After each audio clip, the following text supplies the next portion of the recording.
you broke every promise. I saw a new girl, all in your life. Then you deleted it, trying to hide. But I already gave up on you, and I don't need a reason to leave this. So yeah, I think it's funny to see you. Ooh.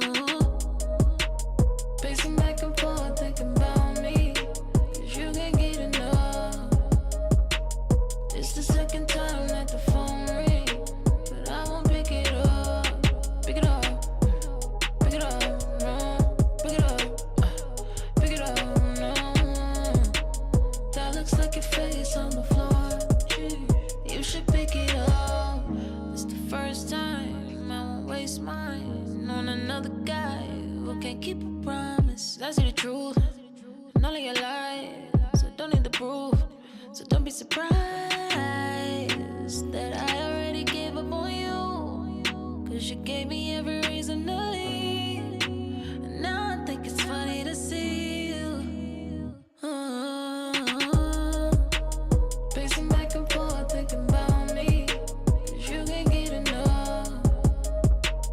It's the second time that the phone ring, but I won't pick it up. Pick it up, pick it up, no. Pick it up, pick it up, no. That looks like your face on the floor.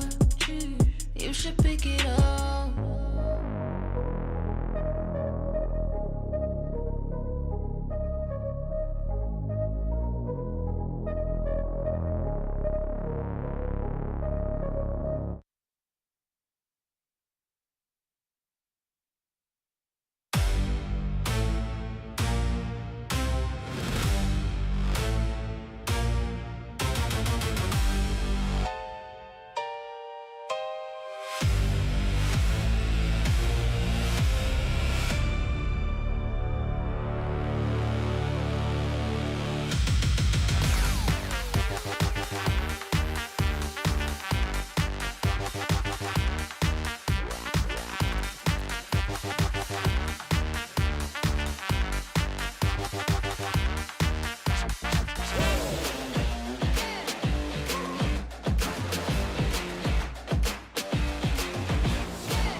Placing your best, yeah, we're going all in. It's somebody calling my destiny. Betting on me, you don't wanna be my enemy. Wait and see, lay on the waist, taking a victory, not just a taste. Laying on flat and we're storming the gates. You don't wanna be my enemy. Wait and see, lay on the waist, taking a victory, not just a taste. Laying on flat and we're storming the gates.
Red Bull gives you wings.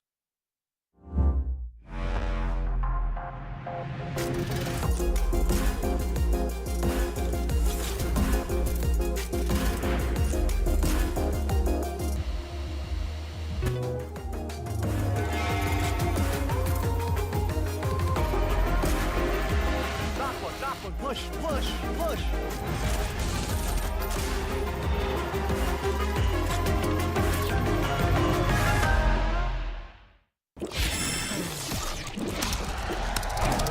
Red Bull gives you wings.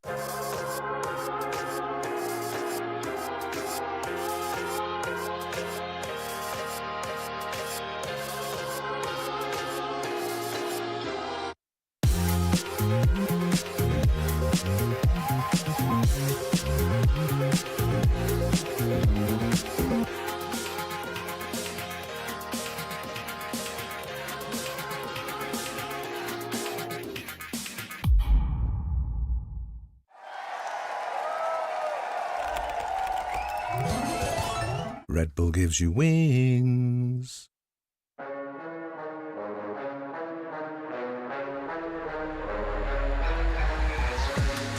Coming through. Hermes is looking for it. Yeah, there's just no way you can plant there as Marco. He's isolated out on the site alone. Now, the re-aggression coming through from Yong. He knows he has to make a play. He does get across. He does find that kill. And he will find that plant as well. But you still need more to go right here for KRX. And there's just not enough of it going in their favor. Yong standing and delivering at the back of the site, trying his best to isolate these duels. And he might just do it. Runs out of bullets. Now with the classic, he needs just one click.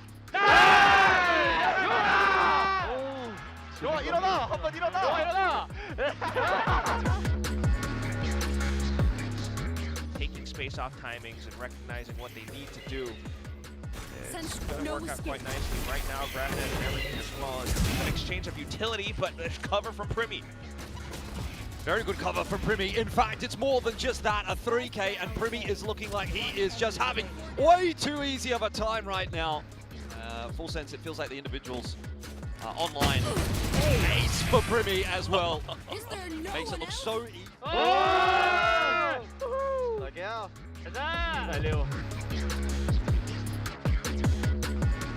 to peek into each other here. Francis is the one who ends up getting surfed up, and Dami's not ready for a counter swing. Now he's going to try to go for it. Now, I mean, he'll break the...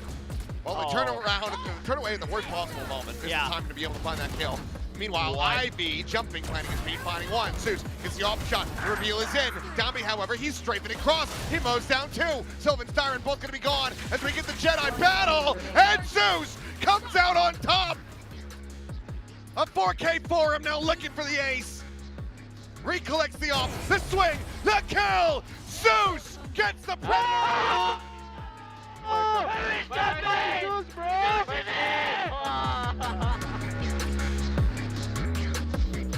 There seems to be aware.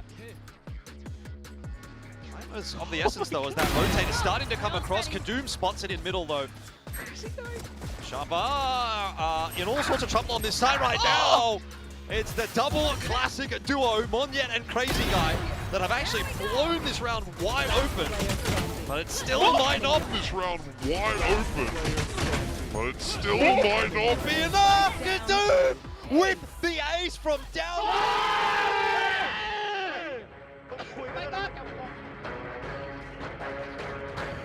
As an iPhone kind of supports it, he's not just sending this one out. There it is, okay.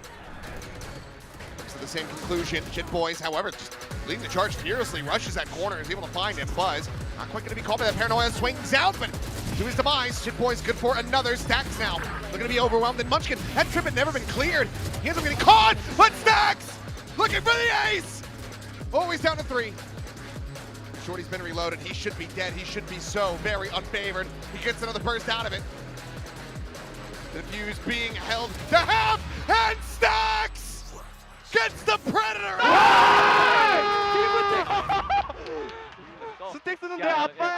Spike still needs to cross into the side. Hold on a minute here. If they can get a plan. What a round from Rascal. 이거 좋은데요?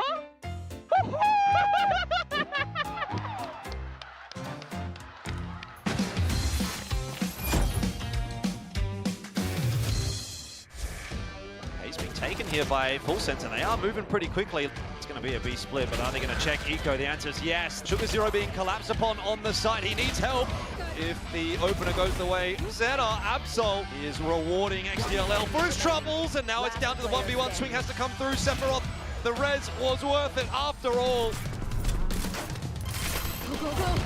바꿔 걸었어요 자기니. 나이스 그걸 가스를 잠깐만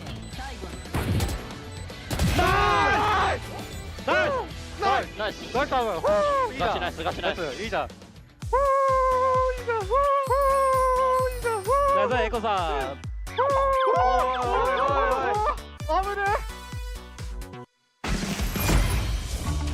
Up, down. Yeah, maybe. I'm fine with that. So now, clearing this corner, reading it. I would be shaking in my boots right now, knowing that I'm going to be pushing into this guy as he finds another. Yeah, trying to give himself the best possible gun, and that'll do it. 3 kills for him. Elbow two flangas. Kijk elbow full you guys. Nice. Elbow, 1 HP. Boom, boom, boom, boom, boom. cắt đỏ đâu à Boom, boom, boom, boom. cắt đỏ đâu à Those skills are juicy, no? Boom, boom, boom. Those skills are juicy, no? Yeah, bro. I'm smiling bro when you pick up the judge. The trip, it goes a bit deeper. 30 seconds left. Another trip. So 30 seconds. Attempt an entry into the A site. Ash has actually somehow run over Sephiroth, but Spike still needs to cross into the site. Hold on a minute here. If they can get a plan. Jit Boys has been spotted. The wall tripped. What a round from Rascal.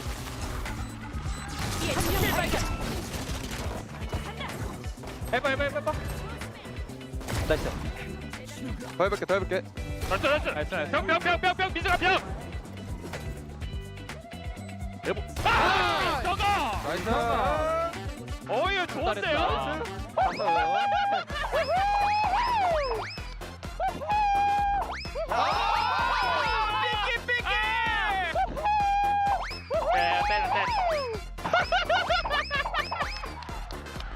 삐끼삐끼를 쳐? 아 고맙다 진짜 잘 이겨줬다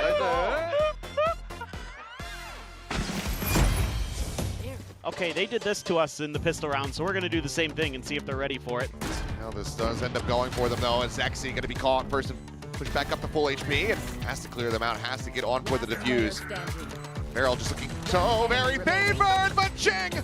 Oh, he's got another ideas! He's in the open! He's out of bullets! One enemy remaining.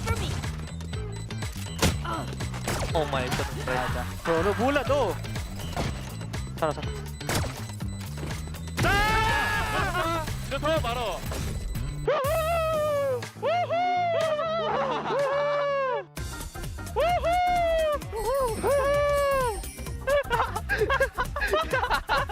나이스 잠시만, 저 이어폰 빠질 거 아니야, 형님들? 이어폰 받았다고 백퍼즈 해야 돼? 아니, 괜찮아? 오케이. 자 할게요 셋로 제다 렛츠고 갔다 오세요 한번 심어줘. 맞지 가도 들어 야, 화이팅, 이제 심었대. RRQ can close this in 2. Nongshin will be able to rally back. 오케이 이대영하고 집 가자 대형이요? 왜 뭐했어? 초기화해 이제 시작이야 나 데스매치 하고 왔는데.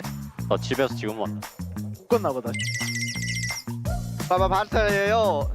셀리오야 빠바 발셀이요 이리와 다니엘 셀리오 Serio or Serio?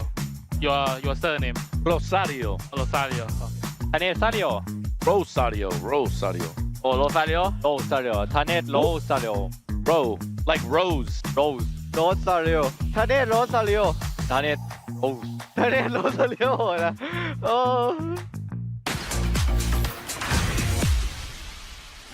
나 사이드 G 살고 있지. 에, 타문에 와라. 얘네.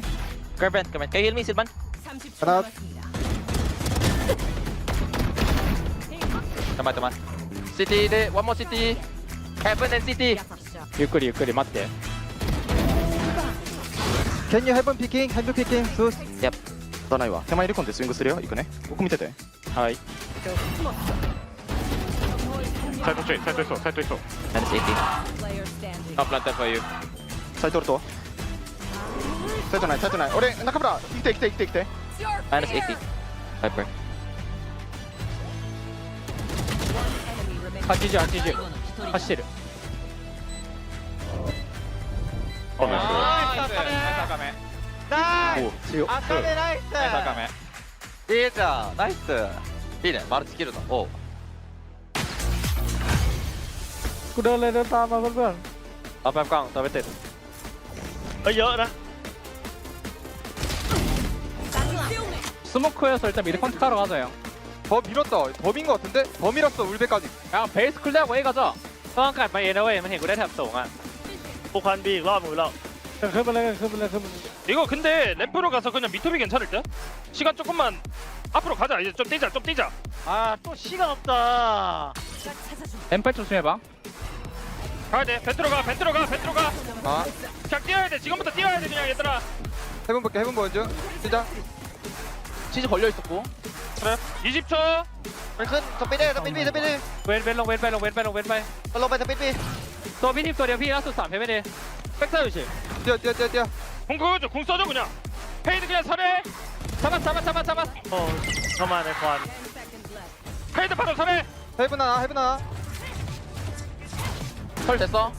나이스. 야 이거 오더 잘했다. 걔 누구야? 그 머시기야. 알아. 나라야. 얘네 롱레인지 봐. 얘네 총 짧을 거야 일단. 하나. 일단. 아까. 뒤하나 원태야 뒷만 봐줘. 다시 들렸어? 맞아 낙연아 형 B 판단 어떤데? 형 좋았다. 당연하지 마 형이 라운드 큰 거 이겨줬다 이거 딩라운드다. 나이스 나는 죽었지만 내가 이겨준 것이여 이게 죽네? 뭐야 아니 뭐야 누가 죽었어 B맨 클 일단 B맨 코브만 갈고 클리어. 오케이. 디디 고치야. 그럼 A로 움직일게 그냥. 내가 먼저 뛰어간 현정 찍는 재원 있다. 둘 더. 하나. 정문이야. 잡았고. 에메인 둘 더. 내 공식 오겠다 얘들아. 야형 먹고 올 거야 이거. 여기서 공 쓸게요 봐봐 내가 셀커버하고 뒤볼게. 술 작업해줘. 야 우리 크랙. 야 캐릭이 살아. 야 지금 15 잡아요. 기다려. 어디야? 스타트. 가운데 쌤. 자 뒤 라스 사이트. 싸움을 벌려줄게. 가만히 있어. 필. 이거 많이 빠르구나. 하미즈. 태클을 안 하노. 웃기네. 오른쪽 슬로우 까줄게. 이쪽 잡았고. 천천히. 저리켜. Need him, Jay, please. 또 백사이드. Why wouldn't you need him then? 상대 연마업 세다.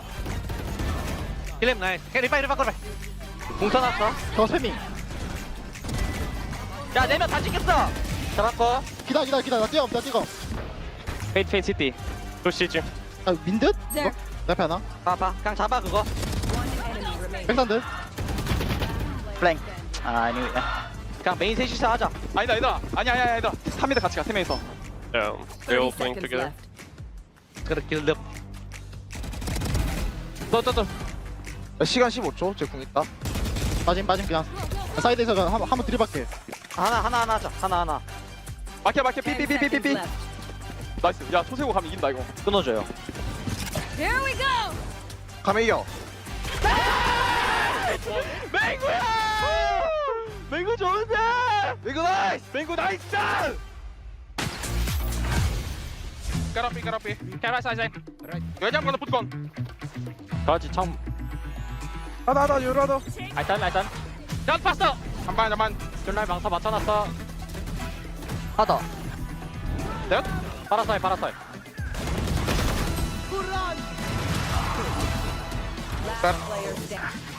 사이퍼보다 윈도우 조심 윈도우. 어민만 60. 침착하게 가라지 윈도우 타이밍도 몰라. 사이트 시 사이트 공익 공익. 어만. Two unknown. So familiar. 원파 드론 갈게. 드론 있어요. I think you went window. 야, 여러 윈도. 디폴 들어갈게. 리코 5초 홀딩하고 있을게. 공 기다렸다 하자. 리콘 여기 찍어야 돼. 앞쪽을 정찰한다.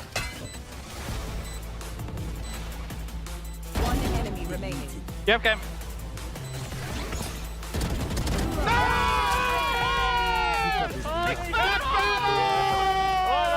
Let's go, boys. Let's go.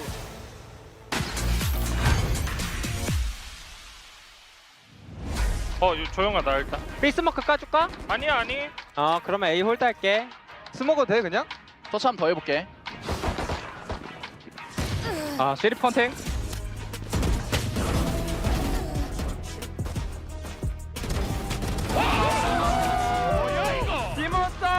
뭐예요? 오 마이 갓. 무슨 일이야 이건? 킬이 들어오네?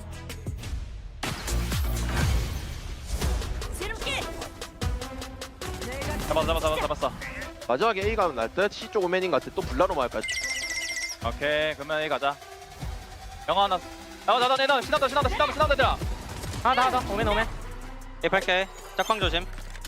얘들아, 헤븐 때리는 거 모른다. 짝방 안 깨져 있지? 짝방만 안 깨져 있어. 얘네 빌라 있는 거 조심해. 메인. 메인들. 나이스. 얘 개피. 교체 까먹여. 빠진데 그냥 세이브. 어이. 나이스 진영. 에이. 좋고. 아니야, 옆동서 아니야? 맞아, 옆동서. Did you ultimate? 와이퍼 우리 B. OTB main. Let's break the wall. Let's dog doors out. He's on the left. I'm gonna flash left. 뿅 girl. Good. Nice. Sage big heaven. Let's just go A guys. Just go. They're gonna revive the mid guy. You're gonna race mid. Spike down A. 아군이 한 명 남았습니다. Very right middle. 새 처치.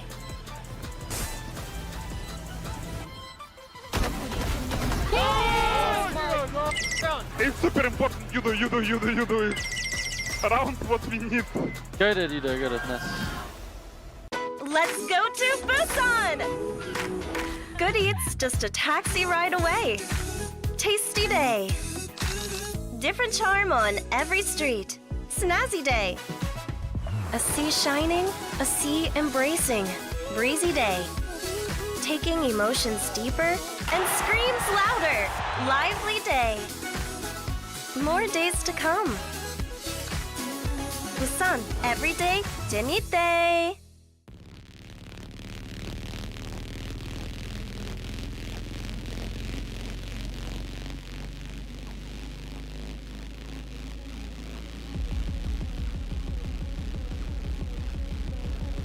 This is the sound of VCT Pacific 2026.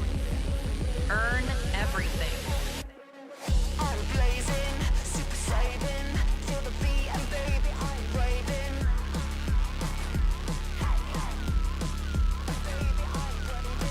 I'm blazing, while you're lazing, nice to meet you, yeah, sounds amazing. Super solar, high roller, high stroller, baby, rock and roller. I got heat on my mind, heat baby it's time. I got heat, now you're mine. I got heat, burning baby. Heat bitch, yeah I'm raving. I got heat, baby save me. I got heat.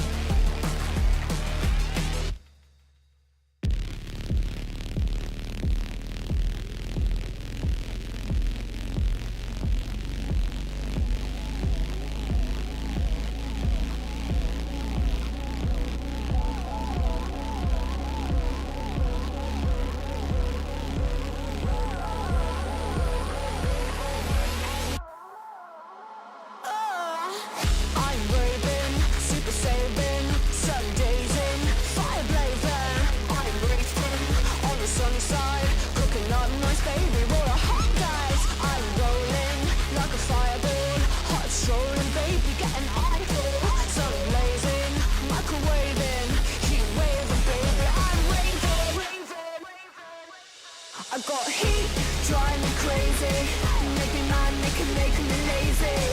got heat, come on baby, I got heat. I'm packing heat for you, babe. Heat, bitch, yeah, I'm raving. I got heat, honey, save me. I got heat.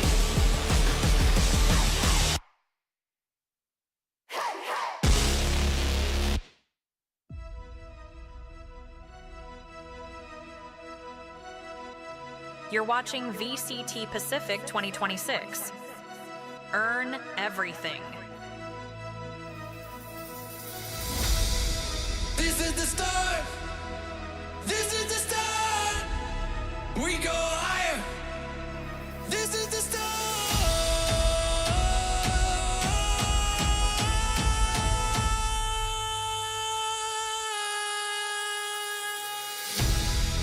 This is the start. This is the start. We go higher. This is the start.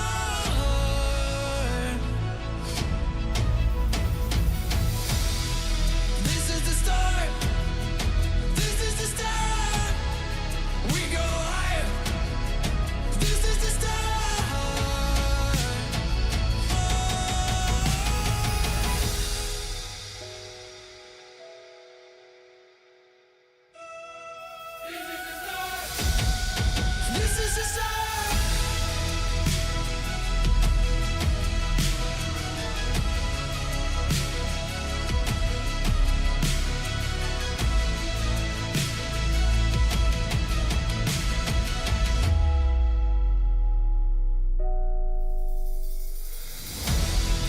This is the start. This is the start. This is the start. We go higher. This is the start.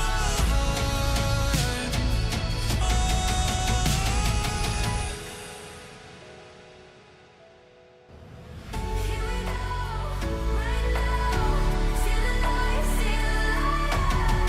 Hold on, let go.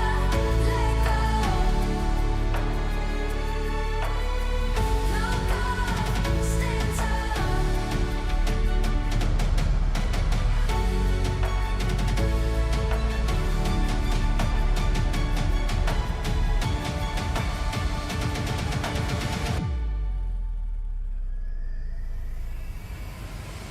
Here we go, right now. See the light, see the light. Hold on, let go.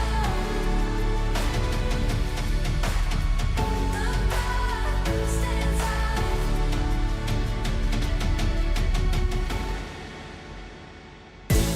Welcome everybody to VCT Pacific. It is another week here in Pacific and we have finally arrived to this day. It's elimination day, so that means these teams are gonna give it their all, and for many it could be their very last chance. Mika Fabs here, back on the desk. It feels good to be back. I have fully healed. Thank you all for your well wishes. And we have a special guest joining us here on the desk. We have Hype from Onside Gaming, along with Jen to help with some translation, and of course Morgan as well. So of course we have to congratulate Onside here for their debut. But Hype, I want to ask you, because you talked a lot about nerves, and in your previous match we feel like there were a lot of those nerves that came out. So do you think that if the team wasn't as nervous, the outcome would have been totally different, or do you think it wasn't that big of a factor? 감독님 일단 긴장감에 대해서 얘기를 해주셨는데, 만약에 긴장을 하지 않았다면 뭔가 첫 경기 결과가 많이 달라졌을 거라고 보시나요? 경기 리뷰를 어느 정도 봤는데 긴장해서 안 나왔던 그런 피킹들이나 혹은 아니면은 피킹하지 못했던 것들도 굉장히 실수들이 많이 나와서 그런 부분에서 솔직히 아쉽다고 많이 느꼈거든요. 그래가지고 다음번에 만나면은 저희가 긴장하지 않았다면 이겼을 수도 있겠다 라는 정도 생각을 했고요. 그래서 오늘 팀원들 좀 체크해봤는데 굉장히 좀 바이브가 너무 좋아서, 그래서 오늘은 좀 어느 정도 긴장 안 하지 않을까 생각하고 있습니다. When we watch back the VODs, we noticed a lot of peakings that didn't really go right because of nerves, or we didn't really peak at all because of the nerves.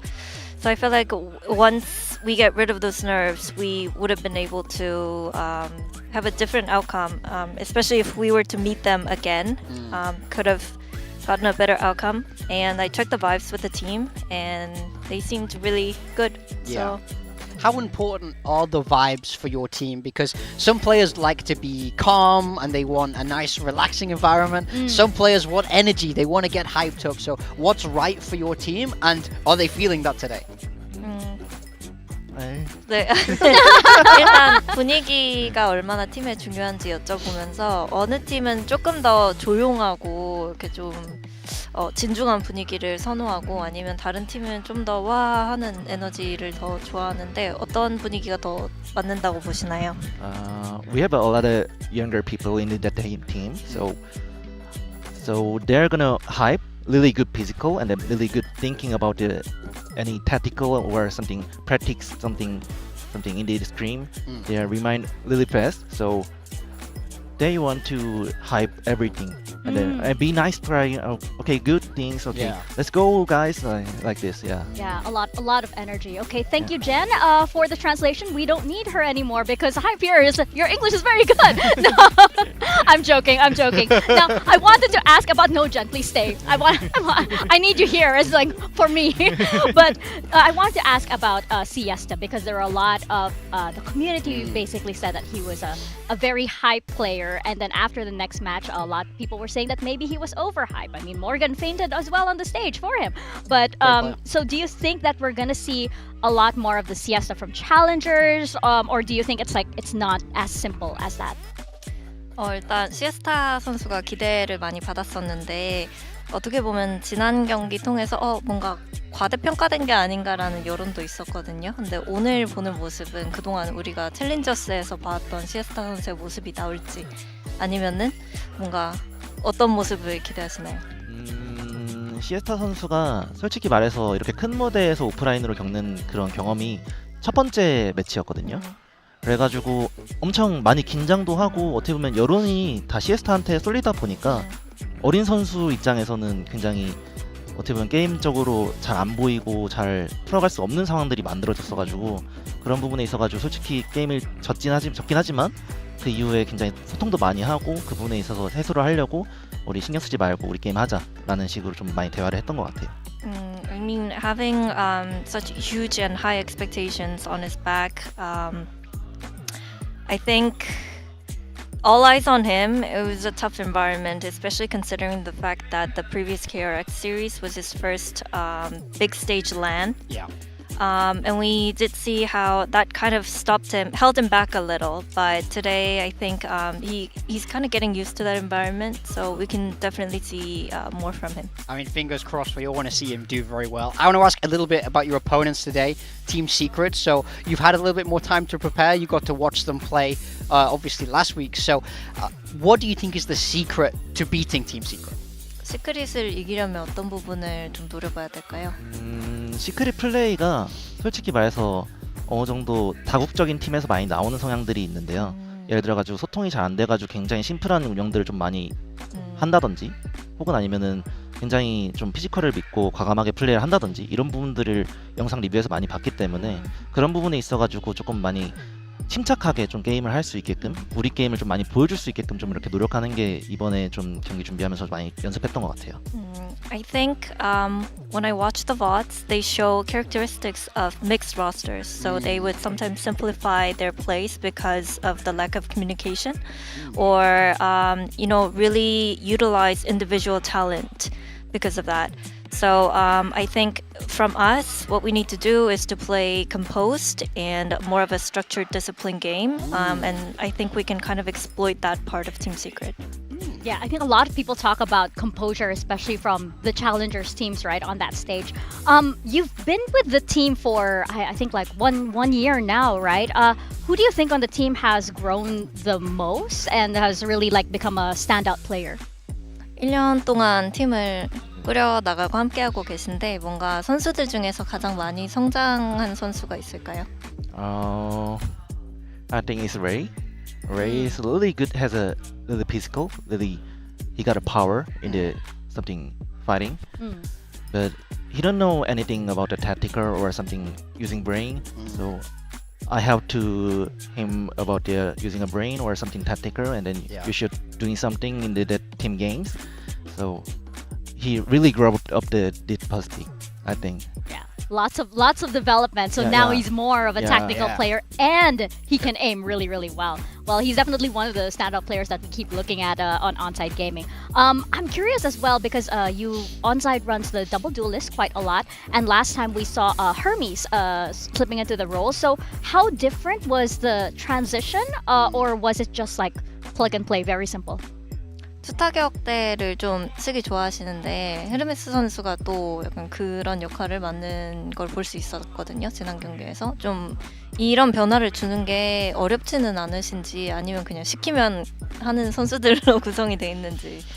일단 제가 생각하는 게임은 어떻게 보면은 되게 심플해요. 되게 자기가 잘하는 거, 자기가 잘할 수 있는 것 중에서도 그런 팀게임을 같이 융화할 수 있는지가 제일 중요한 거라. 그래가지고 어떻게 보면 헤르메스 선수가 요로 잘하네. 그럼 요로 한번 시켜봐야겠다. 그럼 이런 게임 컨셉으로 가도 괜찮겠다. 혹은 아니면은 레이가 뭐 웨이리 잘하네. 웨이리 한번 시켜봐도 되겠다. 하면서 퍼즐을 하나씩 맞추다 보니까 이런 룰들이 되게 변형이 많은 것 같아요. 맵마다. 그래서 그런 팀이 저희 장점이라 생각합니다. My philosophy is pretty simple. Comfort picks come first, and whatever the players feel comfortable in, and then comes how can we implement this in our team game. Yeah. So for example, Ray's really good in Yoru, so what can we do with this? How can we work around this idea of putting him on the Yoru? Come up with strats, for example, and you know, when somebody's good with Waylay, we try to utilize that and kind of implement that in our strategies as well. So I think being able to do that depending on specific maps or specific picks would be one of our strengths. So who do you think is like the unsung hero in a way then? Because if you want to prioritize comfort first, for some people like Ziesta, like Ray, that means somebody else has to fill those gaps. So is there anyone else on the team you want to shout out for doing the dirty work really that doesn't get appreciated as much? 모두가 좋아하고 잘하는 걸 할 수 없잖아요. 그래서 어떤 선수를 중심으로 그 조합을 꾸렸을 때 누군가는 뭔가 좀 덜 선호하거나 많이 깎아와야 하는 그런 요원들을 기용해야 할 텐데 좀 그런 부분에서 희생을 해주는 샤라웃을 해주고 싶은 선수가 있나요? 굉장히 많아요. 저희 팀에 그런 역할들이 굉장히 많아서 현태도 그런 부분에 있어가지고 흔쾌히 감시자 역할도 해주고 가끔씩은 뭐 엔트리도 서주고 그 다음에 어떻게 보면은 병위기가 제일 중요한 것 같아요. 헤르메스가 굉장히 어떻게 보면은 최근에 들어와가지고 그런 원래 하고 있던 기존 룰들을 이제 많이 맞춰가주는 그런 친구인 것 같고요. 그리고 어떻게 보면 민재도 그런 부분에 있어가지고 흔쾌히 자기가 잘하는 플레이가 여러 가지 있지만 팀을 위해서 희생하는 부분도 많고요. 네. 그래가지고 그런 부분에 있어가지고 솔직히 말해서 서로 양보하고 서로 팀합적으로는 굉장히 많이 꾸려 나가려고 하는 부분들이 굉장히 저한테는 많이 감동적이고 굉장히 고마운 것 같아요. 현태가 민재가 누구죠? 현태가 일단은 울버린 그리고 민재가 클라우디예요. 네네네. Well, I think we all have to kind of take part in that sacrifice, but I would say Wolverine because he's, you know, he loves to step in and take it for the team. And also Hermes recently joining us, coming into a system that's already been built. He's been doing wonders for us when it comes to getting used to the system and making those changes that we need. And also, who is the other one? Cloudy. Cloudy also plays that role of, you know, sometimes sacrificing himself for the others as well. Yeah, that's really good. It's really nice to know because this is a team that's still adjusting somewhat to the Pacific stage. And I want to give you the floor a little bit, Hype, because I feel like Onside has a lot of friends and a lot of fans as well out there. Is there anything that you would like to say to them? 일단 팬분들께 한마디 부탁드립니다. 항상 응원해주고 뭐 어떻게 보면은 챌린저스부터 챙겨와 주신 우리 팬분들 그리고 응원해주시는 모든 분들께 너무 감사하고요.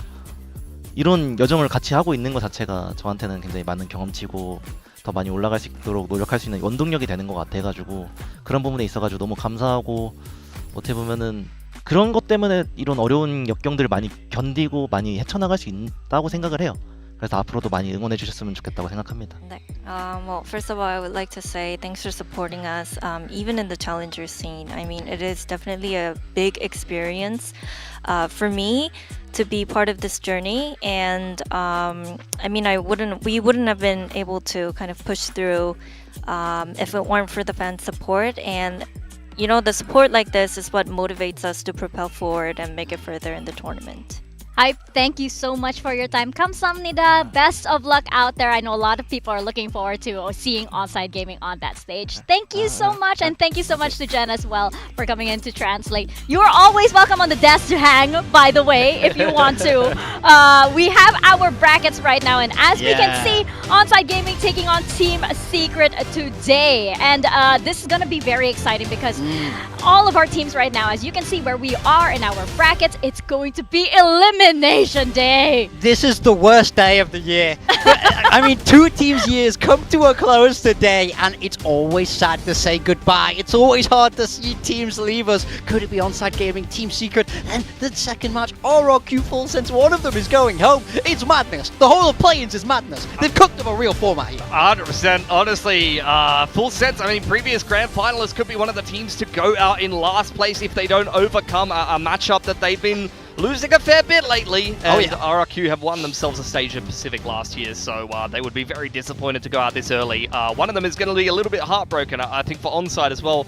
I want to see if they can bounce back from that game in the upper bracket. I don't think we saw their best form, and I'm sure, you know, I've kind of discussed that in the interview. I couldn't hear any of it, but No, he sound confident. He said there's a lot of you know, you nerves. have that telepathy. You kind of just sense like With what. Hype, the guy I just met. Yes, we have that all. Pacific telling is me a you don't have family. that? You don't have Pacific is a family, Pilski. Come on. I guess I just don't really click with people It's the because same way you guys click haven't with coached people. enough. I met him, and I was immediately like, "Oh, I see you." You know, like Avatar, where we link hair. Yes. Oh, we kind of did that, Yes. and then it was a nice moment. You but you missed link it. you link hair with all of the coaches that come in here and everything. People dunk on Australians for having like the rat tails, but like No. really, when we link up with the rat tails, that's when, you know, it's special. That's a lot of power. A lot of power there. A lot of power over here. But guys, despite what these guys might be saying or scaring you away from Pacific, we want to have you there. We want to connect with you guys over in Busan, actually. Yes. I think we have days 1 and or 2 and 3 actually sold out already.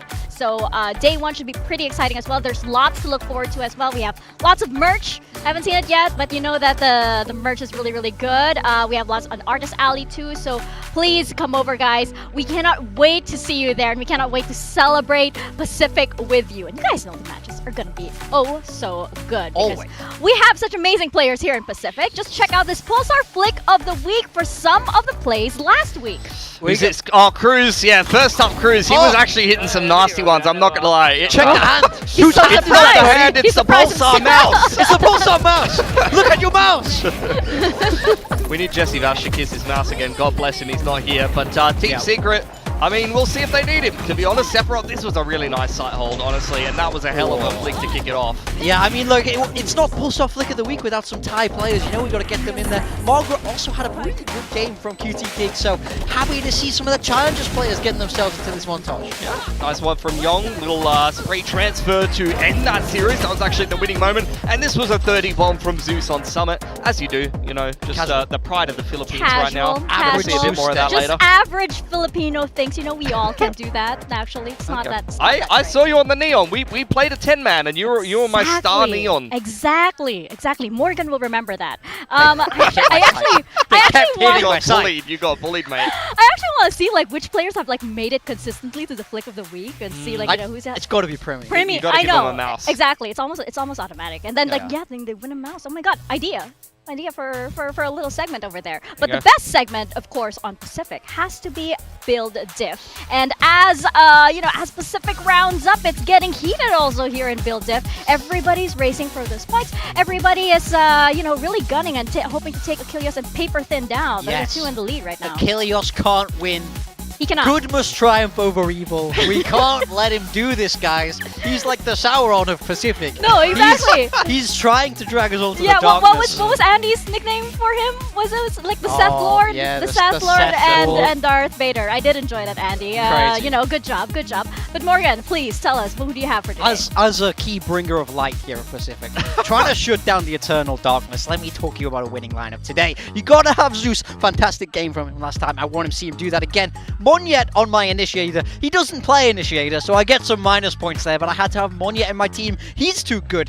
Ray, For Onside, he had a fantastic performance last week. I really wanted to get him in there. Primi on that Sentinel. Not sure if he'll play it, but it's Primi. I'm expecting a bounce back. And Jemkin on my flags. Again, minus points, but I don't care about minus points. You got to live a little in this game. You got to roll the dice, take some risks. Getting risky. That's what I'm all about. Okay, living on the edge. Yep. Okay, all right. Pilsky, what about you? My team, somewhat similar to that one, I would say. I got Zeus as my duelist. He just came off an absolute heater. Hopefully he's not going to go the other direction, as we've seen a couple of games from him, but I'm hoping for some consistency. Killua, because I needed an initiator. He's probably the best pick out of all of the initiators today. I've got Ray, and instead of Jemkin, I went for Xpharaoh. I considered Jemkin, but he's actually not had the best of seasons lately, so that's true. I'm hoping for a good game from Xpharaoh, and then Primi's going to be on my flex player, even though I'm going to get some minus points on the duelist. It's Primi. Ooh, it's Primi. You ever seen him have two bad series in a row? No. I've never seen him have a bad series. Well, I might have seen him have one bad series. His average series is like amazing for like other players, but we have all of our rosters here. Almost everyone. Mine is actually somewhat in the middle of both of you. You know what? I actually like Jordan's team today. I've never said that before, but I think Siren is a bit underrated. I could see him fragging against Onside. Shitboys is the duelist, Primi Flex. I actually think that's a pretty good team. I almost picked that team that Jordan went with today. Yeah, I mean, we see a lot of Ray believers, a lot of Killua believers there as well, so it's very, very interesting who people are It is interesting because I actually thought I was probably going to be one of the only ones to have Zeus up there, because I probably thought that but as we were discussing actually earlier, it's kind of tricky because of how like the rest of the duelists may potentially swap over or have been swapping over. It's BFM's playing later. I see. Thank you for that correction. Thank you so much, because that's mansplained exactly what I meant. Unbelievable. Like, why am I back here? You know, why am I back here? We have today's matches. We have Onside Gaming taking on Team Secret, followed by Full Sense and RRQ. And as we mentioned, this could be the last chance for some of these teams. So it's actually quite a heavy day. But you know what? We got to keep the spirits up. We got to keep everybody happy, because guess what? It is somebody's birthday today. It's actually Cloudy's birthday, and Pacific prepared a little something for him. So let's send it over to Jen Lee, who has a special gift for Cloudy from Pacific. Ooh.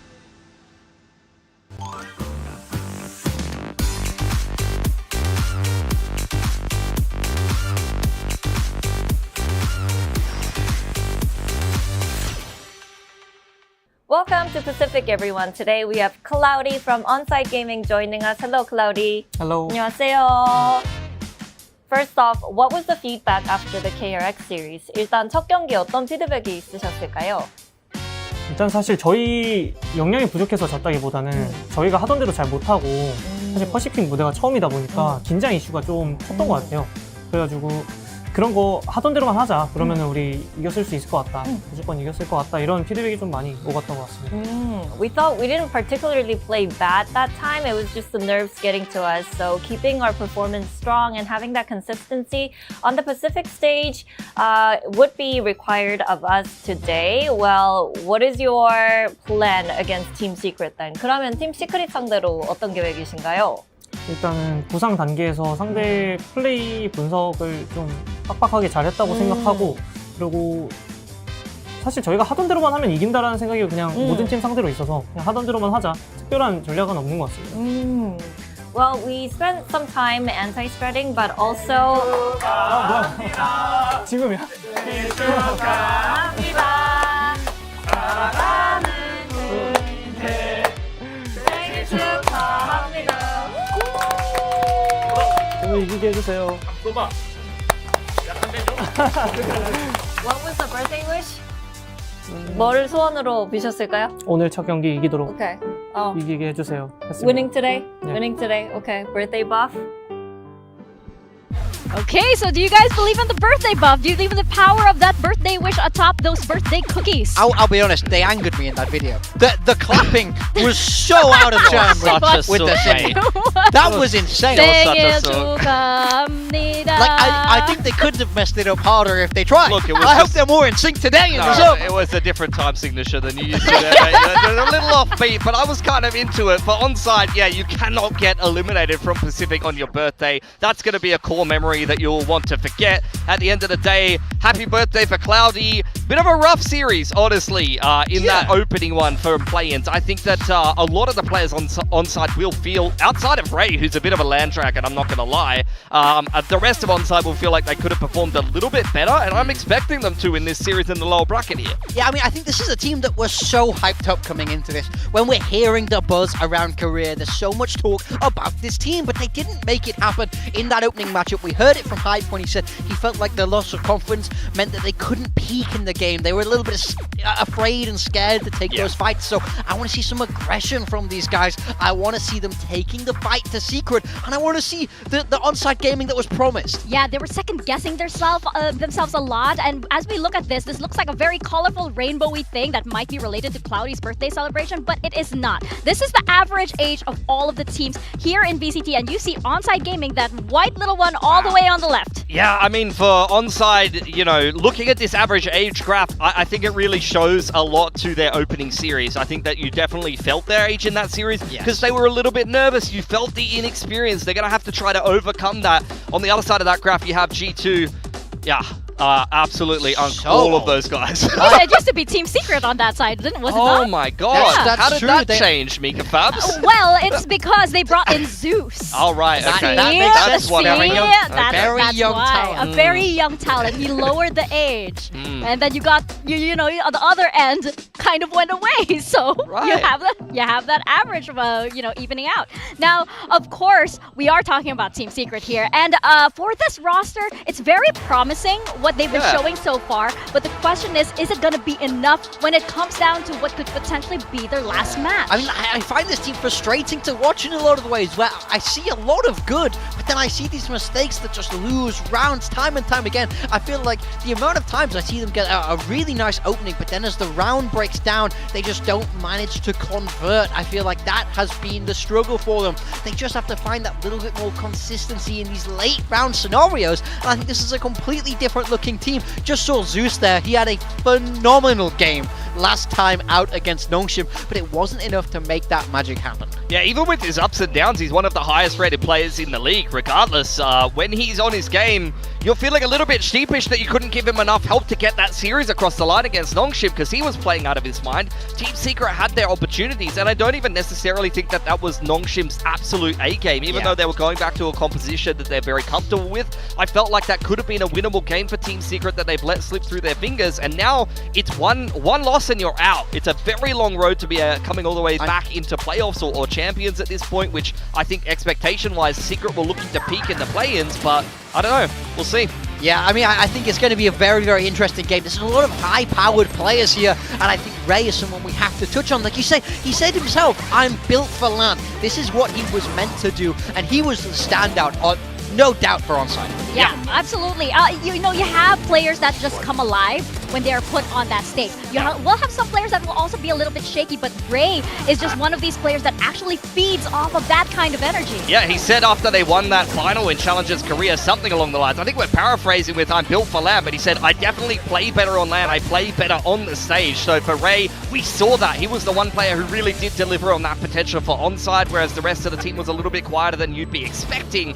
For Zeus, though, his last game against Nongshim, he was taking over the server, almost dropped 30, if not 30, on that first map of Summit. And as I said before, Team Secret could still not convert themselves a win. Yeah, I mean, he's got to be a little bit annoyed that they couldn't get Summit across the line there. He had a fantastic performance, so let's see if he can do it again today. Yeah, that's the question. Zeus can always put up these amazing performances. We've seen it time and time again from this version of Team Secret, but it's not always enough. Like, no matter how excellently Zeus can play, the rest of the team also has to step up. And for onside, we just need them to get activated. We need that challenger's fire on that stage. I mean, we have a Neon head-to-head here with the two young rookies from either side. Ziesta, a player from onside that has had so much hype around him, did not deliver against KRX. He just kind of had an okay game. I don't think he played up to anywhere near his ceiling, especially looking at his stats coming out of Challengers Korea. Yeah. For Zeus, he's on his A game here. So this is a Neon head-to-head I've got my eye on, because Ziesta needs to step it up if he wants to go toe-to-toe with Zeus. He's in phenomenal form. I think Zeus looked like what we all thought Ziesta would look like in that last game, to be honest. So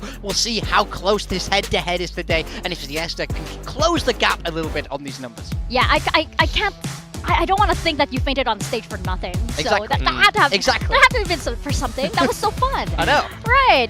We have our first map rather pick results here, and it's been quite interesting because we move over to Americas and EMEA where you have, you know, well, some modicum of success, but then you look over in Pacific and it seems like these challengers teams, they tend to be losing their matches. The thing I wanted to point out with this is you see 3 challengers teams pick Sunset, a map that they did not play in officials at all in their own challengers league, and all 3 of them lost. QTD was the only team that picked a map that they actually played a lot in their challengers league, and they were able to get a win on it. You see in Americas and EMEA, none of them are touching any of the new maps, and they're getting a lot more success over there doing it. I mean, it's definitely a fine balance where I understand picking Sunset because you want to come in and surprise on the veto, and there's no footage of you playing it, right? So I hope that, yeah, I see the logic there, but ultimately when it doesn't work, you need to be prepared to pivot away. So I don't want to see Onside picking Sunset today.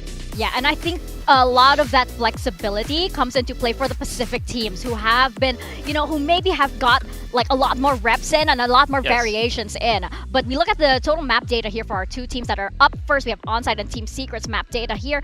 What are we expecting from the map veto coming out of this match? Yeah, I'm hoping that Onside plays it a lot safer. You see, look, honestly, a lot of these stats are from Challengers Korea, so these are somewhat inflated. These are not playing against the opposition of the Pacific League, whereas Team Secret, they're playing against Pacific teams, and it might look like they're bad at some maps, and maybe they are. They are definitely a team that have mentioned they have some holes in their map pool that they've actively been trying to work on, so we'll see what they come up with in the veto here.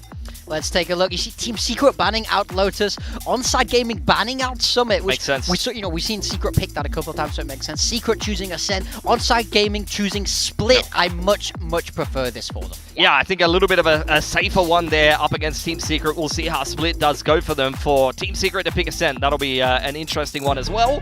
As Onside have played it a little bit inside of Challengers Korea, this is a little bit of a different take on the metacomp. Instead of a traditional center, you're playing something aggressive like a chamber, and you are keeping Siesta on that comfort role of the Neon. It's interesting that they are playing the double init with the KO though. I don't think KO sees a lot of reps, but Team Secret is a team that has played it. And we've talked about Team Secret on Ascent specifically because they flipped their comp from the Neon Phoenix to what was a KO comp to play with their assistant coach, and I actually thought that they looked pretty good, and we've talked to death about how flexible Team Secret are with adapting their styles map to map and series to series. Yeah, the thing is, Team Secret, they do have very flexible players, right? Of course, they have Zeus, Frontlines as a duelist, but they do have very flexible players, so they can variate, but the question for them has always been, is there enough time to actually implement it? We have our predictions right now, and we have a few that you guys are favoring Onside for this one. I'm shocked this many people pick Team Secret. I love Team Secret, and I want to see them do well, but ultimately, I think the turnaround time is... It works so heavily against them. They were the last game of last week. They're the first game of this week. They've had 2 days to prep. Onside Gaming have had so much more time. To turn that around in such a small amount of time is really difficult. Yeah, but that's a big question. Can they actually turn it around? Have they shaken off those initial nerves from the stage, and can they actually bring out the form that we expect them to? Yeah, I'm hoping so. For Onside, it's a quick a longer turnaround for them, so we'll see. We'll see indeed. As we send it to the stage for our first match of the day, we have Onside Gaming taking on Team Secret.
Today's matchup.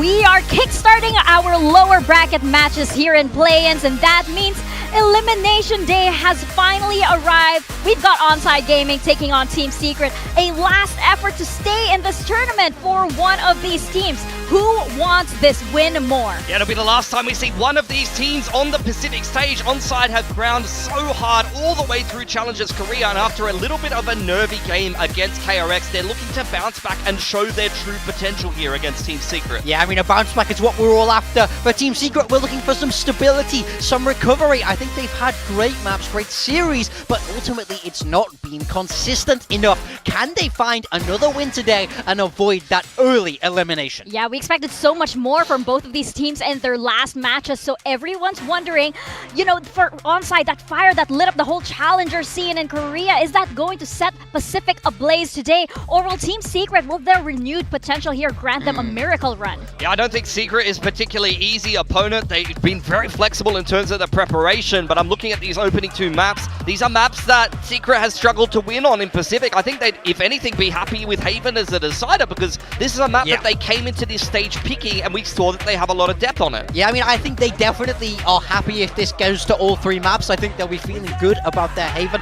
They are picking Ascent into this series. Yeah. When we last saw them play this, it was that KO against PaperX. Yes. Their attack looked strong, but the defense was pretty poor. That's kind of been a running theme for Team Secret, where they have been struggling on that defender side. But they were playing with their assistant coach, and I think That is expectations-wise for that Ascent game against PaperX, it is PaperX. I think that they played reasonably well, and honestly, I wouldn't be surprised to see if they're going to continue running with that KO comp. They're full of ideas. They're very flexible with their composition. On the side of Onside, they have not played Ascent for like over a month since the lower final of Challengers Korea. So we talk about the preparation time and the map pool for these Challengers teams. We've only seen Onside play 2 maps here in Pacific. Nobody knows what they're going to do. And Spin talked a lot about composure on the side of Team Secret, right? I think that is the name of the game for both of these teams now into this match, because you do need to maintain all of that composure, but this is such a high-pressure match. Again, this is an elimination match, and because the whole format of Pacific is changing up next year, it could potentially be the last-ditch effort for both of these teams. Ooh, very different agents for both sides. On the side of Onside, they were previously playing Chamber as well as KO on this map. You got Hermes on that Sentinel role as expected. Wolverine has underwhelmed a little bit when he's been on the duel list here for Onside, so I'm hoping that he's going to have a better day on the Phoenix today. Yeah, Team Secret swapping to the Cypher Deadlock. I think they'll be buzzing with how this agent select is shaped out. In theory, you have a lot of ways to beat that Neon Phoenix. For this first off, though, for Onside, Hype said that he felt like the players were scared, so I don't want them to be scared here, because if you give up these post plants, Team Secret will be unstoppable. 100%. Secret's comp is going to be very difficult to play into, especially with the addition of the Astra on the defensive side, but they've got to start out attacking side, and it's crazy to me. I mean, Secret has just shown their 3rd comp on Ascent of 3 games here in Pacific. They're always so unpredictable. Yep, yet another comp swap on the side of Team Secret. Is it going to be enough, though? And for Onside Gaming, again, we want those players that were promised. We want that siesta from Challengers to come alive. We want all of these players to be at their A-game at this point. Team Secret, again, this last for them. They've been here since the beginning. We want to see them come out victorious. Well, I guess, except, you know, one person. He's over there on the caster desk. In fact, let's go toss it over to our casters for now. Achilles and Paperthin. What is this? What is this slander that's being slung at me over here? I didn't say nothing. I'm sticking to my word on this one. I would actually love to predict Team Secret coming into this. I think that they have a very good shot at being able to get this one down, especially if Onside's not going to be able to find their footing. They looked very nervous in their first outing here on the big stage. We're looking to see them relax a little bit, find their footing, get comfortable, and then put up a contentious game. But I would favor Secret coming into this. I just can't predict them because I said that I never would. Yeah, look, I kind of get it. Like, I think either team is a really good shot of winning this. I think Team Secret, like, if they can get some of the players behind Zeus to pick it up a little bit, like, they should look really good. Like, they should be able to contend with a lot of teams. It's just there hasn't been that level of consistency for them. And then for Onside, it's been the talk of the town that, you know, they've been nervous. They don't really feel comfortable just yet having to play at this level. So if they've been able to get over that in a week, then yeah, we know that they're going to be a scary team. Everyone knows it. Everyone talks about it. Alrighty, well, it's time to go ahead and get loaded up. We're diving into Ascent to start things off. Our first match here in the play-ins with elimination on the line. See here, Zeus, I mean, an incredible performance in that last series, just unfortunately not enough to quite get the victory over Nongshim Red Force. Even with the ace and all. We now see him playing the Jet, second time that he's going to be picking this up in Pacific, I do believe. And it is that comp swap overall for Team Secret compared to the last outing on this map. Yeah, I mean, I think Zeus, you know, he's had some ups and downs. If he can keep his level of play relatively steady compared to what we've seen against Nongshim, then yeah, absolutely. You've got a good shot here as Secret, but, you know, if he doesn't, then putting a lot of pressure on some of the other players behind him. Push out there from Ray, doesn't catch any damage. Ray as well, absolutely fearsome for Onside Gaming. Arguably their best player in their current iteration. Siesta, we're still waiting for it. Oh. There you go. Okay, hell of a shot to try to open things up. Ray going to be taking that contact. In the meanwhile, over at main, finding one, kind of sandwiched in, but still is going to be able to fight for another. And Wolverine will get two for himself as well. The pistol goes the way of Onside. How does Ray not die there? I don't know. I thought he was just dead. I was like, oh, okay. Pinched in. I guess just enough distraction from the site itself. Yes, it has to be that. There's like two players walking through the short door there. I'm like, okay, Ray's dead. Nope, they just couldn't quite convert. The pressure there onto Nats, and he couldn't get it done. So well, that is a good start for Onside. We're going to be a little bit louder perhaps today. And on the defender side of Ascent on your opponent's map pick, happy to get that pistol. Going to give you a pretty nice early advantage, especially against this double Sentinel comp, not letting them get into post-plant scenarios. Very, very key. As it's kind of the thing I have with Deadlock in general is it's so boom or bust, it feels like sometimes, where if you can just get so much value out of the util, then you're just absolutely destroying, especially that wall post plant on this attacker's side. But if you can't get there, then you just feel like you should have played something else instead. Well, let's see. Hermes is going to take Nats out of the equation. Cleaning up one. Looking for the entry here, but Hermes going to be able to find a second, and Ray is just come away with another 2 kills. Spectre ringing out, and now it's just Iron to try to see if we can stop it from being a flawless. Or even just force a bit of an armor rebuy. Tuck to the corner, the swing to come in, and Ray will get taken down. Hermes able to find the 3-piece, and that's going to be the 2-0 start. Okay. Pretty clean overall. Just have to see if Team Secret can get something going on this attacker side. Just some nice holds at the doors. Hermes, Ray, doing what they need to. Just short of shut this down. Gonna push out. Gonna be able to get the gun. So that is a very nice anti-eco on side. Gonna come in with some pretty good firepower. Phantom, Vandal, Guardian, Bulldog, Spectre. That is nothing to shake a stick at, especially on Ascent. So many tight angles you can hold. It's going to be very difficult, but if you can find the answers here as Team Secret, they're already setting up Sentinel util on both sides of the map. Kind of makes you think, okay, we're going to grab the sonic sensor back. Okay, we're just replacing it. But looks like they're just trying to protect Sylvan's position a little bit. Maybe setting up for that B hit.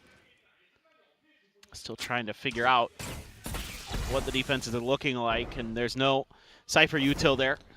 It's close to a minute gone now. Team Secret trying to assess where exactly they want to go. I mean, Onside set up to try to counteract potential split. There's a spot for the one, and that's them swinging out for the strike. Hermes, Siesta, Wolverine all come away with the kill, and it's just Iron with one on a Ray in exchange. It's a devastating shutdown.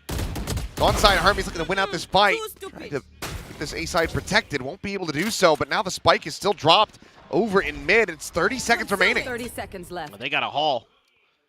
There's not much time to pick this up and get to the site. At this point, I think you have to be leaning into B, which is very much a mystery, but it looks like they're just going to try to go double approach into Cat, and this is into the triple stack.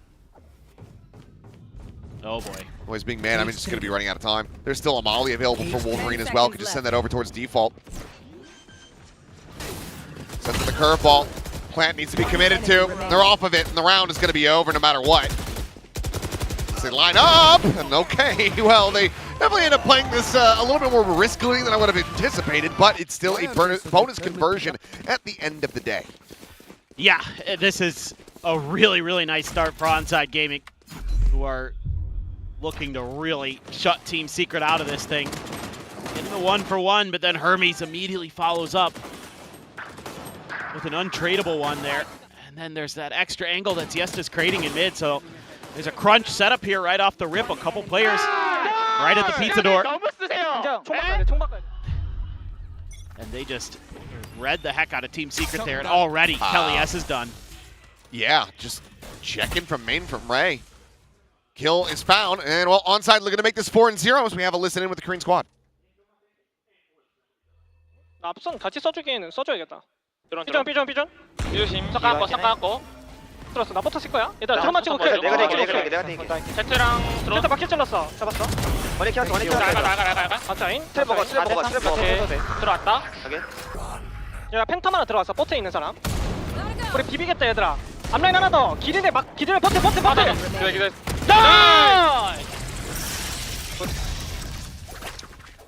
No thrift did he be found. No plant either. It's really slowed down the already slow economy for Team Secret. Well, this is just, oh man, on the jump check. Ray's so ready for it. But look at Onside's game plan here on this defender side against this double sentinel. It's really, really good. They're constantly pressuring the chokes, either the A main entrance, in mid, or here at the B main entrance. It's a little bit of a delayed kind of anti-execute setup on the B side, but going up against an eco, no problem, and they're getting pretty aggressive pretty early with this tiles crunch. Nats holds on. Siesta down. Neil goes out. They're trying to make the assessment from here. Hermes zoned away, just a couple shots in towards the site, but Wall will hold it back for now, and Nats able to come away with a second. Should be flushed out here and will do so. Cloudy finding that elimination. Spike planted.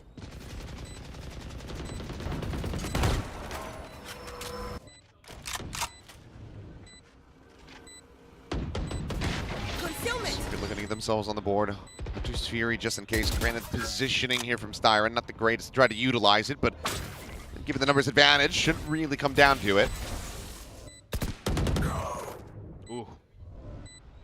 Zeus just holding the line there on the drop down. Okay, clean.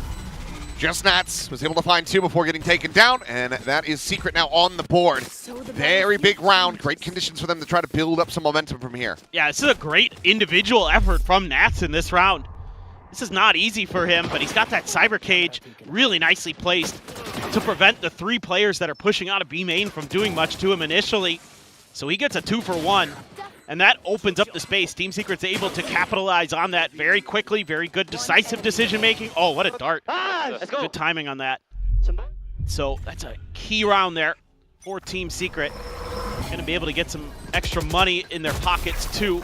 Ray this time going for something a little bit different. Is it going to be red? Got a player above, but...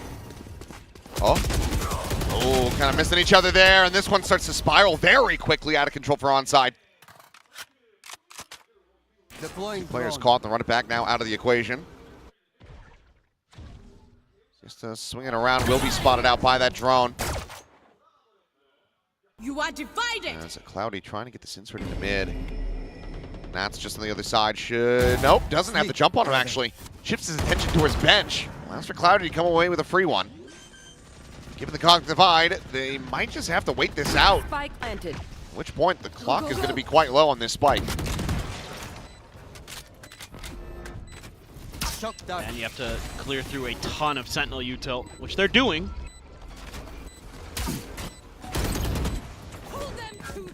Spot of the one, Annihilation. Invested, but no grab to be found. Peek in, Siesta able to find Zeus.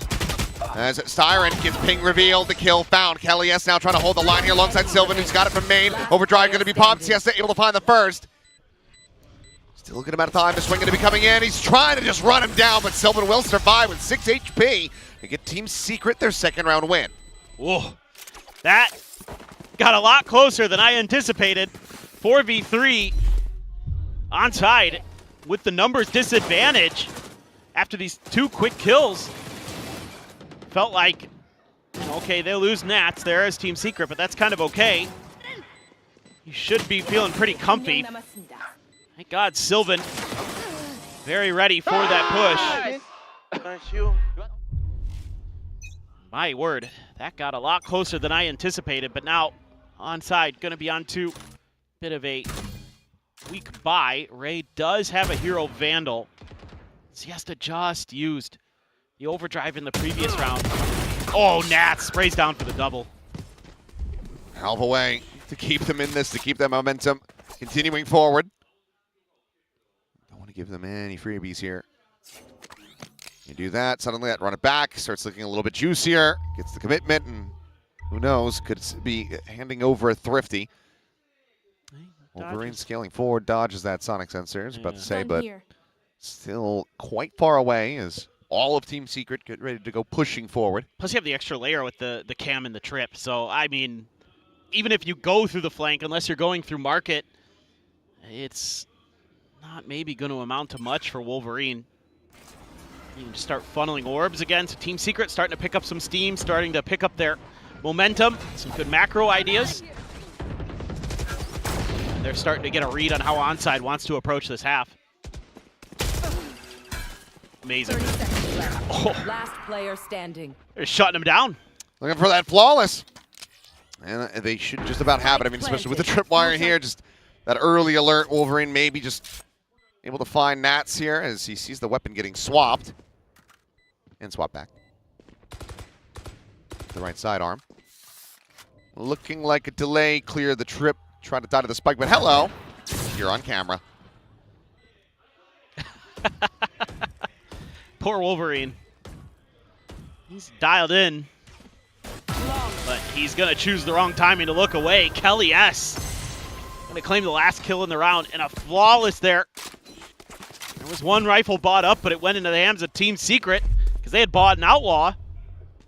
Things are just going from bad to worse here. Onside went 4-0. Now they've lost 3 in a row. This is starting to get pretty concerning. I think Onside, you might want to consider a timeout. They're going to let it roll. I think your game plan here is starting to get figured out by Team Secret. They're starting to read these aggressive push-outs at the mains. Starting to clear their angles a little bit more diligently. This time looking for that mid-crunch. Nobody there. Onside is trying to generate a little bit of pressure at the B main entrance, but for now, round's going to slow down just a little bit. Secret taking their time, claiming their space, and waiting for somebody to get impatient on Onside.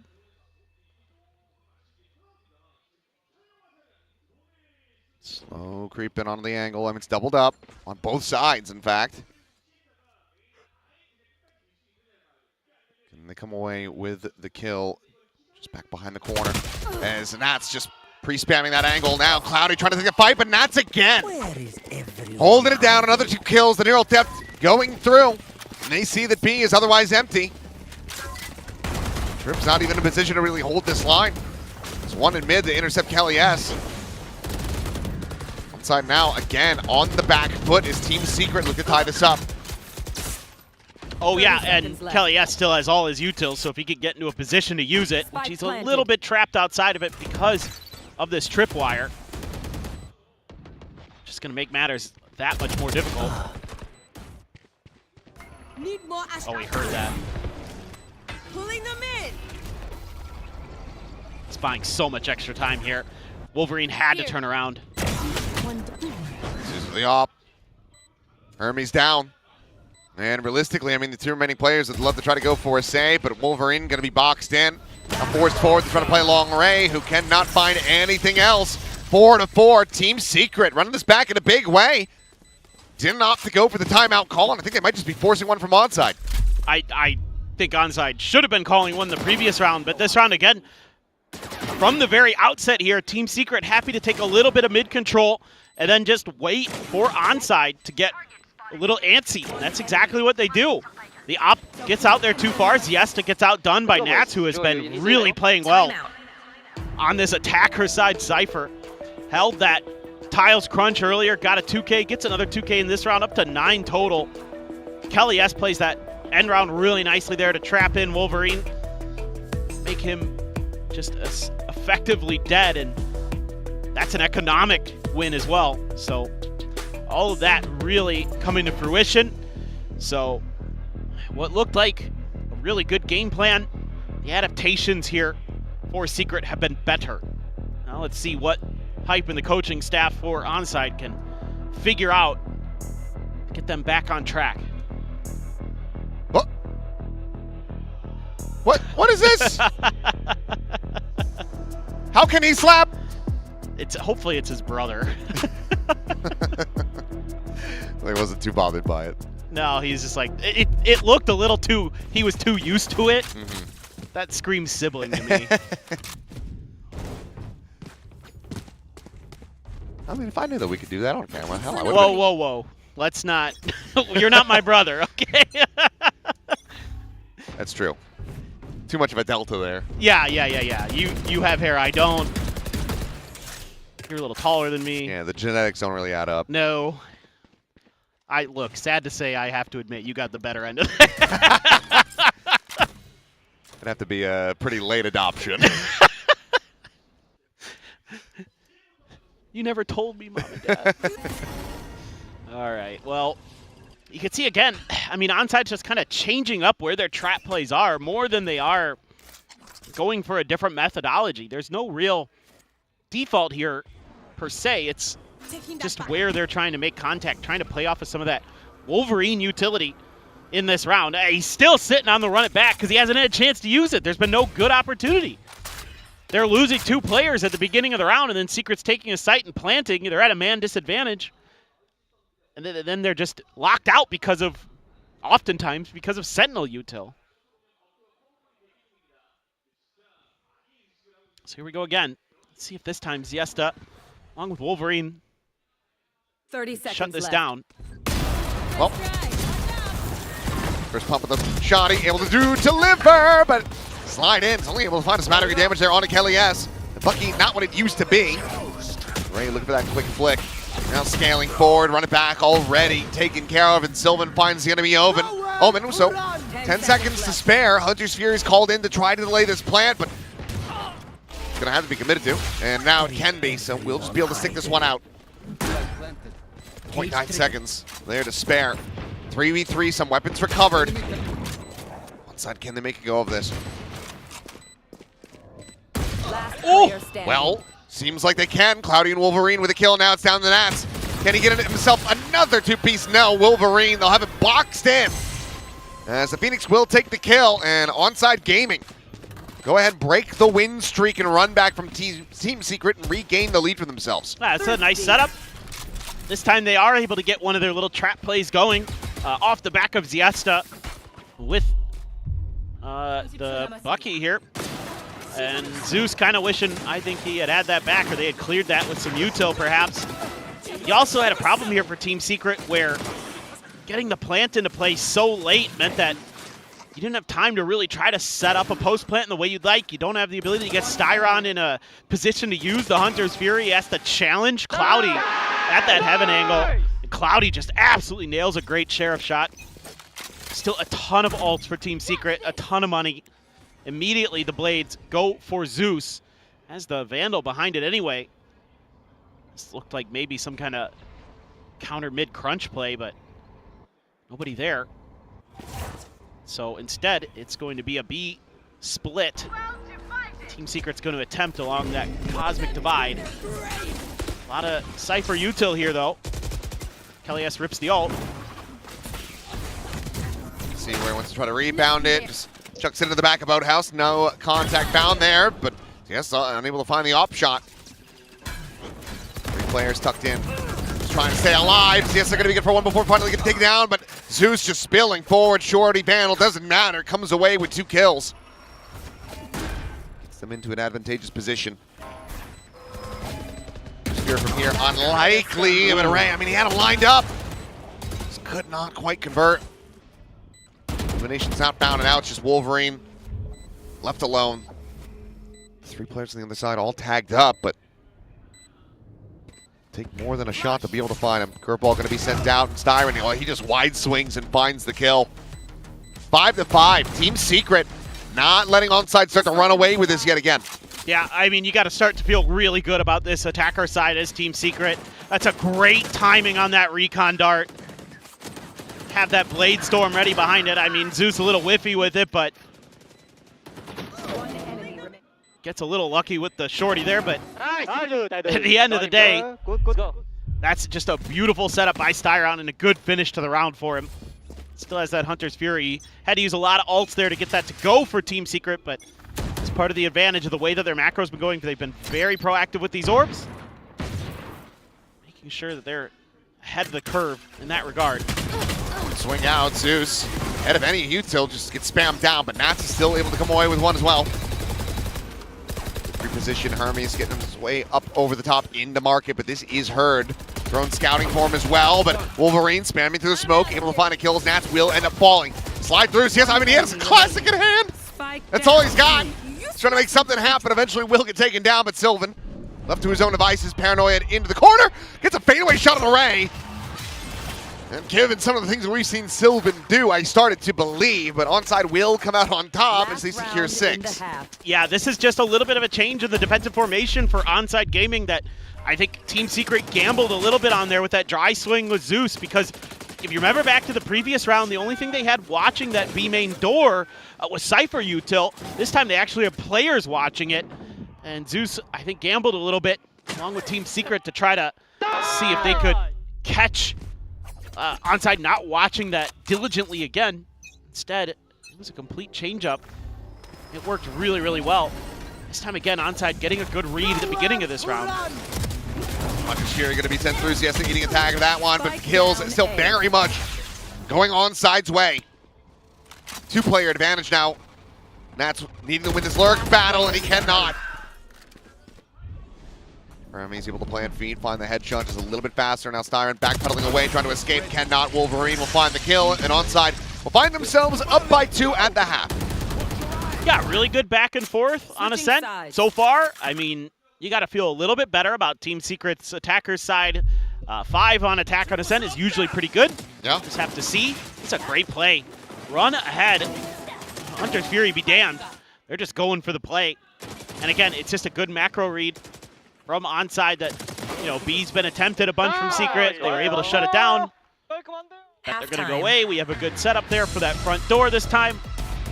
That's kind of what you're relying on here right now is Onside Gaming, is a lot of these trap plays. They worked well enough. Is their attacker side going to be up to snuff? And Sylvan continues to be very, very impactful for Team Secret.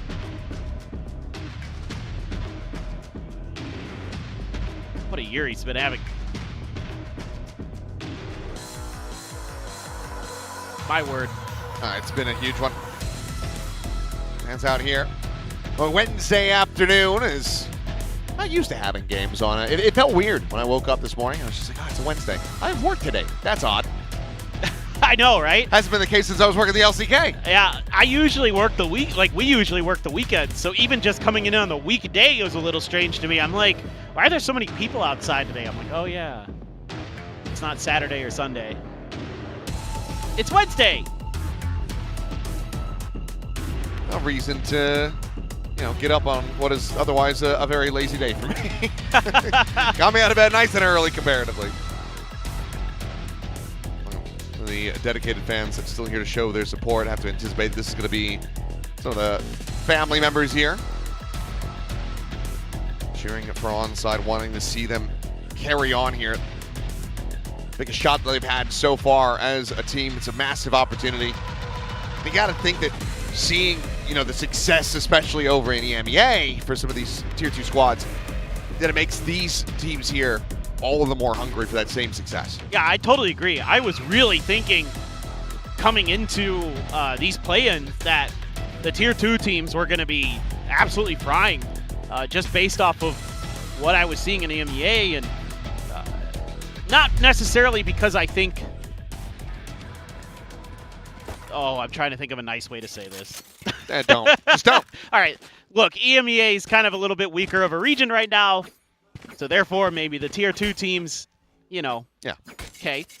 But here at Pacific, I was expecting the tier 2 teams to have that confidence from seeing all those tier 2 teams playing really, really well. And so far, it's only been Sharper that's really been able to convert. I mean, we've seen some good stuff. Some of the others, but... Ooh. Okay.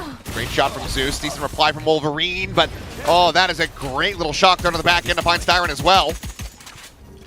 That's now just spamming away, but Wolverine scaling very far forward. Taking an aggressive fight. He's looking for even more here, and it's a fadeaway shot in motion. As it's looking like it's going to be that second pistol also going into the hands of Onside, barring a big turnaround from Sylvan to Kelly S. Oh, and they've got this lurk. One enemy remaining. 2-tap. Long range from Hermes. Kelly S now boxed in. No great angle of approach. Has to win this fight. Feels like, but Wolverine has kind of pulled away from the market angle.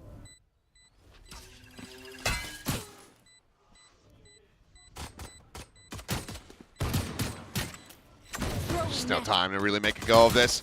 Wolverine around the back would love to try to get this elimination, but the death also gives him a charge, so he's going to be just about halfway towards that next run back, and Onside are going to be up by 3.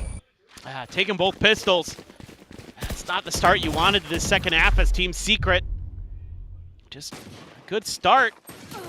Zeus finds a quick kill, but Wolverine answers it back so fast, and then he gets lit up and shock darted. Wolverine on the fadeaway, the lurk by Hermes. All of it coming together nicely.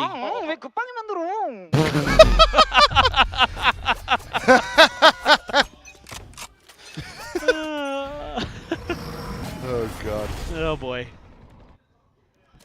The 10-year-old crash out. It was. Don't want to go to bed yet. Yeah. Want to stay up and watch Ninja Turtles. Oh, Ray's been spotted. Oh, he's in trouble. Time for the drop back, and yep, will quickly die, so Sheriff can be collected. Zeus will take that in hand. And he is very aggressively fanning out over towards the defenders, or the attacker spawn. He wants to make sure they have everything covered now.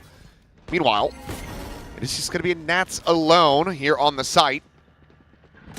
Wolverine, the lurk, hearing the footsteps, swing through, snaps on Sylvan, dead. They know they have to try to clear him out, because if they can, that also gets them a phantom. Jump around the corner, though, through the molly. It's going to be a bad time. They try to catch him with the util in hand, but they cannot. Zeus eventually will find it, but Hermes will carry those weapons over. And that's going to be 9-5 now. Yeah, really liking what Wolverine's starting to find in the Phoenix game. This was a great individual effort. That poor Ray's just on an island, so it's probably a one-and-done position with a Sheriff like that when you're getting overwhelmed. But Wolverine plays this so beautifully with these flashes, using the hot hands to get the heal back up, and even though Zeus does end up taking him down, he doesn't give over that Phantom. He's in slightly better spirits now after that round. Can't blame him. Jumping from right towards main, nothing going to be seen there. And now you've got ulti online. Oh, the Sentinel util, very deep. It's not in a position where it's right at the front door there. So let's see if they're still able to clear some of it or not. Nope, but you have to run it back. The run it back is going to be eating a hell of a lot of this. Wolverine does eat a good amount of damage, but of course ult's still going to be in play. Oh, another slow connecting. These players still going to remain tucked here on the site. Rotation starting to come through. Zeus and Styron making their way over. Later linger there from Silver, but ping reveal is going to be found. Ray able to find the kill on a Kelly S through the wall, but Nats holding his own. Finds another as Wolverine will get taken down. Swing out looking for the third. Gets it. And Nats is keeping them alive here in this anti-bonus. Glaive and spray there from Ray. Unable to find anything more than a forced armored buy. And that is going to be Secret, denying the bonus conversion. Yeah, beautiful little setup here for Team Secret on this B-door switch.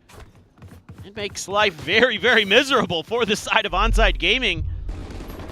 Every twist and turn, they're slowed up by the grab net, by the sonic sensor, by the trip wires, and then Nats taking care of business back there. That was a tremendous hold. He has had some stellar moments today. Him and Sylvan leading the charge for Team Secret. You can find this one. Momentum will be built up, and Team Secret right back into the game. As they try to deny them from moving up the double digits. The great opening kills. We listen in with Secret. One top mid, one B main. I get short. Cannot go short. Okay. Go play together, boys. Go together, yeah. Cannot be shot, right? I'm gonna get info A. I'm getting info A. So top mid, okay? Focus cross circle. Icons for you. Nothing mid, guys. Nice. Enemy. Aim last. Let's go. I'm with you, Kel. Hold top mid. I got the base. I'm holding top mid. Guys, continue. Why you go back? It's okay. Just kill them, bro. Can be shot. Okay. I just spotting him. Nice! Nice! It's all good. It's all good. And that it is. Secret now just down by 2. And they have broken the bank of onside, so going to be well slated to make this within 1. Yeah, getting a little bit aggressive at the beginning of the round. Team Secret giving onside a little bit of their own medicine here. And just fanning out. I think the nice thing about those comms is they're just really trying to track down those last 2 players, making sure that they know everything that's going on the map.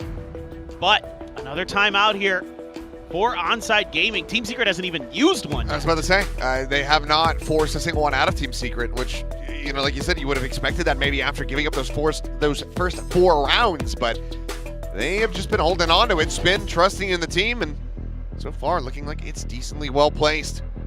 This starts to slide away from them again. Pump the brakes at long last, but for now gets a word in with the rest of the squad. Try to continue this little run back.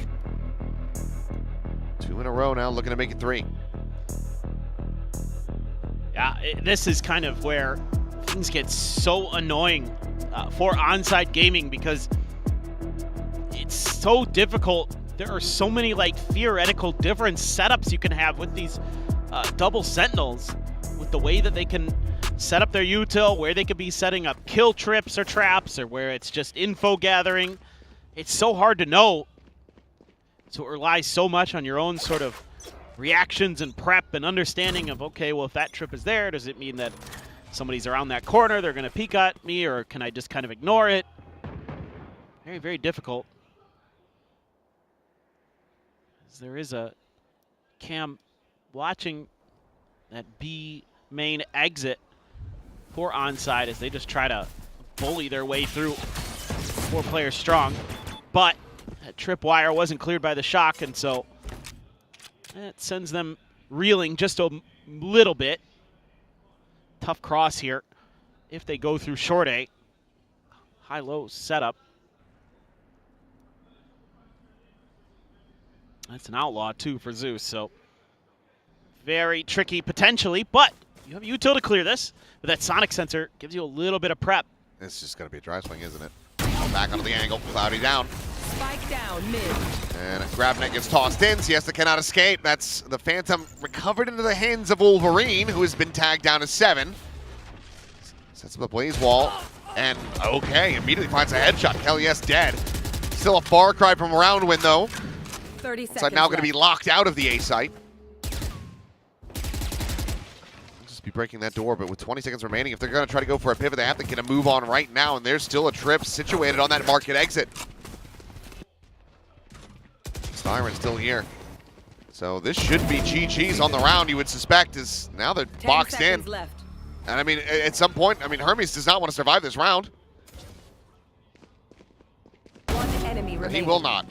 Spike down mid. Out to the open, rain out, just to try to hold on to the Phantom. Couple seconds remaining. Gets one, looks for the second, cannot find it. Zeus guns him down. Team Secret, one away from tying it up. That's a great timing here from Zeus to refine that angle.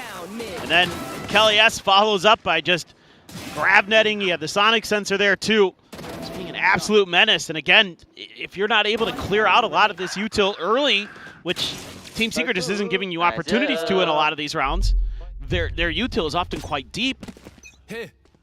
It makes it so tricky, especially when you go for a late round pivot like that. You're really gambling. Siesta trying to get through, but he's getting absolutely destroyed. Couldn't see a damn thing. He's gone down, drone now out. Gets the spot. Don't have a molly to try to flush him out, so just gonna have to try to clear Styron the hard way. And, well, they can't eventually clean him up, but the whole rest of Secret are just mowing him down one after the other. It's 9-9. Yeah, invest. Both ults there. Just absolutely quick to respond, our Secret this time. It's a pacey hit, but Nats, I think, just got a glimpse there on Siesta as he was coming through. Styron had the drone to help him out a little bit, plus he had the Zeus behind him. There you go. Just let loose. Caught the target that he wanted. Caught Hermes, and there you go. Round over, Team Secret. Another thrifty attempt. The Secret slated to take the lead. Economy booming at the moment, so not really going to be possible for Onside to try to break this for the whole rest of this map, you would suspect, but that is a great shot from Hermes. What a punish. Zeus is still out in the open. Cage now popped, exchanged on both sides. Peek comes in. Nats can't quite be overwhelmed here yet. He's wary about that approach from the back, but he's still able to find Wolverine before Hermes will finally take him down. Girl Attempt is going to be invested into this one, but he's got no way to try to invest a Hunter's Fury alongside it, so no easy punish. You're still just trying to fight your way out with no weapons recovered. And Hermes is just stuck at Switch. Just leaping around like a maniac. And Secret will hit 10. Level heads until we're home, yes? Man, it felt like for a moment there was an opportunity. Hermes finds a great timing. He anticipates that cloud burst is meaning an attempt at an exit to back sight for Zeus or towards the alley. He reads it beautifully. Nats again, though. Shutting things down. Picks up a couple big kills. Styron just running down Hermes there at the end. So you're out of timeouts as Onside Gaming. Team Secret may never even need to rip one. They have the op for Zeus. Got a Hunter's Fury, a Neural Theft. Almost. Oh, there it is. It's just a dry walk into A. Nats is having a field day so far. Fantastic map from him.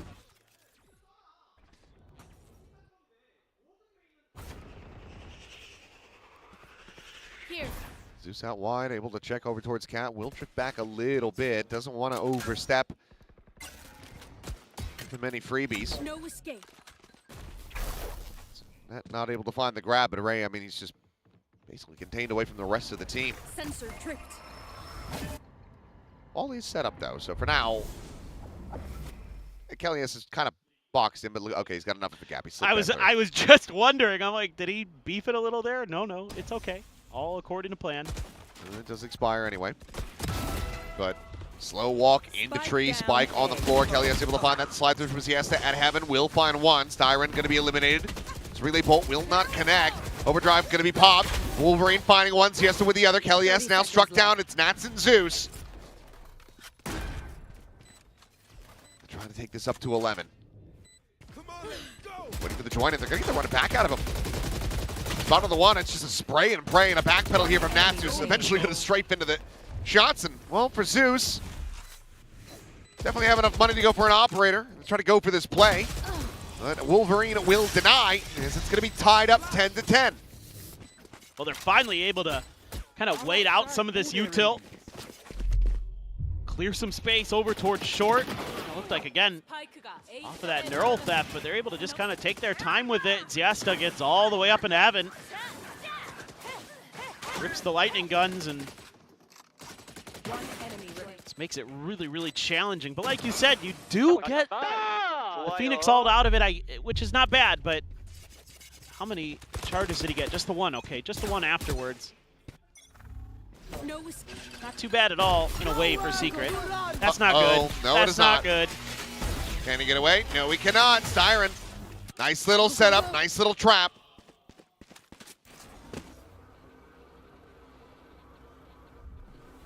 Oh, just the player down off the rip. Not a bad one to get. Remove the flashes. He's been the top fragger as well. Yep. So a huge kill to be found in the end. Oh, now you can put a new trip up Right at the front of the door. Cam to watch the other door. So market door. Really secured. Fallback positions available with those sonic sensors as well. Boy. A spawn split. Look to the one side, a glimpse. Spotted, but Kelly S. faster on the draw. Net onto them both, the spray and pray. How has he not done more damage? Tucks back, avoids the recon. Smoke about to fall, he's here in the open. Sylvan looking for that second kill, but the spike got dropped crucially. Hermes will find Styron, but they still have to fight their way back through, and now Zeus is joining in. Now they have an operator staring down this alley. It's 15 seconds. Oh, the top. Why? Smoke the bloom. Why Ray's able to switch? find Sylvan, but they have to still grab this and run. I don't think they have time. 10 seconds Can he left. barely get there? Yeah, he can. And oh, this might have been a bit of a beef.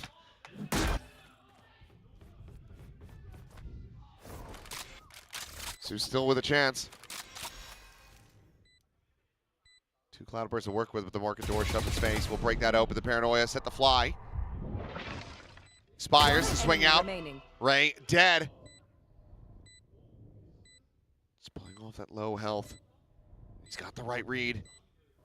Hermes, though, just tucking into the corner. Quick little check, and eventually Zeus is going to have to turn his sights back over here to the spike and try to go for the defuse. Wary about every which angle except the one that he had previously cleared. Onside.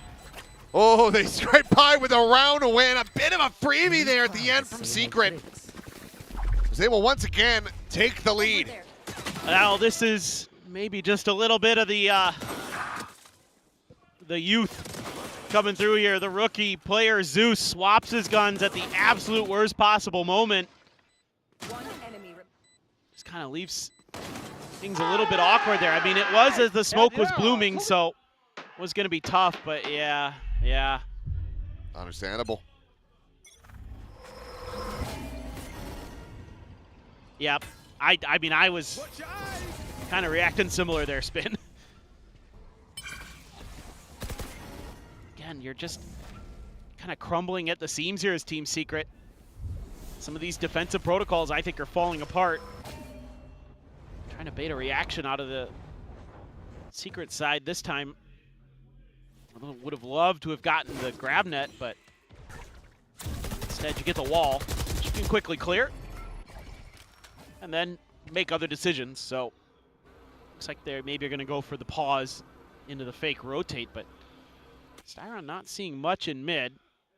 Kelly's playing from heaven. He's got the net in hand, and he's also going to be one away from having that annihilation online. Take flight. And Cloudy maybe drone over the top, spot onto one. Could just go straight for a Hunter's Fury here, but instead sending out the recon. Now he's going to let her rip. So far, though, it's not connecting. Sylvan's just scaling forward, but Ray TPing in behind Siesta. He was able to find that kill, but Styron now to the rescue, pushes forward through tree. And this is going to be Team Secret with a fantastic round in reply. Hermes now noted, does manage to find that catch on the flank. This isn't over. 80 health between the two remaining players on Team Secret. Not too much better for onside. But it's all, again, 15 seconds remaining. Do they know where Hermes went? Last player standing. Well, that should just about do it, unless Hermes can get the 1-2 punch here on the drop down. But it'll unlock you a play, and yep, well, that's just going to bring it to an end. So 11-11. Bit more to cheer about here for Secret, for Spin in the coaching booth now. So they managed to tie it up. Yeah, there's some really interesting things going on in this round. It's good stuff from Secret at that point of attack, but Ray able to find a nice timing on a TP there. Catch Sylvan off guard. I mean, Sylvan just can't see it. It's off just to his side. Ray finds a good moment there for a second. It looked like Secret should be winning this, no problem. But Hermes on the backside catches Nats in transition. Have to use the annihilation. Guys, it's okay, guys. Just trying to keep it steady. Round win here for Secret. I mean, for either side, the cash is frankly not that great. It's just Zeus and Styron will be overall a bit better off compared to onside. Well, this round, yeah, could basically determine the map. Sylvan does have a Cosmic Divide. Hermes one away. He gets a kill, could get the neural theft. suspect that you want to try to get some of these into the hands of Wolverine, but I think a main orb has already been taken. So we'll just have to try to attack into this without that run it back. And now you've got a third player joining on this side of the map. Grabnet to main from Kelly S could absolutely give onside fits on this entry. Hermes though, scaling forward, and what a shot! Finds Zeus midair. That's the operator now down. Earl Theft gets the reveal. Looks like they still want to try to commit into this side, and Sylvan's going to be spotted. Line it up to slide in. He's stunned. He's dead. Siesta able to run him down with that stinger. He does end up falling. Still a player advantage for onside as they try to make this up to map point. 30 seconds left. Spike planted. Shock Dart doesn't clear around the side of that generator. Meanwhile, PK, I mean, Kelly, it looked like he had the crosshair placed. He's just crouch peeks into him. Finds that elimination now. Team Secret having to swallow the pill that they have to go for this save to retain this operator for one last round as they're going to be looking to try to push this into overtime.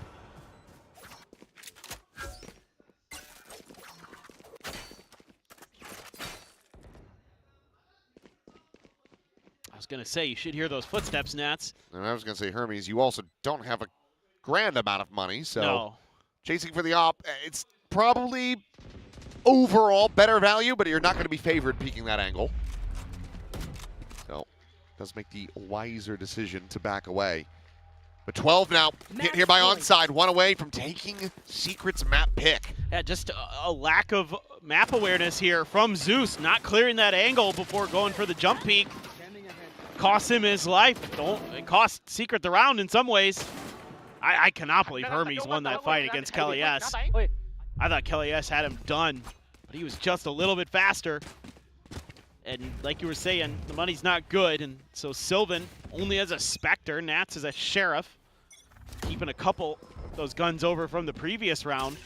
Let's see what Styron wants to do in response. Just looking for the shock dart timing. He's going to catch a little bit of damage. Nothing too much, though. And it's on to the Phoenix that does have the run it back available, so that health bar is not going to matter too much once he pops the ult. You still have the trip in mid and a really deep trip on the B site. It's connecting over from the boxes up to the top of the catwalk. Enemy marked. So that leads me to believe they just want to fall back towards boats. Enemy tag. The back called in, quickly shut down. That's from that stair side, able to find the kill.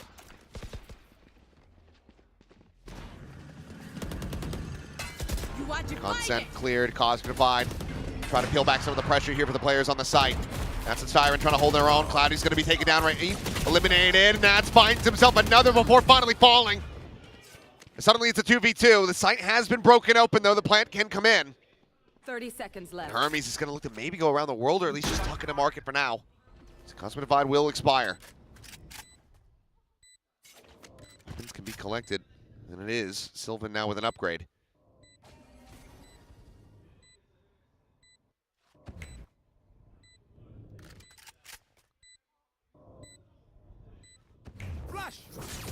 Oh, spots them both.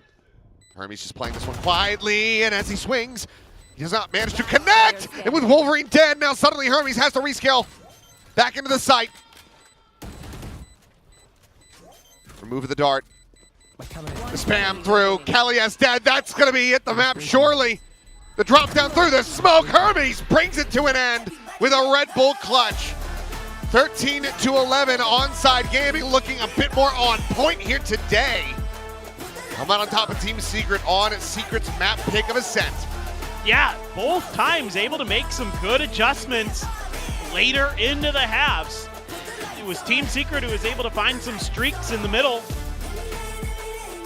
of both sides of the coin, but Onside, really nice at the end there, able to start making their splits work, putting Team Secret into really awkward positions. Hermes doing a nice job. And you got to give Wolverine a ton of credit. He had a phenomenal map, 21 kills there, along with Hermes, who ended up with 21, 14 deaths. Yeah, big step up performance from these guys, whereas a little bit of a taper off from Zeus. Big things, but shifts over to playing the Jet. It's not something that we have been seeing much from him at all. in the last 30 days, he's only had 1 game of Jet played, and it was a decent enough performance, but this one unfortunately did not quite hit the mark for them. So Secret now going to be operating from the back foot, with Split potentially being the decider, as Onside are going to be looking to make this a 2-0. Yeah, I think there were a few decisions that Zeus wishes he could have back on that Jet. A few moments that were pretty impactful in the rounds, especially in the late stages of that second half. But it is what it is. He's still young. He's still got a ton of talent. But so does Onside Gaming. They have the world in front of them right now, and they're trying to avoid an early end of the year. I mean, it's the youngest average age team in the world right now competing in VCT. They're able to find the first map win. They're going to be looking for that 2-0 as we get ready to go to Split, but for now, we'll send things back to the analyst desk.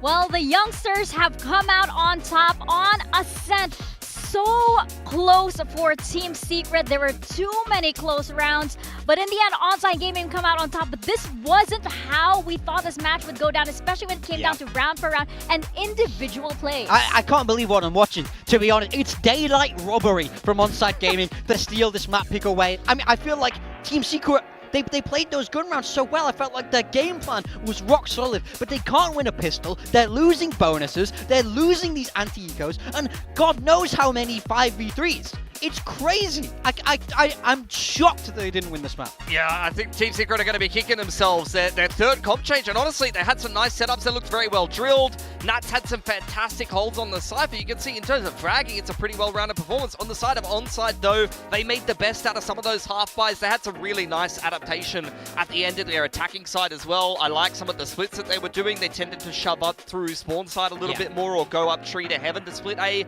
I think you have to be a little bit more creative about how you want to attack when you're playing into Cypher Deadlock Astra. And I like the vibe of Onside as well. You saw on the stage, they were looking a lot more comfortable. It seems clear that those nerves that were present in their first match are absolutely gone, because they were, doing the whole VCT player emoting thing. So I feel like they're feeling very, very confident about themselves. Yeah, they did a great job to settle themselves into this game, to be honest. I do think it's very impressive. I think Wolverine very impressive. Hermes as well there. I think they did their job excellently. But I mean, ultimately, for Team Secret, this is such a tough reset. I honestly don't even know how you do this, because this was their map. Like, especially on the verge of elimination. This was their map pick. They had a game plan. The game plan kind of worked, and at the end of the day, being unable to win pistols and some individual errors cost them the game. Some great plays from Onside as well. So Onside going into their map pick with a fair degree of confidence now, a little bit of pressure alleviated. That was a tight game that's going to be very draining for both of these teams, but being the team that won it definitely is going to help you out. Yeah, that victory is definitely going to help them going into the second map. But talking about those rounds that they should have won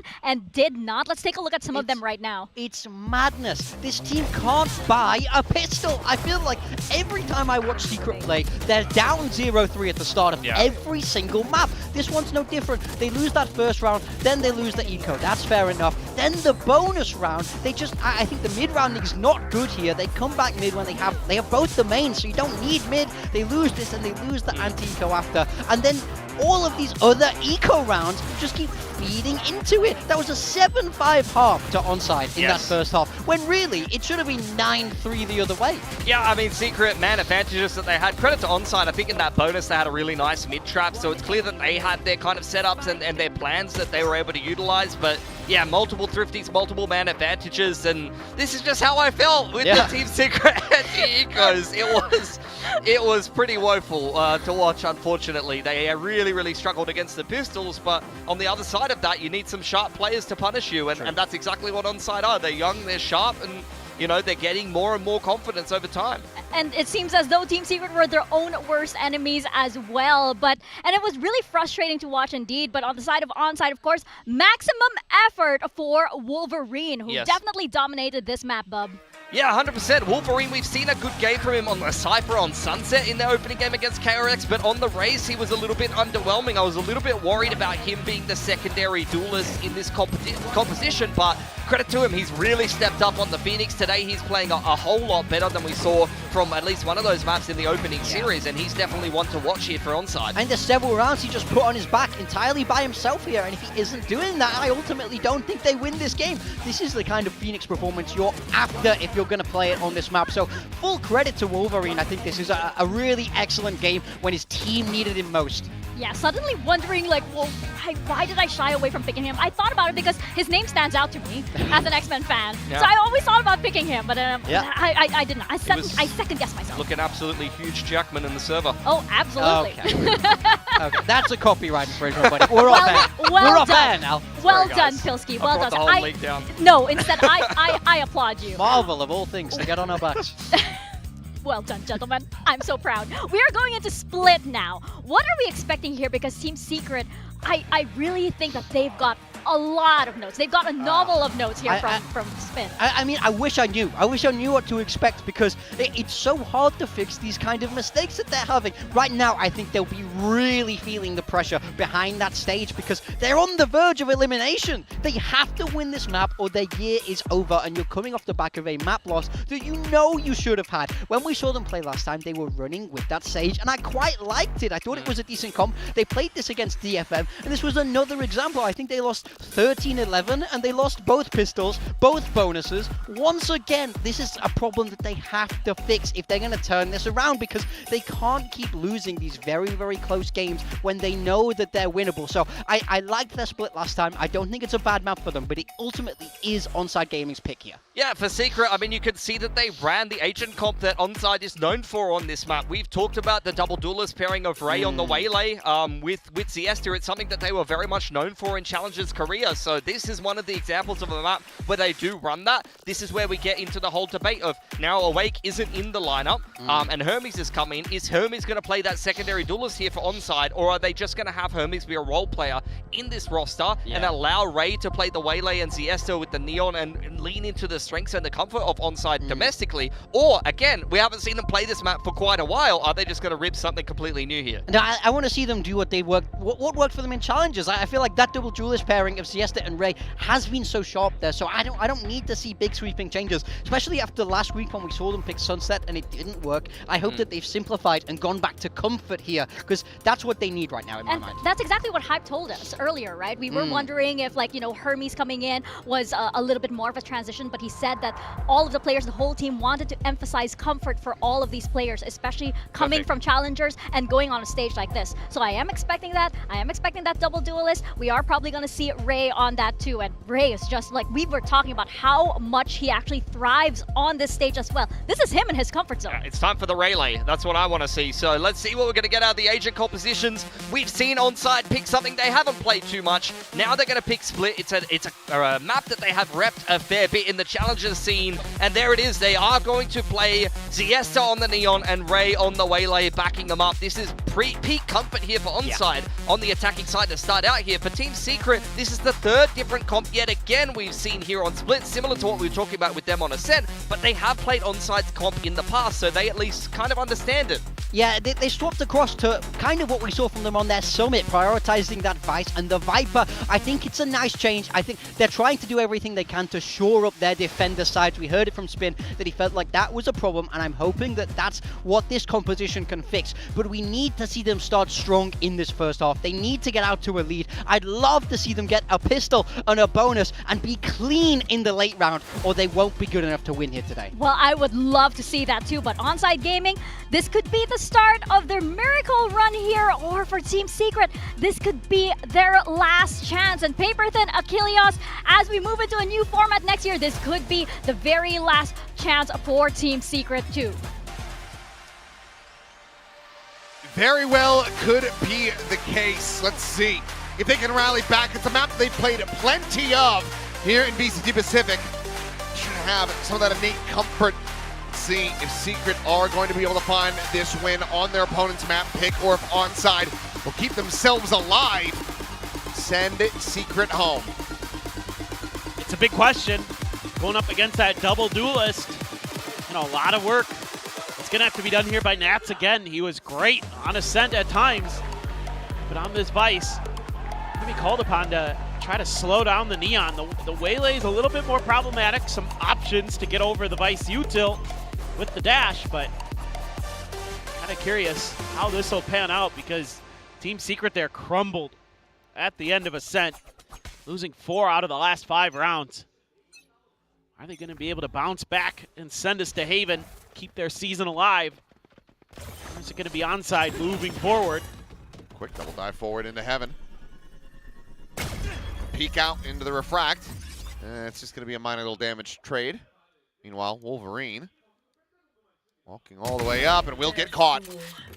Only is very cognizant of this, finds the opening kill. I'm sure something that was talked about in between these maps with Spin was how to handle some of this aggressive lurking from onside.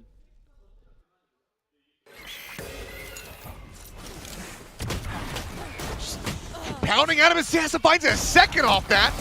And look at his health. How's he coming away with that kill? Immediately going to be brought into the 2v2, a little bit more healing, push forward, putting it back towards 100 HP, but Nat still looking to bring this to an end. Will find Cloudy, Siesta will fall, and Team Secret will be able to rescue the round after all. Yeah, it felt like maybe it was going to be onside just brute forcing their way through that round. Somehow, some way. It is going to be Team Secret who's going to get through there. I don't know how in the world Siesta gets two. Sylvan, good for two of his own, though. Very reliable, as has been Nats today. Kelly S swoops in to make sure. Let's go default 2-1-2. And a big pistol win. Oh my god. Leaks. Guys, I know what they're going to do in this round. They're playing an anti-eco, and they're defaulting. Who would have thought? Who would have thought? A Siesta! Uh-oh. Well, he's found one of the twos. I'm out of here. They are dead, and that is a weapon grabbed up.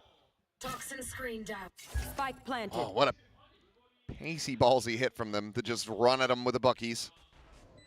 Finding that value, and now you've got this very late lurk here from Wolverine. It's just a bandit. Meanwhile, swing of the corner. Marshall shot not going to connect. Do they expect a second bucky? No, they do not. Now, Toxin screen down. push the corner. Claudia just pulled off that corner angle. Still is able to find the dink. Puts Kelly down to 21 health. Should be round secured, and what a brutal beatdown this would be, and it is. Hermes with a finisher, and onside on their feet. They tie it up 1-1. It's a hell of a call here. Go for a couple buckies in the mix, and the refract and back. That looked like unnerfed Bucky right there. It did. Oh. Just so much damage done. We've had first Bucky, yes, but what about second Bucky? Yo, CL 신나지 말고. Oh boy. Starting to have some fun. That's going to get the confidence flowing for onside. Into an eco, only Nat's going to buy a sheriff. It's an outlaw for Ray. Very scary round for Team Secret to try to bounce back into this. Doable. Never know. Ooh, there's the spot. They're just looking to run him down, and doesn't matter if it's a Bucky or a shorty, as long as it's a shotgun. Seems like Ray's going to be having a whale of a time. Herbie's now going to be watching the rear alone. Can be potentially overwhelmed, but Ray close enough by to do a quick pivot and a peek into garage. Trying to stop them from getting their hands on this gun of Hermes if they are able to take him down. Smoke layered in, paranoia set. Now you've got Wolverine as well swinging around. I mean, Secret are widely ready for this, though. Maybe a little less than I thought, but still are able to find that. Kelly is alive, but now spammed down. Check over to the side. Sylvan will make it a little bit more costly. In the end, Styron. Ninja fuse? Nope. Wait. Oh, okay. Definitely not now. There was a world. There was a small little world there for a brief little moment, but there you go.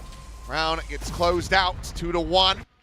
Onside, establishing a lead as we go into the first rifle round.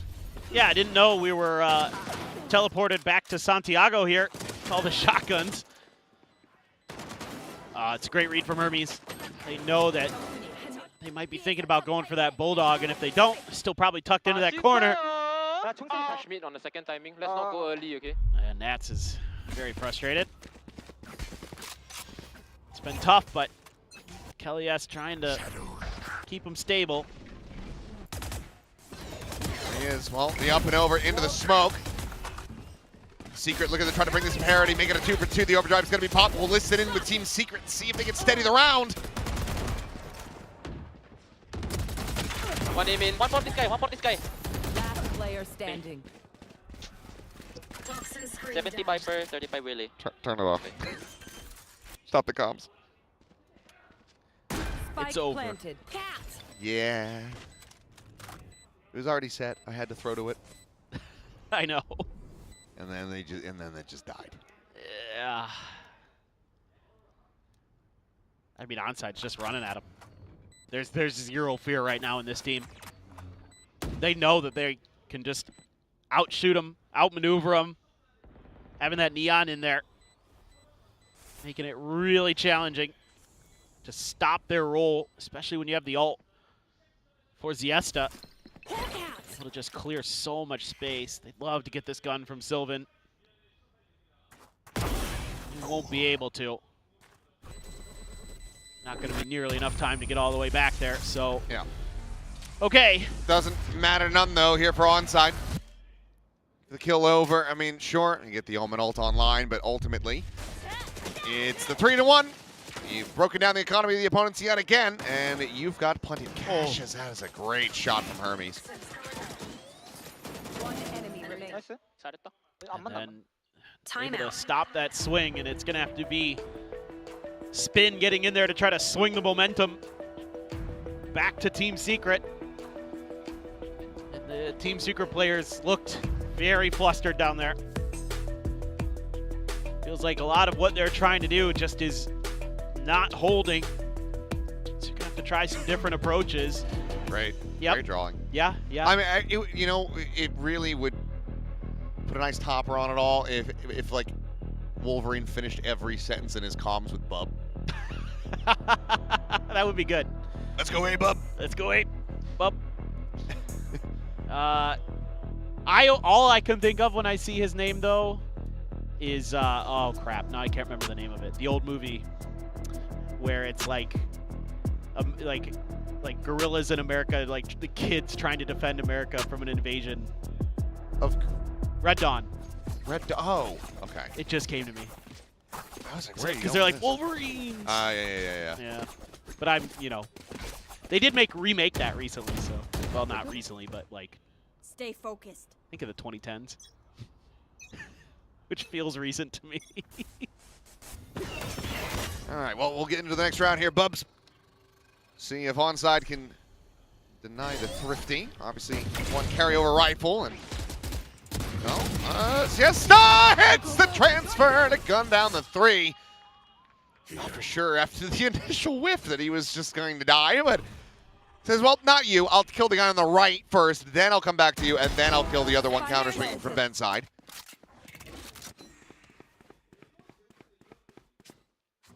That was pretty good. Yeah, pretty good. I think he might be a little less nervous today. Yeah, I think he's feeling it today, at least so far. Looking pretty strong. Kind of that player that we've been expecting. Him and Ray, that 1-2 punch. Okay, good. He didn't saturate himself. I mean, it would just be, he'd be aura farming. He's just like, yeah, what are you going to do about it? I'm here saturated. You can't kill me. Yeah, it's true. You're a world away. You're saving. Well, Spike will go off 4-1. See, though, with some more weapons in hand of Secret after the timeout call, they're going to be able to find that second round win. Shut down this Over there. onslaught that is being thrown at them. Oh. I had it the other way around. He went from right to mid. Yep. It's okay. But even just that nice little slide to the right, he breaks the line of sight. That woke the coaches up. That was pretty nasty. 10 kills for Ziesta. As a glass cannon operator here for Nats. So they're trying to lock down that A ramp control. They've been giving up so much space early though. Secret, a high-low setup. Oh god. Gold, Ray willing to disrespect that snake bite. Tiptoes into it, but on the immediate spot has the refract out. And this could just end up being a Seeker send into a push. As looks like Nats unable to catch a glimpse there. quite spot him as that smoke was blooming. They just get tucked in over at A main. Meanwhile, pressure, the dash forward. Then space taken, a bit more mid-control here for onside. Yeah, this is a really tough round right now for Team Secret. Plus you have the Seekers here to worry about. Something that they can play quickly off the back of this crunch. You can send the Seekers in while you're trying to hit A main, so Nats is going to have to be good with that operator. They call at least one. Does have Styron there to help. They are going to get confirmation on that Prowler. 30 seconds left. Seekers rushing up through the vent. Oh, the shot from Nats, unable to connect, but the follow-up will. Ray just a little bit unsteady with that spray, but CS how is he still finding that kill? Hell yes, the spare the flesh is coming away with 2 of his own. Meanwhile, Hermes TP forward into the site, and then out into the open. Spike down A. 10 seconds left. Wolverine now having to do it all. And there's just not enough time for this. So Sylvan will go ahead and put him down. 2 players surviving. TP up over the top to try to recover the op. And that will not quite get into their grasp. But critically, the round does. Yes, this is a little bit scrappy for Team Secret. Oh, you'd love for Nats to hit that first shot, because then he's able to follow up on the Ray. He can't quite get the aim steadied. Whoa, Siesta does come in through there. Woo, Kelly, yes. One enemy Big round for the Viper. Go TP heaven, go TP heaven. And I think I guess he wanted to try to re-wrap in to get the plant for Heaven, given that Wolverine was scaling into that position, but they had never taken down Kelly S, so it just ends up being a bit foolish. Ray, once again, going on this push, swinging the corner, and we'll just get visual confirmation on Kelly S again, but cannot find that kill. And he's got the convergent paths here, so Wolverine, Sylvan in an anti-spot for that. He's about to fumigate that apartment. Heard you got a cockroach problem. This will take care of that.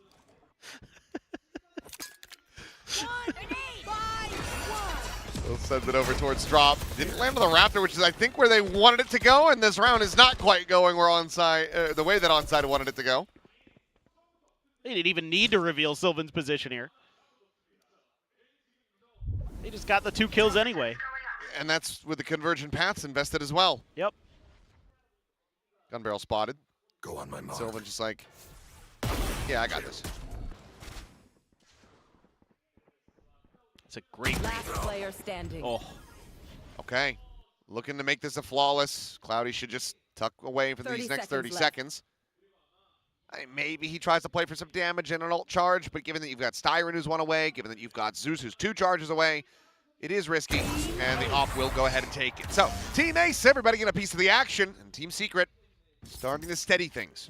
It's just a really good read off the rip on how they're going to want to use this convergent pass. The way that everybody's set up, basically either dodges it or gets the kill because of the nade there. Sylvan, just in case they can't slow down the initial hit, they do anyway. He's got the extra layer. Because again, if you're going to throw that convergent pass, it's usually going to go onto the site itself. It's not going to go back site or up on those boxes. So really nicely thought out by Secret, making it difficult for onside, who is going to grab an op this round, Ray. Oh, I cannot believe he missed that. Yeah, I think he just started moving a bit too early. Should have had that one absolutely nailed in. I mean, Kelly S was just wide peeking. It's a good read. Critical to not be able to find that punish. Tiny little gap here in the smoke that's now expiring. Boombot going to be cleared from the one side, and not going to be able to find anything on the follow-up as well.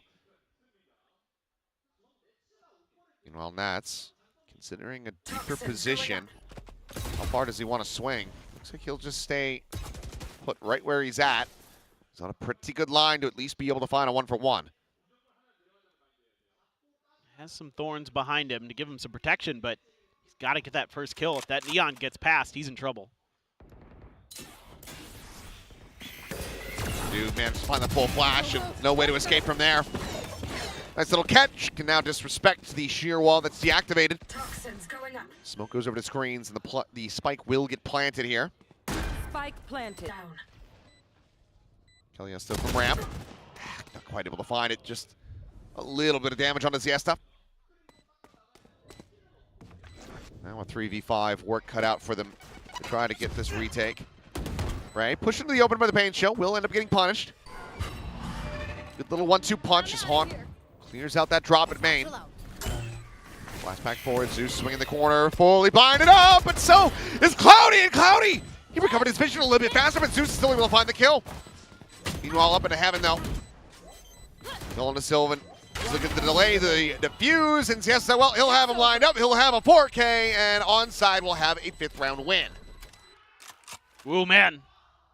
I think they just accidentally dropped the op. I think that's why they're freaking out on stage. It's fine. Not the end of the world, but probably a little annoying. Ray had some pretty good reads there early. It's good, good work on the map for the side of onside gaming. Few little.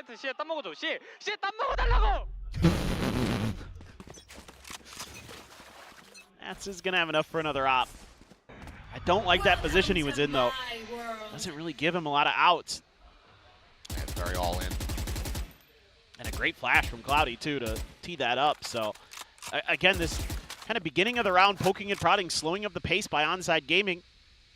Now they're starting to be a little more thoughtful since Team Secret has proved they can stop some of those fast hits. They have to clear some of the players, clear the utility. And again, Ray has been really instrumental in some of that kind of moments where he's able to dash in, refract out, get the info. Cloudy's doing a nice job here. Trying to sell a bit of a fake on this side, it looks like. Cover going out. Well, usually that Sky is going to be with the main force of the attack, but Team Secret maintains their default. No change in the formation. Push the ramp. Operator still in hand there.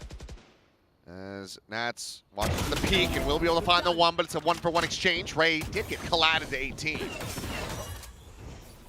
Go dashing away, and obviously, I mean, Cloudy is a world away at the moment. He is still lingering around B, calling for the pivot to come through.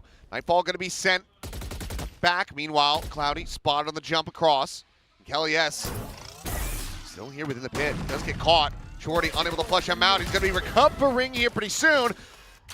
Again, it's another 1-for-1. The time now going to be drained down. 12 seconds remaining. The fight in the main. That spike on the floor, and Sylvan has the finisher for the final 2. 3 players alive. Team Secret continue to keep it close.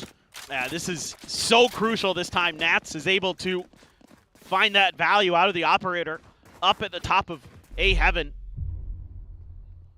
Finds the kill. Yeah, and even Ray able to do some more damage despite all that. Wow, that is fast. But problem is you haven't cleared anything on site, and those 2 players in garage couldn't get anything done against the extremely stalwart Sylvan. Yeah. Still have a steel guard and the showstopper ready to go. A hit for a post plant, but they're going to go for this double bucky yet again, and well, Wolverine will find one before getting taken down. So showstopper is no longer a concern. Sylvan aware of the space that he's given up. Check forward, finds one. Now they have to try to turn back to flush him out. Push through. They're right on top of each other.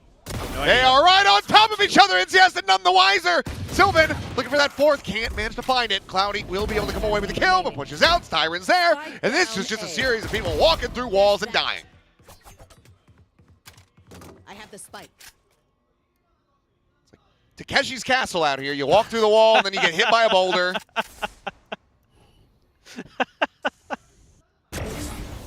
And there you go. MXC for the American viewers. Yes, yes. That was quite a round for Sylvan again. What a day he's having. He was fantastic on Ascent. Just winning some of these battles, no problem. Finds a great timing to sneak into the smoke. And it's just, it's almost unlucky he doesn't get the 4th, to be honest. Like, the smoke was blocking his vision when he bumped into Cloudy. Probably his gun barrel sticking through there. Zeus has a showstopper. Cloudy again with Seekers. Nats has a steel guard in here too. Let's see. Onside can further cause more trouble. Ray just smidge of damage. Hermes. Oh boy. Oh yeah, he's not getting away from that one. He's planted his feet, accepted his fate. Seeker's now going to be sent. Onside still want to make a go of this in the 4v5. Meanwhile, Ray, deep angle, still going to be spotted out there. Now he's surrounded, and he's going to be taken down off screen as Kelly S finds that kill. Siesta winning out the fight. Trying to break open the A side. However, this is Sylvan. This has been his sight in the past. Can he manage to make it so? Again, no. Wolverine finds the shutdown, and now you're going to have a pit for the post plant. Welcome to my world. Oh my god. Siesta just... Oh, he's feeling it now. Sliding forward, losing track, will end up dying, and now Wolverine dead as well. The pit immediately going to be dispatched. It's down to Cloudy. Into the 1v1, and he wings it out. A Red Bull clutch. As onside move up 6-5. Oh boy. I mean, this looked like it was going to be onsides round, easy peasy. At the beginning, Secret, I'm like, oh, okay, you're getting the numbers advantages here, but then Siesta comes to life, shuts down Nats' operator again. They shut down Sylvan. They've got the pit. Siesta gets a kill, and I'm like, okay, here we go. And then he can't convert. Kelly S has the shorty in the back pocket. For some reason, Wolverine's going in there with Siesta, thinking, yeah, we can just do this. Cloudy's there for the finisher. Absolute madness. Last round of the half, a leg shot on Array, and Nats, what a sit down. Big punish found. That gets that convergent paths now out of the equation. You still have the Steel Garden. Someone's talking to the corner. The swing forward, trying to go for the paranoia. Draws back out with that stinger, but just runs out of bullets. Doesn't have enough to make a go of it. Blink of an eye, it's a 2v2. It's Hermes. He's up into heaven. Flash through. On the check, but approach from both sides. Steel Garden going to be sent down. Hermes going to be caught. Cloudy able to find one now. Back over onto the Classic. And it's still an operator in the hands of Nats. He's picking the right angle, and he gets the quick scope. Fantastic shot from him. As Team Secret will make this 6-6. It almost went the way of onside. They were almost able to win another man disadvantage situation, but this time Nats good for it with the operator. A lot of pressure being put onto him in that defender side. Being the vice with an operator, very, very tricky. Don't have any escape buttons built in usually, unless you've got some really tricky util setup. He's usually playing ahead of it. Not after they got that win, but timing there. Nice for Kelly S. Even though he peaks a little too early on a Cloudy. Halftime. A bit of frustration, but not taking it too seriously here yet. Not letting it dampen the mood for onside. I mean, right now it just kind of feels like can onside's players, like their double duelists in particular, just kind of bully their way through Team Secret players. If they can, they're good for the round. I mean, Siesta had an incredible half, as you saw there. But I think you just saw on the screen as well. Yes. But if they can't, a little bit of problems there. But 6-6 on split. Your attacker side, not too bad. But that didn't seem to matter too much on Ascent. Kind of pretty evenly matched are these two teams. Pretty even on how they're playing both sides. Are we going back to old FPX? Yeah, I was going to say. Is this like an old school Berlin fan? Like, yeah, the player? The city? I can tell you it's not the Berlin servers. Definitely not the food. Oh, what? You don't like doner kebab? Nah, well, I mean, it's okay, but if it's your claim to fame.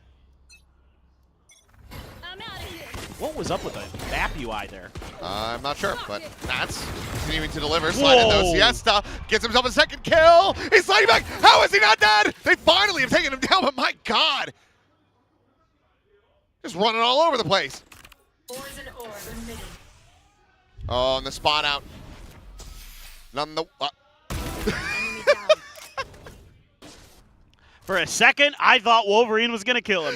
Styron just doing his Assassin's Creed trailing mission here. Okay. 2v3. Where do I want this to go? I don't know. Look at Herbie. He might still get rewarded here. He will. They're not going to check this. No way in hell. It depends on his timing. If he swings out right when Styron joins in, never mind. I was gonna say that they can find that punish, but instead what? Whoa! Is that follow-up headshot? That is disgusting. How have we gotten here? Has he got a third in him? It's gonna be unfavored. It's a ghost in hand. And Kelly S will be able to win it out. Cloudy at 22 health. That should be the round done, but does he expect the second player from Garage? He's gonna be able to just rotate all the way into Alley and play off the tap. Have to be a perfect flash timing. Now he's got confirmation. There's the snake bite. Puts him to 12. And the time, it's not going to be there for him. That'll be it. A nice little Red Bull clutch of his own for Kelly S. Get Team Secret into the lead, 7-6, as they get themselves their second pistol win. This, again, is just on a knife's edge. What a start here for Siesta. Woo! That first one so fast. And Sylvan, like, where's he going? Catches him right as he's jumping out of the smoke. Beautiful timing here from Hermes. This is an incredible lurk. Tucks into Ramen, and they have no idea, which can't blame them. Nobody does that. But Kelly S stands in. Now he's got a bucket. He's just like, yes, is going to run me again, isn't he?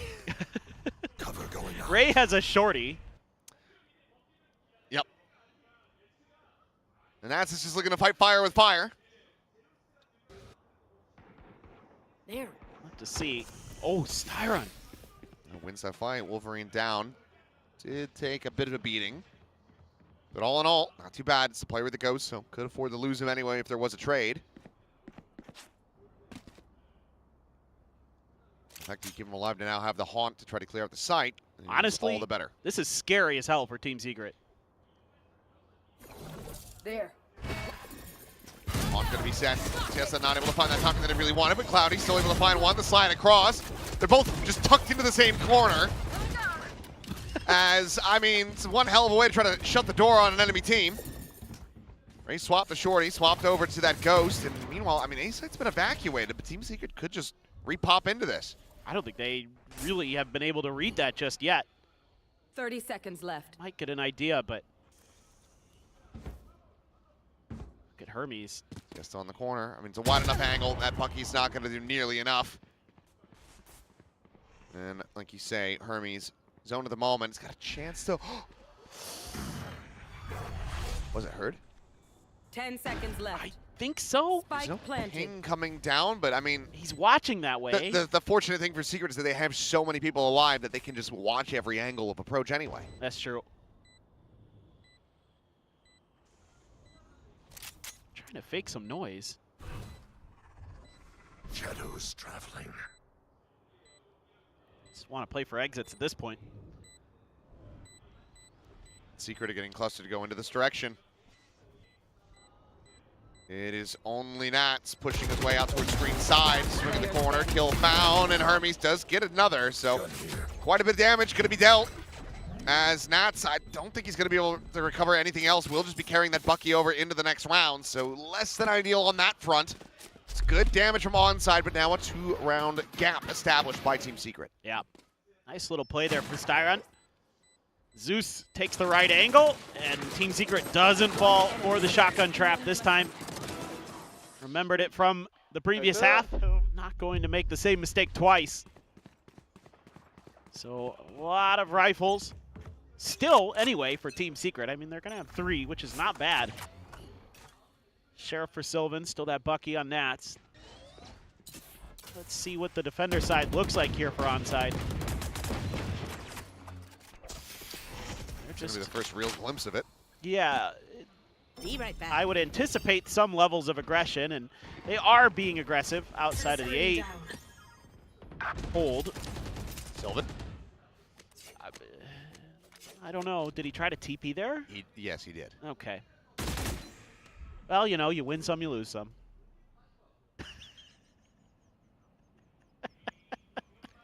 I mean... Look, I'm just trying to... That's like posting something on Craigslist saying, like, oh, here's a free couch, and then saying that you lost your couch. Yeah. He just gave that to them. Yeah. Not ready. But, you know, free couch. Okay, well, player spotted on the entry, slide in. Siesta, I mean, he's going to find him eventually. Ooh. Oh, yes, dead. I mean, Secret need to find some damage here. 30 seconds left. In 30 seconds, you don't have time to pivot this. Did they just save from here with the 2 rifles? It seems like that's going to be the case. Yeah. Suppose that makes the most sense. You don't really have any other great options. Bit concerning here, though, for Secret. In terms 10 of seconds left. trying some things that didn't work. But I have to assume that's not going to be a play you're going to see again from Sylvan. And then some of the other dry peaks. And, you know, it's all about kind of, I think, just staying together as Team Secret, making sure you can trade off of those double duelists when they dive at you. And it all turns Ziesta in particular, wow, 22 kills. Oh, yes, he's been absolutely destroying. Yep. I mean, I knew with 441 ACS coming out of the half. Yeah, and at the half he was, I think, 18 and 8. That's bananas. So 잡을 he's shown up. Siesta has arrived. Okay, well, onside looking to try to catch up here. Saturate out to garage. The spam will find Sylvan, and we're going to listen into onside for the rest of this one and see if they can close it. And it's looking pretty good. 저거에 바이퍼 미드로 있지 않대요. 121, 121. 파이버 마켓으로 페이드 121. B로 올 것 같아. 마켓에 B 그러면 B 들어왔어. 페이드는. 지금 몰라야죠. 페이드 딱 필이다. 걸릴게. 찍어도 될것 같아 얘들아. 나이스. 비메. 못 들어왔어. 비메. 이든 나한테 봐줘. 비메. 불리 까줄게 일단은. 스팸 해줘 한 명. 다 쏘지 마. 들어온 것도 몰라. 안 먹었어. 들어왔고. 들어왔을 만은 해 근데. 인코스 조심해라. 가만 쏠게. 넣는 거 열심. 뱅 하나 대충. 메인 땀 먹었다. 미드 밀래? 미드 밀게. 형 살아. 좋아. 오고 마우 돼. Calling for the push now over into mid. Trying to see if they can catch him on the wrap, but instead it's going to be footsteps heard. Yeah, they know exactly where he's off to. And they are matching pace here. 30 seconds left. Pretty aware of this, but they pumped the brakes just the right amount. Just taking the pressure off. Don't you dare, Ziesta. I see you with that knife out. Okay. Not a chance. You know he thought about it. It would take a while to try to actually catch up to him, but 8-8. Onside. Oh, fantastic here. Yeah, you're trying to lead the way with that Prowler to gain some space as Team Secret, but onside with the saturate and the sprays, able to lock that down. I mean, the fact that Styron gets 2 here is absolutely crazy. Oh, yeah. But still, Siesta. 못 봤어. Absolutely nutty stuff.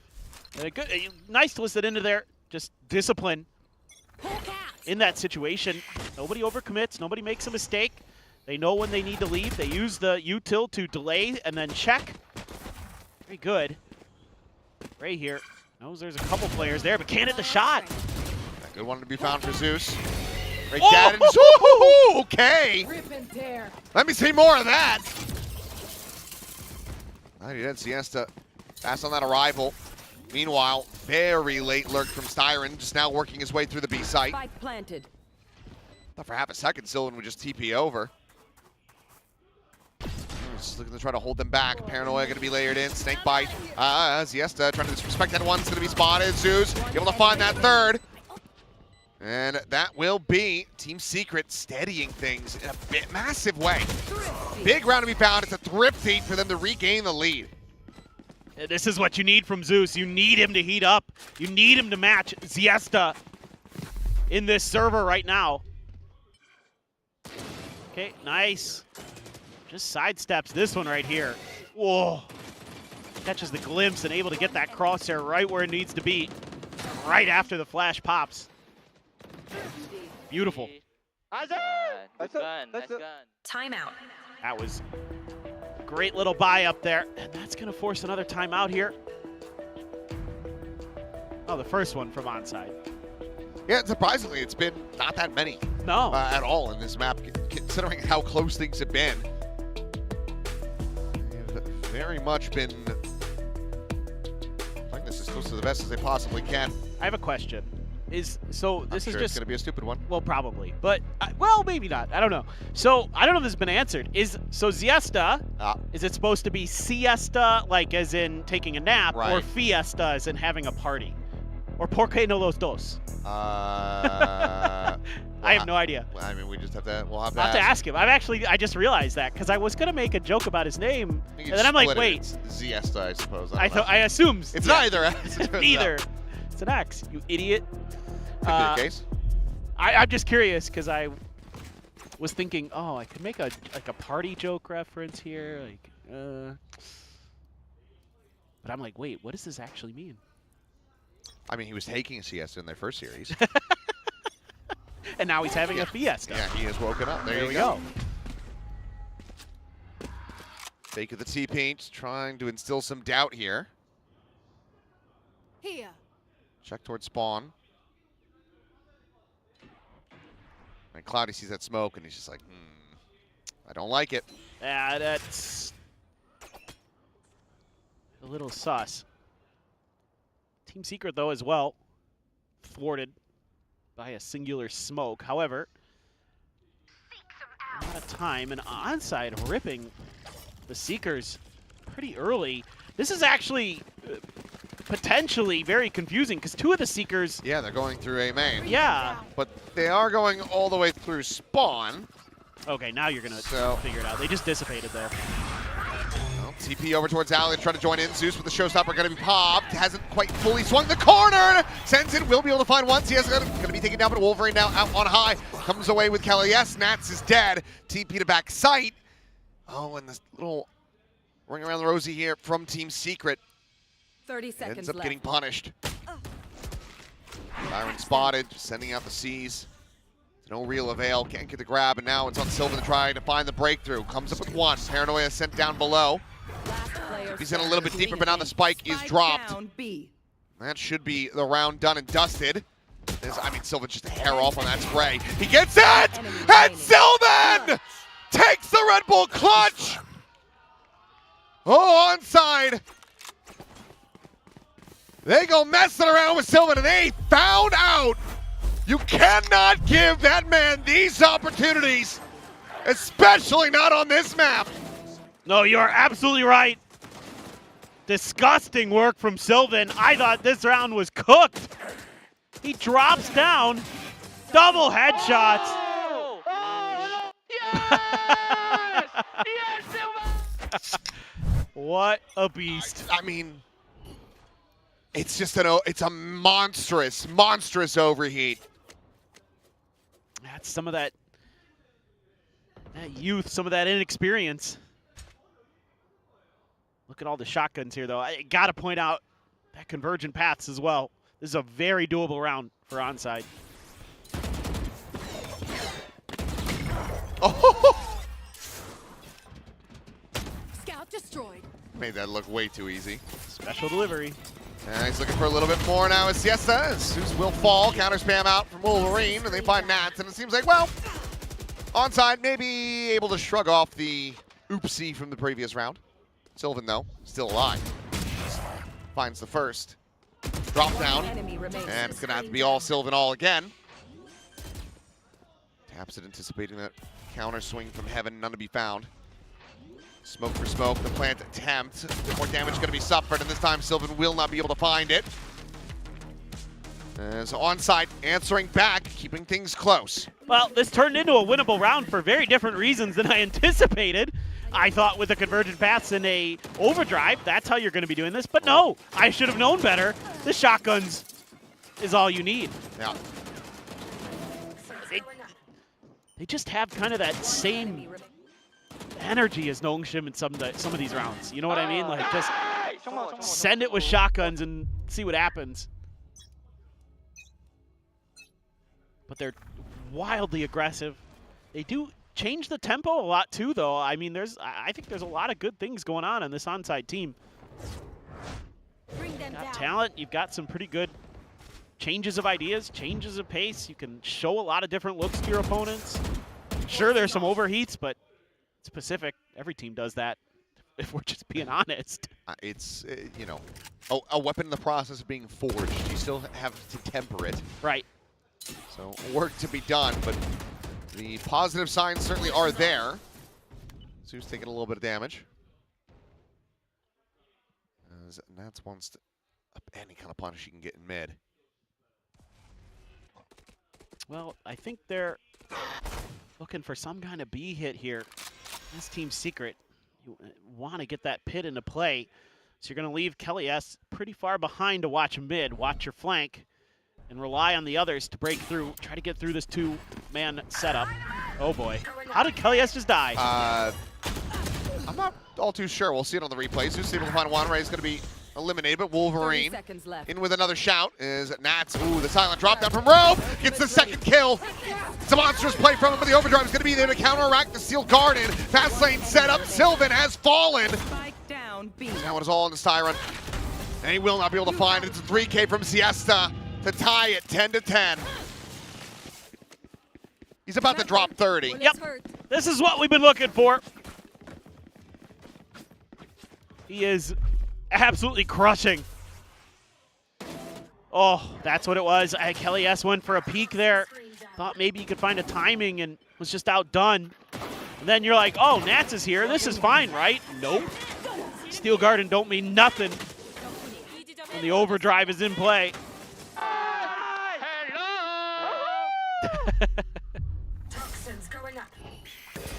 Things, once again, very close. Ray has that operator. It is a mostly eco here for Team Secret. This time they're giving the gun over to Kelly S. It's a Vandal, and he's got a pit. Would like to see a Phantom, but that's just personal preference in this situation. Trailblazer only really spots the one player, and now you get the bad news. Oh, Cloud, he's so trained in on that Prowler. Gets overwhelmed. Kelly S. Hoping to open things up. They want to try to grab this gun. It's being watched, though. Hermes tucked back. Here, defender spawn now going to be scouted. Here. Waiting in smoke to try to grab it here, perhaps. Hermes cannot keep it protected. So now a Phantom in hand. A 4v4. And just Siesta alone on the site. Yeah, they know he's there. Sees towards the corner. Doesn't get the grab. Doesn't have a slide, a fast lane. He's got 8 kills. Looking for the reset, but Kelly S able to steady it. Doesn't take any damage either. Now the pit going to be invested. If Nat's going to win this fight. Well, he won't. I think Wolverine maybe catching him. Just a spot out. Finds that kill, but a 3v2 into the pit. They're going to counter pit it. Things going to start getting messy, but Kelly has to peek out of the backside. Ray going to be taken down. Wolverine, however, with the judge able to run him down. Spike is not inside of the counter pit, though. Styron can just try to dance around the sides of this one. Avoids the judge burst. Fuse starting to be held. Styron with the tuck in. The spam going to be coming through. Just trying to hound him down, and Wolverine will get him in the end. 11-10, onside not allowing for the Thrifty. They get back into the lead. Oh, that was a nice smoke from Hermes there at the end, too. Knowing that if they came through the pit, he wouldn't be able to react in time. So he gives himself an extra layer so that they have to spam through. A great counter pit. Oh, man, I thought that one might have won it. Yeah, me too. But then Wolverine walks in there. He's got a judge in hand. Man, that was really smart stuff at the end of that round by Onside. Siesta now officially up to 30. He's got twice as many kills as the next closest guy.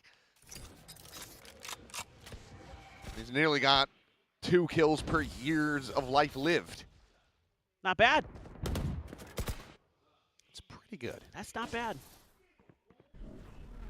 He's maybe going to get there. It feels like almost a certainty at this point with how well he's been playing. The only ult to speak of right now is Sylvan. Styron getting really close. Zeus finds the opener onto Wolverine. I'm just waiting patiently. On side, a little bit too antsy. As Ray now feels comfy, given that he has a refract and will be able to get the shot off onto Styron. Push now, ready to come through onto B. Cover going out. Smoke to heaven, TP into back sight. Hermes, oh, he's not checking for it. TP's in, Siesta.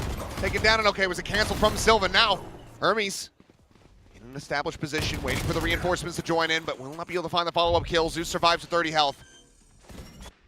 I mean, Ray, he's got an op. He's gonna go dashing over the top. Plants his feet, finds the kill with the shorty. One enemy remaining. And now suddenly it's just Cloudy, right to the rope, but as he gets to the top, oh, he shuts down Kelly S. The op grabbed. The round one onside are up to match point. Man, it's just so close in some of these rounds. Comes down to the tiniest of margins. I mean, Wolverine trying to just push the pace. A great shot by Ray. Show me Ray's movement on that shorty again. He just went dashing in there. Oh, just got up top.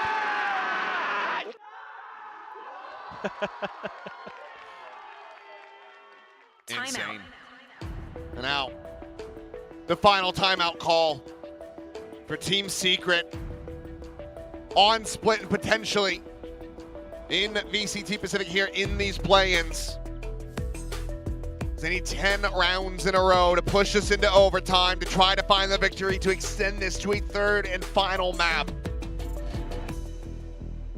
The Team Secret fan begging, pleading for Team Secret to get this to overtime. And onside not giving them many opportunities, not much hope. Will be enough money for most of a buy here for Secret. Gonna have to go for a half armor in there or two, but yeah, 3. Well, there's 2 regens. Okay. Showstopper, a Nightfall. Should be, you would Tools think, available. Enough to get you this round at least. One would hope. There's no ambiguity about this one. There. All 5 players clustered here at A main. Here it drops. Siesta, quick check. Around the corner, spots out one. Should have seen it on the mini-map there. Cloudy now just going to go tucking back. Showstopper going to be called in. Zeus blinded up, and he just shorts it immediately right in front of him. So the ult's already invested. Siesta sliding down in A main, and he's able to find Kelly S. As Wolverine takes the other. The up and over. Doesn't quite have the range this time around. Trailblazer to check into the corner. Zeus clears out the dog, trying to keep himself in the mix, but eventually will get overwhelmed. Now it's just Sylvan and Styron. Sylvan finding the one, but nothing more. Styron, a 1v2 to try to keep the dream alive, but Wolverine denies. The 3K for him, the 2-0 for onside. Roaring to life after their opening loss here in the play-ins.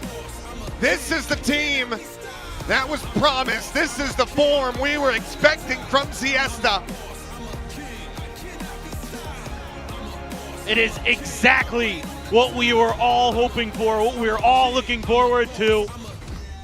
The player that was promised delivers with a 393 ACS on split. Oh, baby. 6 first bloods as well on that Neon. Ended up at 31 kills and 17 deaths. An incredible performance from him. And if he's going to continue on this path, then good luck to all the rest of the teams that are here in this lower bracket. But commiserations to Team Secret. It was a last-ditch effort. Some big changes coming into this stage, and you can see the framework. There is so much promise here with this squad, with this coach. And I think this is one of those situations where you want to see this stay the same. Yes. There's a lot of potential on Team Secret. There's so many good players on there. Zeus just needs a little more time. You know, yes. He has shown us that he can do it, but he's still got some ups and downs, some wrinkles that need to be ironed out. The pants are still clean. You don't need to change them. Correct. Keep them, and hopefully we will see those faces back at Team Secret into next year, however that may look. But for onside, we get to see more of this very young team who put up one hell of a performance. And it's a victory on Cloudy's birthday. So a big happy birthday to Cloudy down there on this stage. As we'll have to look forward to see who onside's opponent is going to be. Who will they draw next?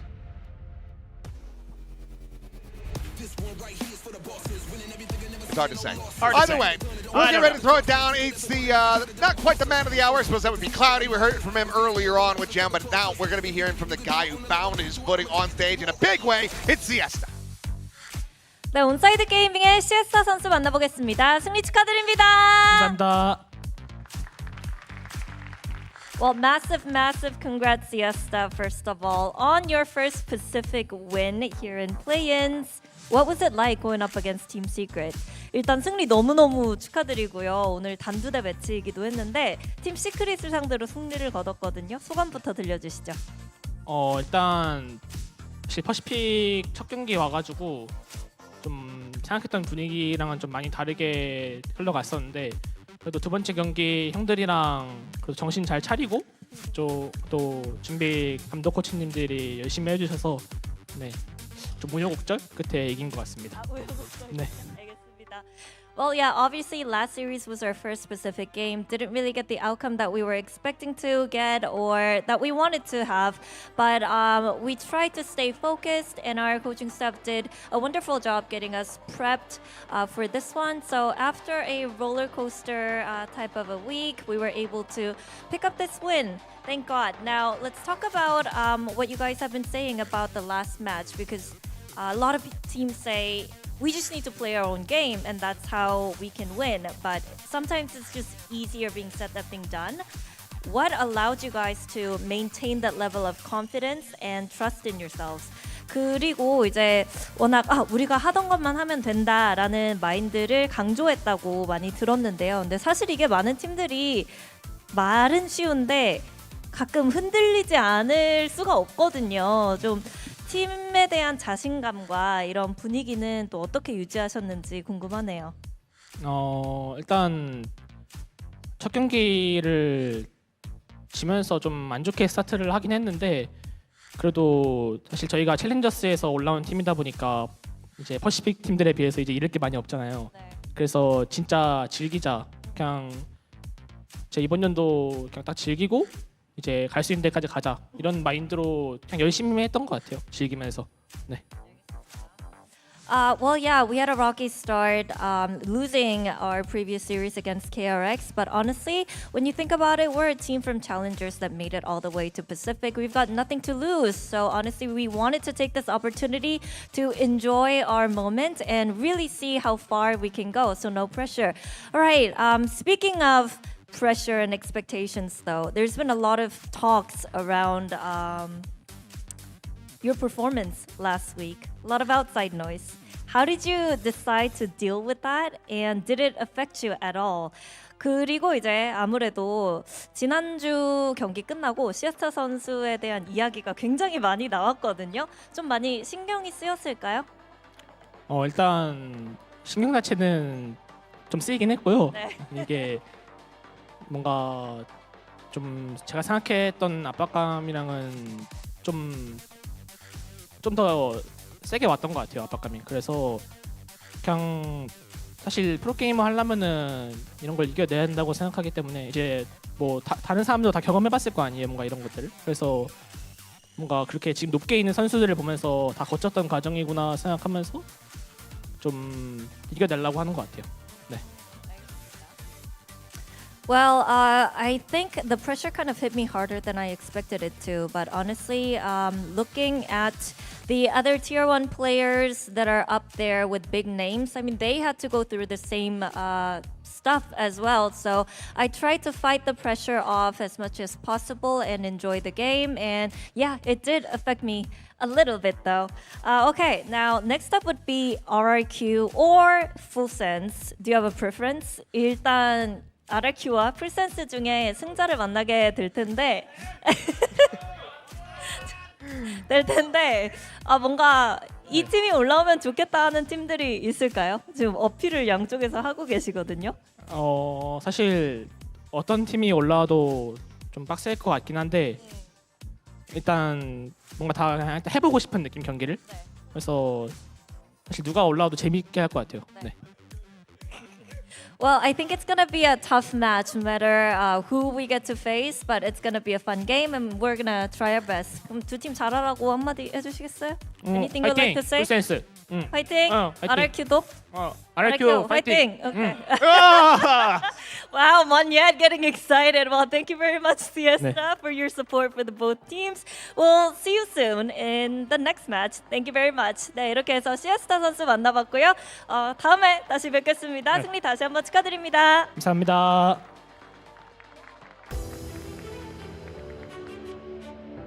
Siesta passing some energy over to Manya. That's got to be a good omen, right? But you can see how happy Onside Gaming were with that win. And of course, props to them. I mean, their initial match was a little underwhelming and not at all what we expected from them, but it's good that they're able to redeem themselves here. I think they did a much better job getting themselves composed and being able to take those fights like Coach Hype spoke about when we spoke to him just before this game. They looked a lot more confident. Siesta especially, this is what we were waiting for from this guy. So I hope that they can use this, build that momentum going forward. Don't get me wrong, it's a long road to playoffs, but I think it's feasible if they keep playing like this. Yeah, and as you saw down there on the stage, their next opponent is not going to be easy by any stretch of the imagination. RRQ and Full Sense, both big contenders that Onside will have to deal with. They made their way through Team Secret, but it wasn't an easy game by any stretch of the imagination. So you're hoping for Onside to play themselves into better and better form as they make their way through the bracket here. Yeah, that's exactly what we want from this very, very young squad, right? We want to see them be able to be so malleable that they're able to reach, you know, their peak form in such a short span of time. That would absolutely be cinema here in Pacific. But you can see also how hyped they were. I love this energy because this is the kind of energy that challengers teams bring into Pacific, into the Tier 1 leagues, right? They're able to actually just leave all of their biases with abandon and do what they do best. Yeah, I think that they will be a little bit disappointed by the KRX game. I think that they had the right energy and the right approach here in this Secret game. So hopefully they can kind of embody that mentality more and more as they make their way through the bracket. Commiserations though to Secret. I think it was put very well by the casters. I think that they built a pretty solid team. I liked a lot of their approaches and setups throughout this bracket. So it's going to be very disappointing for them to be one of our last place teams here in the play-ins. Yeah, absolutely. I mean, this is a team, of course, that we've seen through many ups and downs and many iterations. And I think everybody would agree that this version of this roster just had so much promise. It's just that they just didn't have enough time. So I hope this is something for them to build on in whatever comes next, because it's going to be very exciting indeed. We have, you know, the leaderboard here, and we did see that Kalias redeem himself in some way from the previous performances, but we were expecting a lot more from a lot of these players. But on the side of Onside Gaming, Siesta absolutely putting up the numbers, and we have just so many amazing performances all throughout this whole match. And I think somebody that's been receiving a lot of attention as well for his addition to the roster, very, very quick addition to the roster of Onside Gaming, has been Hermes. And Hermes is with us here on the desk. Hermes, welcome to the desk, and 축하해요 for that win. Congratulations. I'm curious to start things off. How different were the vibes of the team from the previous match compared to this match at the very beginning of the day? 승리 축하드리고요. 경기 전에 지난 경기 시작 전 분위기와 오늘 경기 시작 전 분위기와 좀 다른 점이 있었을까요?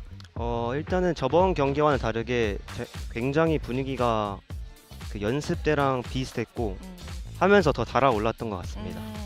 Well, unlike last week, our vibe was actually similar to our vibe in practice, and I think as we got to play more games in the server, the energy was just getting fired up more and more. Oh, also like very relaxed. Well, you're feeling very hot right now, of course, coming from that match and that performance. I'm curious because, of course, this is like welcome back to Pacific for you. So, what was going through your head when you stepped on that stage once again back in your first match? 일단 어떻게 보면 헤르메스 선수는 퍼시픽에 복귀를 하신 거잖아요. 다시 돌아와서 이제 딱 무대를 밟았을 때 어떤 느낌이었을까요? 다시 와서 일단은 너무 기분 좋고 원래 경험이 있어서 그런지 게임할 때도 좀 많이 편하게 했던 것 같습니다. Well, it was definitely good to be back And I don't know if because I was kind of used to the stage, but I felt really comfortable playing on this stage. I wanted to ask, what was the approach playing a team like Team Secret who changes their comps a lot? Was there anything specific from the coaching staff to deal with that, or did you guys kind of just focus on yourselves more? 일단 시크릿이 워낙 조합을 많이 바꾸잖아요. 근데 뭐 코칭 스태프 쪽에서 어떻게 상대할지 알려준 팁이 있었거나 아니면 오늘 시크릿 상대로 좀 어떻게 준비하셨나요? 일단은 시크릿이 하는 전 경기들을 많이 관찰했는데 되게 좀 수비적으로 하더라고요. 그래서 그런 점 이용해서 과감하게 플레이할 때도 있고 땅을 좀 쉽게 버릴 때도 있고 이런 식으로 대처했던 것 같습니다. We actually watched a lot of their VODs and we found out that they were rather passive and very defensive. So when we planned against them, we thought maybe, just kind of letting them have more space and then we can control and focus on the other side would be really good for us. So it was the matter of making those really aggressive and decisive decisions. And the other thing I wanted to ask is, what's Hermes' approach to slotting into a team where he's just the extra guy, joining On-Site Gaming as opposed to like Awake was playing the whole season with him? And what's kind of his role in the team? Because I saw he was just filling in Omen on Split rather than playing something like a duelist. 일단 그리고 공석이 생기면서 이제 이렇게 온사이드 게이밍에 합류하게 되셨잖아요. 근데 오늘 보면은 뭐 스플릿에서 타격대 대신 오맨을 하는 모습을 보여주기도 했었는데 뭔가 본인의 역할에 대해서 어떻게 보고 계신가요? 저는 일단은 이 팀에 들어오면서 되게 많은 것을 요원을 플레이할 수 있다 보니까 솔직히 이 친구들한테 스며드는 게 맞다 생각해서 제가 좀 많이 맞춰주겠다. 뭐 브리핑이나 이런 어려운 점 제가 다 커버해주겠다. 이런 식으로 했던 것 같습니다. Well, I think joining this team, I can play a lot of agents, but I thought it would be the right thing to do to actually kind of try my best to mesh in with the system that this team already had. So when it comes to the agents that they need, or when it comes to, some difficulties in communication that needs to be solved, I try to step in and do it for the team as much as possible. Of course, because he's coming from coming from a very experienced team, right? I'm curious, what was your first impression of the On-Site Gaming roster? Like when you first joined or got the invitation to join? 처음에 이제 합류 제의를 받았을 때 온사이드 게이밍이라는 팀에 대해서 좀 어떻게 생각하셨고 어떻게 보셨나요? 솔직히 일단 우승팀이긴 하지만 한국에서 퍼시픽에서 경기를 하기 위해서 올라온 팀이잖아요. 그래서 솔직히 많이 기대는 않았거든요. 근데 와서 해보니까 이 친구들은 여기 있어도 되겠다. 같이 잘해보면은 진짜 우승까지 한번 노려볼만 하다. 이런 마음이 있었던 것 같습니다. I mean, even though they were Challengers winners, they're still a Tier 2 team that made it to Pacific. I didn't really have high expectations or think too highly of them, but once I joined and got to play with them, I actually felt like, they deserve to be here on the Pacific stage. Absolutely, and we're seeing that now, especially in this match, right? So we had a previous interview with Stax where he mentioned that going into the KRX match, you're already smiling. I think he knows what I'm going to ask. But going into the previous match with KRX, of course, you had a little bit of that extra motivation. But I'm wondering does that set you apart in On-Site Gaming, and that you have a bit of a different motivation coming back into Pacific versus the rest of the roster? 일단 지난번에 스택스 선수가 말을 해주기도 했는데 KRX 꼭 이기고 싶다라는 얘기를 해줬거든요. 어떻게 보면 다른 팀원들과는 좀 별개로 본인만의 동기부여가 되는 것들이 많을 것 같아요. 좀 그 부분에서도 팀원들과 좀 차이가 있다고 느끼나요? 마음가짐에서? 저는 일단은 이 팀 생활하면서 진짜 총을 엄청 잘 쏘려고 노력을 많이 했거든요. 그래서 그런지 KRX 상대할 때도 정말 간절했고 진짜 이 약물면서 했는데 다음에 만나면은 이기지 않을까 싶습니다. Well, joining this team, I worked really, really hard on my aim. And when I played against KRX, I really was just desperate to win. So I think if we were to meet again, I think I can definitely beat them. Oh, gotta love those like extra little tidbits and motivation. And now, before we let you go, Hermes, RRQ or Full Sense? Thanks, man. 네, 풀센스? Full Sense. Yeah. Okay, that's a good little prediction. 감사합니다, Hermes, for your time, and Jen as well. And you can just leave the headset over here. And thank you very much for the interview. Congratulations on that win.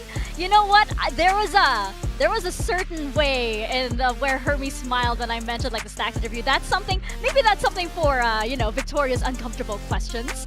But we have Siesta here, who is our match MVP, and this was the Siesta that was promised, as we were saying. Yeah, I mean, the split performance was by far his best game in Pacific so far. So if he's going to be able to put up numbers like that, then Onside is going to become a lot more dangerous, and they're going to need firepower, because no matter who wins this next matchup between Full Sense and RRQ, you're going to be going head-to-head with one of Pacific's best duelists. Absolutely. I mean, look, he drops 30 in that last map, and it's a close game. I think they needed every single one of those kills. So let's see if he can keep that up moving forward down the bracket. Yeah, it's going to be really interesting to follow their journey in this lower bracket. But of course, we now have our second match of the day. It's going to be Full Sense and RRQ for our second elimination match. I cannot believe that one of these teams will be going home. It's insane to me. Both of these teams have had fantastic success here in Pacific, going all the way, making finals, lifting trophies for RRQ. And we sent Full Sense International to London. It seems insane. One of these teams has to go, but that's the way it is in play-ins. They've been given those chances. Now is the time to finally convert. Yeah, for RRQ, I mean, they've had some roster instability so far over this tournament, but I feel like they're starting to put the pieces together. Maybe a little bit of a shakier run of things in some of their last few series, but you can see already having lost to Sharper puts them in the lower bracket here, which will have been a little bit of a disappointing, I guess, result at the end of that series, particularly that Breeze map was one to forget. Yeah, there was some time lost on the side of RRQ. Players fell ill. They had to incorporate Zanin in some way, but he is definitely finding his own groove here with RRQ. You consider Zan Dai Jubo Shinkpan for Zan? Insane lower third. But the point for Zan is I think he's had these games where he really doesn't show up, and he's took a long time to sort of settle in and find his role here. And this was in their previous series against Full Sense, where he was definitely a little bit slow to start. Yeah, he was, but he started to pick up the performance more and more as things went on, and looked like one of their better players. He's very comfortable on this Neon. He's starting to get more and more comfortable playing on the Pacific stage, and he was by far their best player in this series overall. So if he's going to be able to put up that much impact on Neon here for RRQ, it could be a big win condition for them. Yeah, I'm excited to see if he does get into that form here, because a lot rides on his shoulders here as one of those entries. I mean, they need him. He has a very important job to do here for RRQ. Jemkin is not a go-in type of duelist. If he's on that Yoru, maybe even on that chamber,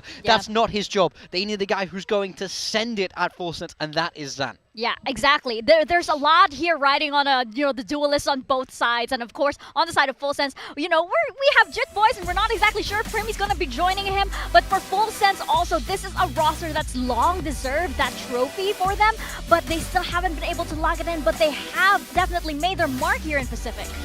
Yeah, I think they've had a strugglesome kind of run, particularly the group stage for Full Sense is not particularly awe-inspiring. They find themselves in the lower bracket similar to RRQ after just being one of the international representatives out of Pacific and being one of the grand finalists in Ho Chi Minh. It's a big fall from grace, and now if you're going to see them repeat that same feat and make their way over to champions at the end of the year, how many series in a row do they have to win? It's something insane. I think it's 7 from here. 7 from here. That's if you don't count champs points, because they are still kind of in the running. That's true. Things will go their way on champs points, but they need a spectacular level of turnaround from what we've seen from them. I think they've found themselves here in the lower bracket. It's tricky. They had to play on Sunday. They're playing again today. The turnaround time is so fast. Now, of course, a big point of discussion around Full Sense is the change-up in the coach, right? And we can see it as well in the way they play and in the map vetoes that we have here. Yeah, I think this is the thing. Frost and Jovi know each other so well. So these are the vetoes last time we've seen. They're going in all sorts of weird directions. We know Frost does that. And Jovi learned from the school of Frost. So it's a really big question as to what maps we're going to get today. Because truly, who knows with these two coaches? Yeah, and if you look at some of the previous kind of results, particularly for Stage 2, Full Sense have completely changed their comp on some of these maps as well. You've seen pretty big sweeping changes from both of these teams that they headed into the play-in. So it's not only mind games in terms of the veto map-to-map, but also in terms of the agent comps as well. One thing, though, for sure, that we want to focus on going into this veto is that both of these teams had an underwhelming third map on Breeze. You can see there for Full Sense, a 1-13 against a T1 who absolutely battered them in a mirror matchup. And RRQ got completely outplayed by Sharper playing the Neon Phoenix comp, despite the fact that they just won against Nongshim. Yeah, it's definitely interesting to me. I do wonder if we do see Breeze come up with a veto, it could be that little bit of a trap play of, oh no, we can fix this in this time. Maybe if I'm RRQ, I'd be more likely to lean into it than if I'm Full Sense. But it's all about the mind games here. But there is no Breeze. Full Sense going with Summit, RRQ on Sunset. Yeah, Haven and Split. I mean, Split always gets taken out by RRQ. Full Sense has opted to take it out Haven. Full Sense picking Summit, a map that they already lost to RRQ. But since then, they flipped the comp. They started to play this Yoru comp where they were able to win 13-4, and it looked a lot better for them. RRQ, they've been pretty solid on Sunset so far. They're going to continue picking that. They just stopped Sharper on this map, so they're feeling confident about that one. And they did beat Full Sense earlier on in that series on this map. So early on here, RRQ have got 2 maps that they beat Full Sense on already, but the compositions might be different this time around for their opponents. Yeah, then Lotus is that map 3 decider as well for Full Sense. It wasn't the best what we saw from the last time, so we'll see how it goes. We will be starting off here on Summit. For RRQ, I think they've been liking this waylay a lot. Jemkin been getting that operator out. Their defensive side especially pretty good here. So they will be starting on it. Full Sense have to attack into that. Yeah, I think they're going to be well prepped for it. RRQ has kind of just been playing a very similar comp. The only reason why they changed to Neon Phoenix is for that cushy game that they had to kind of make do with the roster that they have. For Full Sense, though, I want to see if they keep rolling with that Yoru comp. See the predictions here. I mean, we're all RRQ on the desk. Apparently, I actually didn't. I thought it would be more of a 50-50 split between us, and it looks as though the viewers here are favoring Full Sense. I don't blame them. This is actually a really difficult match to predict. None of the people who go for Full Sense are here today. This is like a full so RRQ it doesn't matter. bias. It's like, oh, full RRQ. But no, it's really, really hard to predict this one. This wasn't exactly like, you know, a 90-10 thing. This was like, you know, 49.9 versus a 50-ish 0.1. I mean, Full Sense have had better results recently, but RRQ have been the better team in this matchup. Like, the last season for Full Sense was a lot better than the season for RRQ, in my opinion. But at the end of the day, Full Sense has the shorter turnaround time, and they just got bodied by T1. That's exactly it for me. I think when you have to play on a Sunday, you're playing again on the Wednesday. It's not a lot of time to fix those problems. RRQ will have watched that game and been licking their lips at what they were seeing here. So I just hope that they've been able to put together something that's a little bit stronger for this But game. the thing is, these two teams are already so experienced at doing this. You remember at RRQ doing that back-to-back best of 5, right? That's how experienced these two teams are. And I cannot believe that we have to say goodbye to one of them. Full Sense or RRQ, we're gonna send it to the stage to find out who makes it out of this one.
Today's matchup.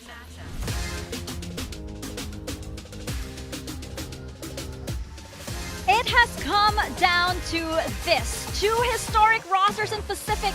So many of the biggest names in Southeast Asia Valorant, led by 2 coaches, friends beyond the server, once even on the same team, Full Sense and RRQ, but only one makes it out of this match. Yeah, RRQ, they had a difficult loss to Sharper Esports in the opening round of the play-ins to find themselves here in the lower bracket. This is a team that has lifted trophies in Pacific. They're looking to bounce back and go international, but they need a strong run. It has to start here because we know the potential that's in that roster. Yeah, on the other side of things, Full Sense were knocked out of Champions contention by RRQ in Stage 2 of last year. They're looking for some kind of revenge arc, but it is unthinkable to think that they would go out this early on in the play-in bracket, given the fact they were just a grand finalist in that last season, and they were one of our international representatives from Pacific. Yeah, this is crazy. You think about the impact these teams have made in Pacific. Both, as you mentioned, have qualified to several internationals. RRQ are former Pacific champions. You have some of the sharpest Pacific aimers on both sides, Jemkin, Primi, and then you have Cruz and Crazy Guy, two players who have long deserved a shot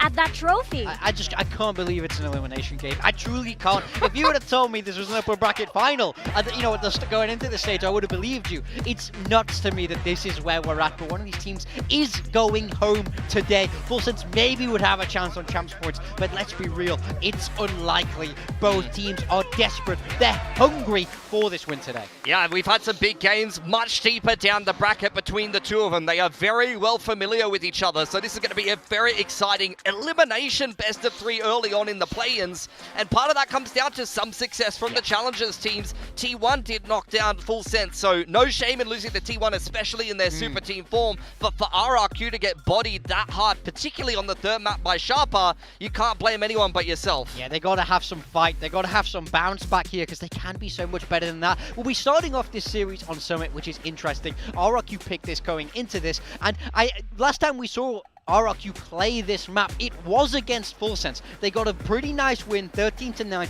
They got 9 rounds on that defender side, which is where they will be starting.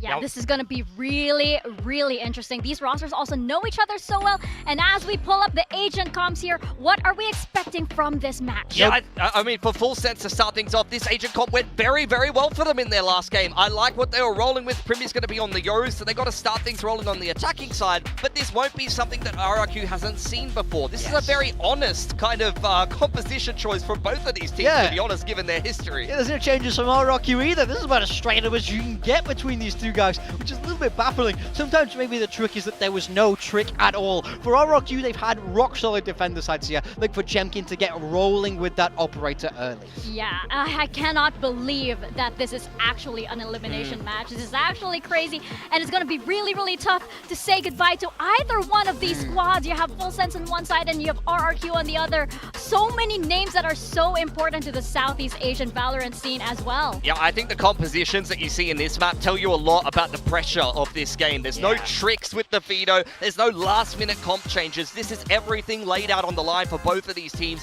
They're backing themselves with the high percentage Asian comps. They really want to get this first map win. Yeah, I don't want to say goodbye. Some of these names have been playing since even before Pacific, but even older than that, as Achilles will attest, is paper thin. Over to your casters. Indeed. You're ancient. There's no other way about it. And I mean, it's best to just accept it and realize that it's, you know, it's going to all move on. You can't eventually. beat time. Time always wins. Yeah. Well, for the moment, though, my ride or die. We're hoping for the ladder to pop up soon here. But let's get ready to go into this one. Parting is such sweet sorrow. And we will be parting with one of these teams. Just said goodbye to Team Secret. Full Sense or RRQ will be joining them on the way out the door.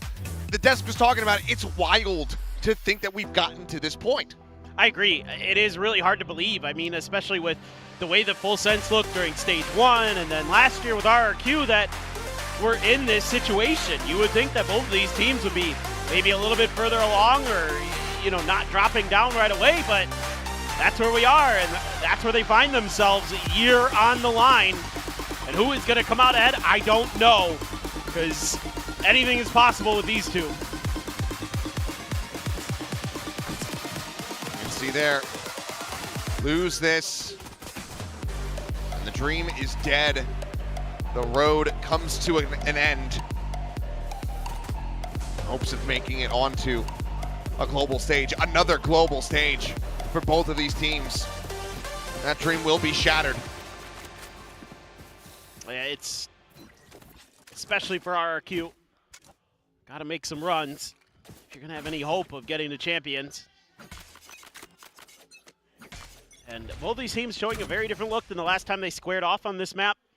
It was RRQ who came away with the win, but again, it was like Jemkin and Primi on Chamber, and it's a very different look for the styles. Contact on the Prowler. Jemkin backing away, and as he peeks, Kahlua very clean shot. Takes him down for that first blood. Zan on the jiggle, spotting out 2, takes the fight right to them, and he comes away with 2 of his own. Down mid. Right back into parity now. This crazy guy hearing these pivots around. Moniette, though, he's tucked a drop. He just has a shorty. As crazy guy taking the fight forward eventually. Will be able to get the kill on the Cruz. Moniette, though. Oh, he had the classic behind it. Swaps over, takes down Sephiroth, and it is cheeky. Jit Boys now. The last one alive. Will falls. He rounds the corner. Pistol goes the way of RRQ. Nice slide in from Zan, who has been looking more and more comfortable on the Neon.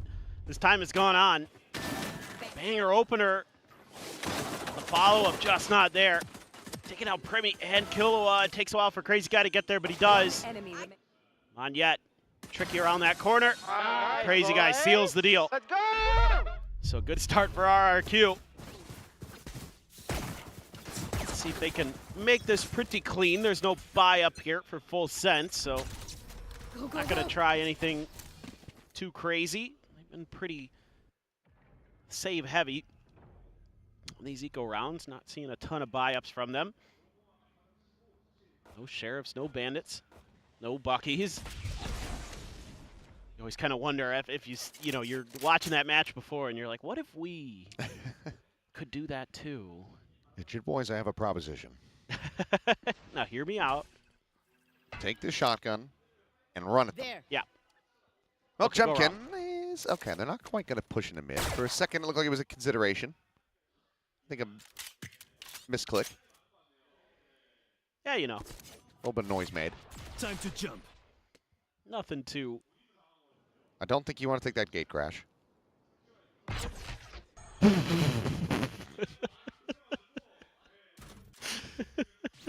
It's just. Is Francis in the room with us? Yeah, right. I was just thinking, I'm like, didn't Francis have an oopsies with it on this map? Quick little jiggle peek into the spray now on a Crazy Guy. Ooh, yep. Didn't even see the second guy. He's not even going to see all of them. He will just kill 2 people blind, gets the rest with vision. Flawless round in the anti-eco as Jemkin will find the finisher and deny the ace. That's huge.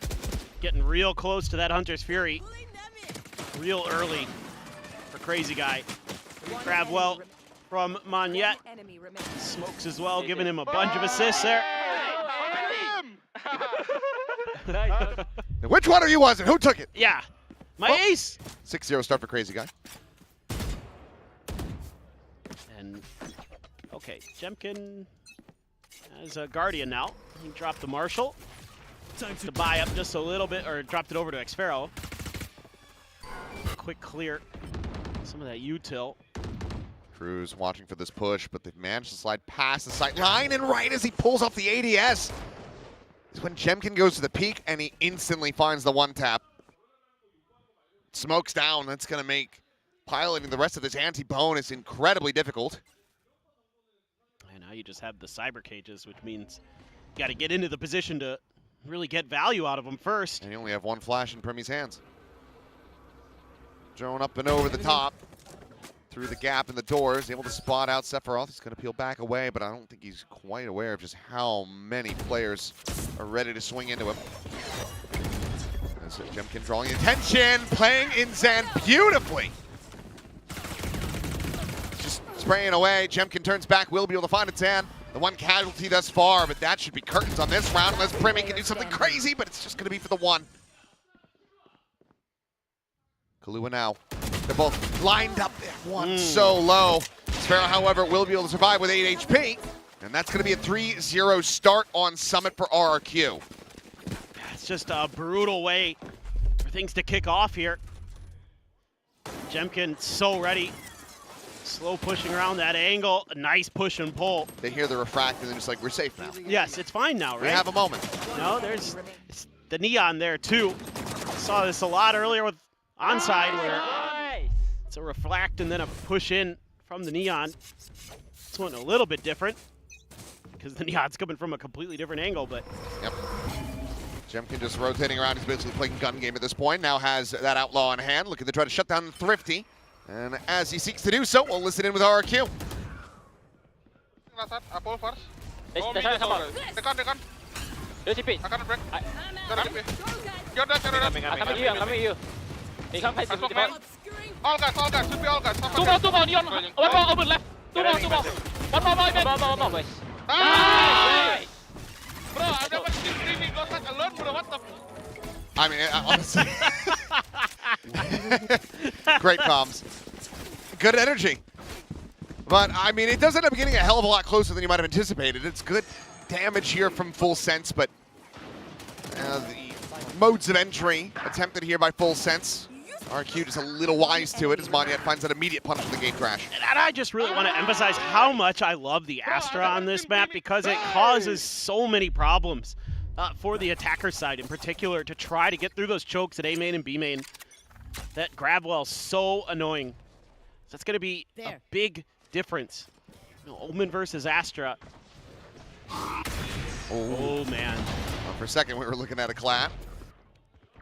Thought for almost for sure. Well, trying to just send another saturate in case they are pushing off the back of that Prowler. Hunter's Fury. Oh, tables for now, and Jemkin will get sat down. It's a good kill from Jit Boys. The Hunter's Fury otherwise comes up completely empty-handed. like the attempts. It's a good setup. Just can't convert on it. Player advantage now for Full Sense as they try to get themselves on the board here in round number 5. Looking for that timing peak. It's Pharaoh. And just a tiny little lick of damage. Meanwhile, oh, Premi spotted, but Crazy Guy a little bit too trigger happy. But then, doesn't matter. As soon as the smoke went up, Premi was dead. Crazy Guy's got most of his kills through smokes. Pharaoh now finds 2. Nightfall gets committed. Klua stunned out into the open. Easy pickings for Zan as Sephiroth will be overwhelmed. And Xpharaoh gets the 3K to carry them over the line. It was looking decent, but in the end, as the dust settles, it's just the 1 kill. It's hard to believe that it's just the 1 kill. I thought this was going to be far more challenging for RRQ to break through. This setup really neat. The shot goes way high there for Jemkin. Trying to use that Hunter's Fury as a timing when they're having to move, that you're going to be able to catch them when they can't counter strafe real easily to go for their sprays. Stop smoking, Crazy Guy. Stop smoking off his angles. He's like Luke with the targeting computer. As soon as he removes it, he just knows. I'm okay. Yeah, but, you know, then he's got, you know, Xpharaoh and the Millennium Falcon behind him to come save his bacon. Just really good stuff so far, so has to be the early timeout. Full Sense again off to a very rough start. I mean, you just gotta hope that what happened against T1 isn't gonna happen here again today. We know there's much more fight in this team. Where's your signs? Yeah. If you come to Pacific, gotta make a side. We have a stand outside of the venue where you can make them. You don't even have to bring your own. We provide you everything you need. It's all good. We'll give them we'll give them a pass. We appreciate them coming out here on a Wednesday to watch the games. And I mean, given how fast the first series kind of went, it's still pretty early here. That's very true.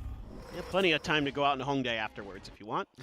Some Free Fire spam. It's going to be the Dimensional Drift for Primi. Not going to see much. Yeah, just wrapping around. I mean, Xpharaoh immediately just going to be backing away, giving up some space, but will get scouted in the end. I mean, yeah, you see a couple players in the back, but Monyet's already got Killua. Klua dead. Oh, wow. Okay, clean little tap there. And the Neon battle ends up going the way of Zan. Not too much damage suffered either. That slows things down. Further expounded upon, Sephiroth will now fall. Primi just holding this corner, waiting for the plant to come in. Does the camera? I don't think the camera's planted. That or they're just heavily baiting him by not shooting him with a dart. I'm not sure which it is. I mean, given what we saw, okay, yeah, he's tucked away just enough.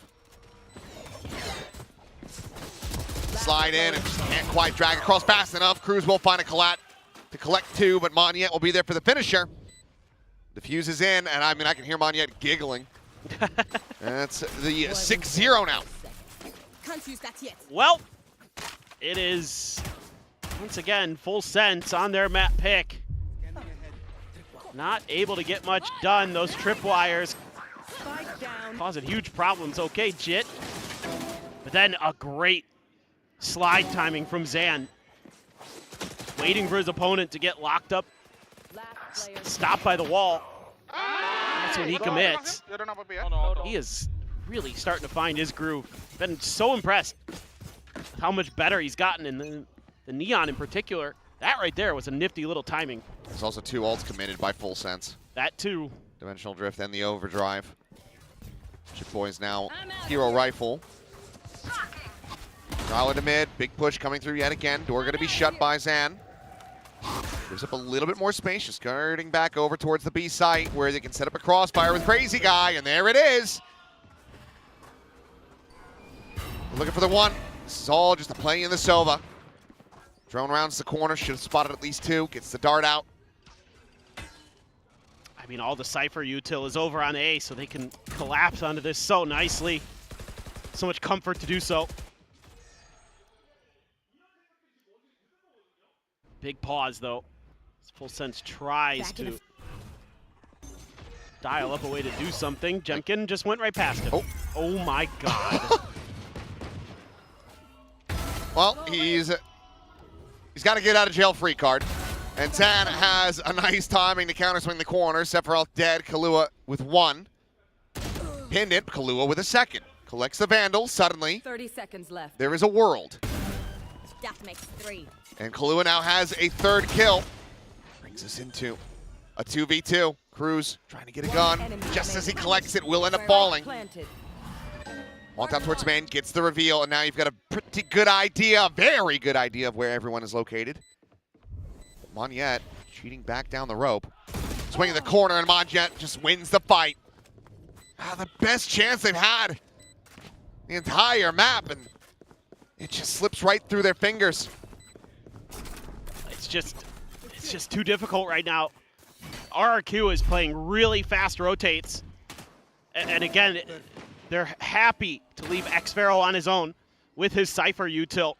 If they get contact on the other side of the map, like immediately Monjet was swinging over to B as soon as there was anything going on over there. And that just offered up so many crossfires, even though Killua almost brings Full Sense off the brink. It's going to slip through their fingers. And there are a bunch of ults for RRQ. You do have Sephiroths and Cruises as well, but not nearly as impactful as some of what RRQ can bring to bear, and especially going up against a buy, a critical one for Full Sense. I mean, they still have enough for the makings of most of a buy in the next round, but that's solely off of loss streak bonus.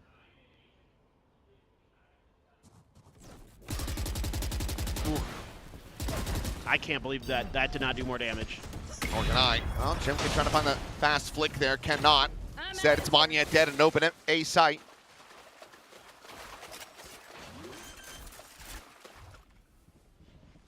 The convergent paths. Santa's his ult. There we go. Oh boy. His way forward, finds one, the transfer over onto the 2nd, the slide out. Chit Boys, he gets some damage, he gets the kill. But now, he's to try to get them the round win. Does Cruz. He's been revealed. Jemkin doesn't manage to find it. He's getting run down a bit here, but all the while the defuse is being stuck.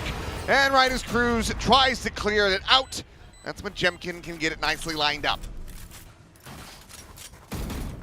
They're nailing, I think, 3 players with that convergent path. And then you can follow it up with the overdrive, something I was looking for in the previous match. This combo didn't really work as well for onside. This is beautiful.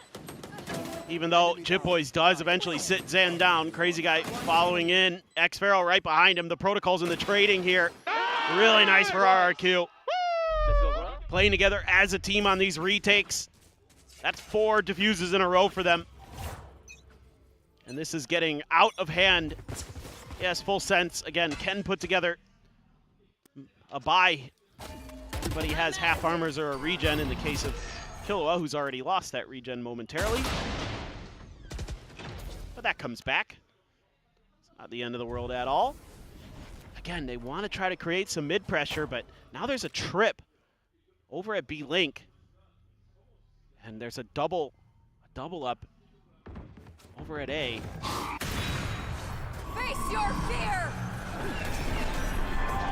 Dodges that Nightfall too. This is huge. Monyet. Clone has to respect it. Chip Boys trying to figure something out. Monyet just again holding the line. Hello.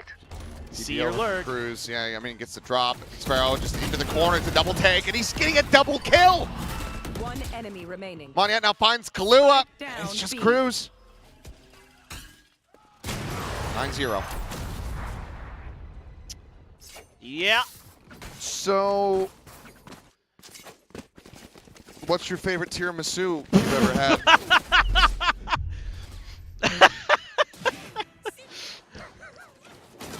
Gonna be honest, not a big tiramisu guy. Oh, That's where I'm at. Just like a tiramisu, there's layers to this joke. The VCT crowd might not be as in the know. Oh boy. That's a bit of an insider, but I had a lovely one delivered to the hotel in Paris, and it was there you delivered go. in a glass pot. I imagine in Paris they're gonna fresh be and good. very tasty. Yeah. All right. Well, I mean, again, this is what makes this comp so annoying. Double stars at the front of B, double stars at the front of A. Cypher Util in the links. Chimkin's operator staring you down. Oh, Haunt spot on the one. Primi gate crash forward. Just into the cubby, but you can see it's still uncomfortable. Jemkin will find one. Clue with the timing. Takes down Sanchez. Boys on the trade. Crazy guy continuing to go crazy on them. Second in it. Primi has been cut down, and it's Sephiroth at backside, dead. 3 for Crazy Guy. 13-5 and 5 on the Sova. 10-0 here. I'm getting ready to say the line. Yep. I don't blame you. Again, though, RRQ, I don't want to dunk on Full Sense too much, but RRQ is just so much cleaner. I mean, yes, again, there's sheriffs in the mix here for Full Sense, but they're being really patient, always having these crossfires or trades so readily and available. I'm really impressed with the teamwork, in particular from RRQ today. Yes, we've seen some great individual plays too. A lot of multi-kill spray downs and things like that, but when they need to, when they're called upon, oh my God. Sephiroth was a hair's breadth away, getting headshotted through that smoke. But they just got such good theory right now. Line in. Remy can't even get the weapon out. The Hunter's Fury has Sephiroth. 2-player advantage. Monyet tucked to the corner. And Crazy Guy ready to play him in. Backs away, makes the noise. Monyet gets the weapon out fast enough. And now the double cluster. The 2 remainders here from Full Sense working their way through the B connector right into a tripwire. They'll clear it. You still got Jemkin at main to contend with. One enemy remaining.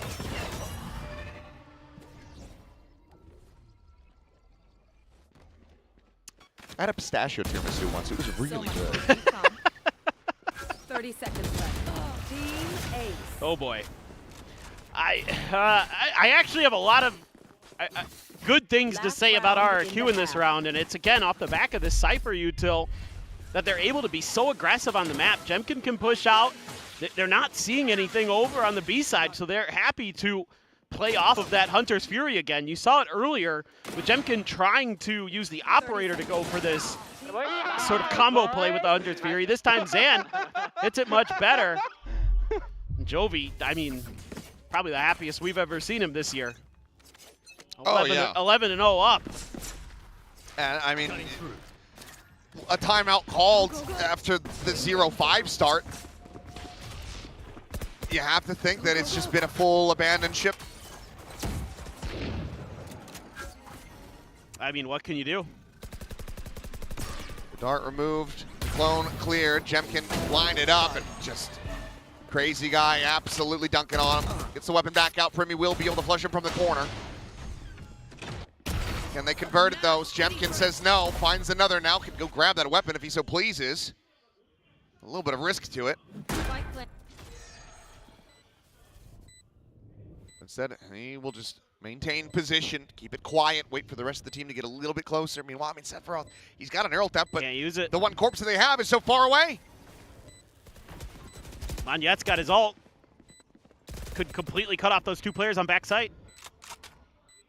Is he gonna use it? Oh, he's going that way with it, okay. Doesn't cut them out. Sprint forward, just trying to clear him. Zan's just absolutely dunking on him. Sephiroth now trying to be the hero, but Monyet's got the coverage. The defuse is in. It is 12-0. Pack it up. Not the fan. I'm just flabbergasted.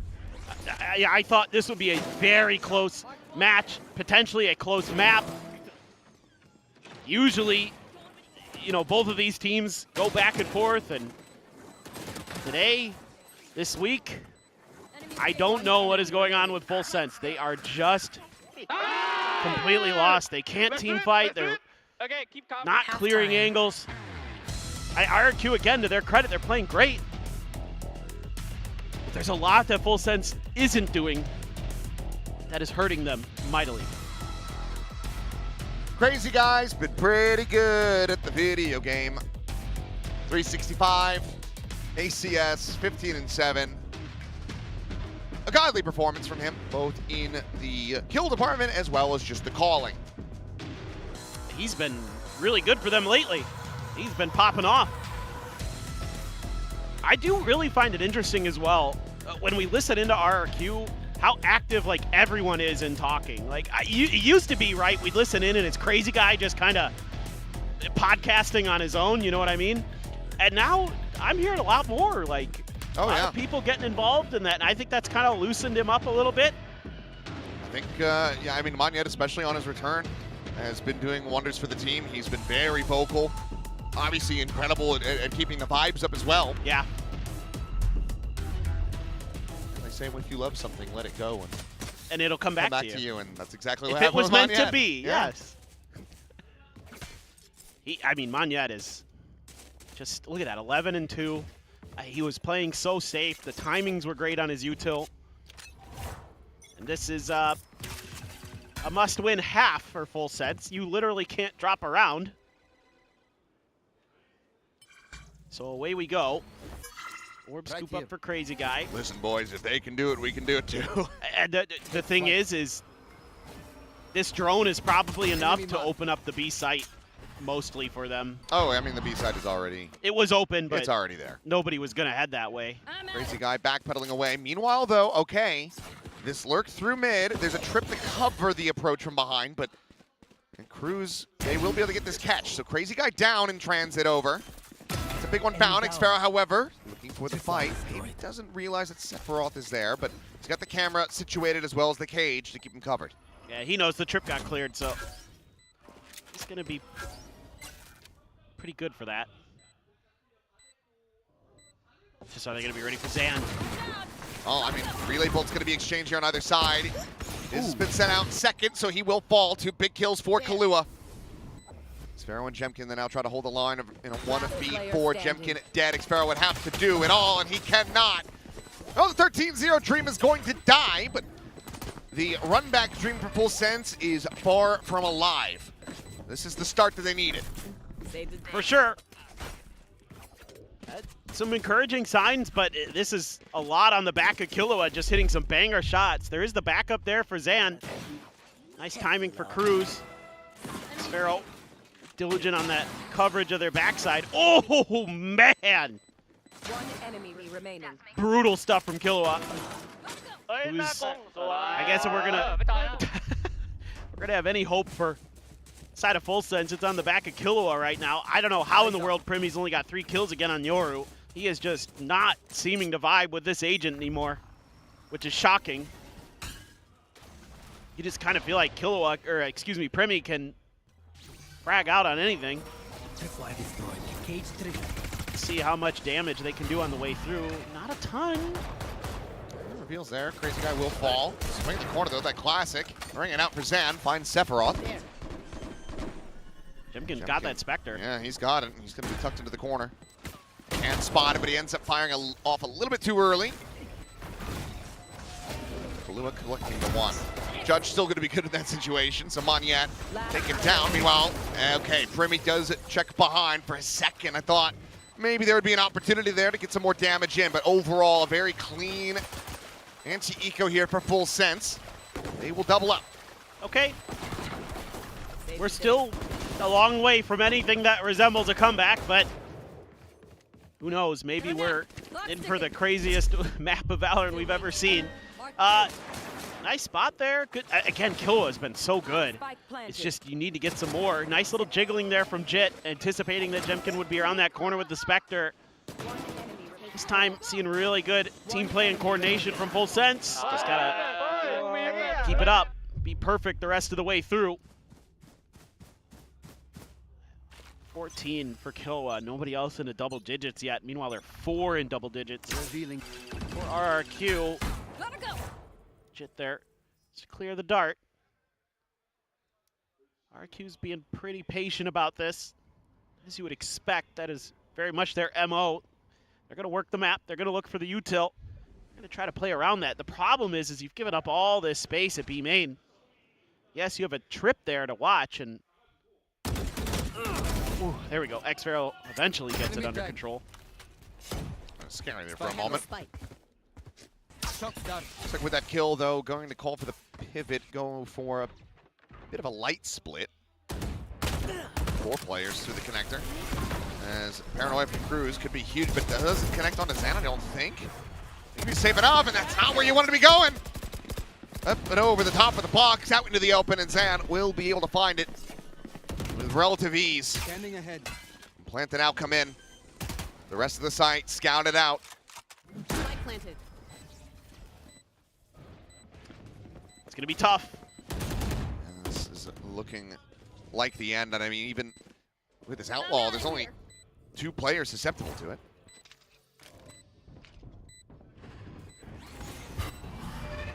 Actually, maybe even just the one. Slide in though, Jemkin tucked to the corner.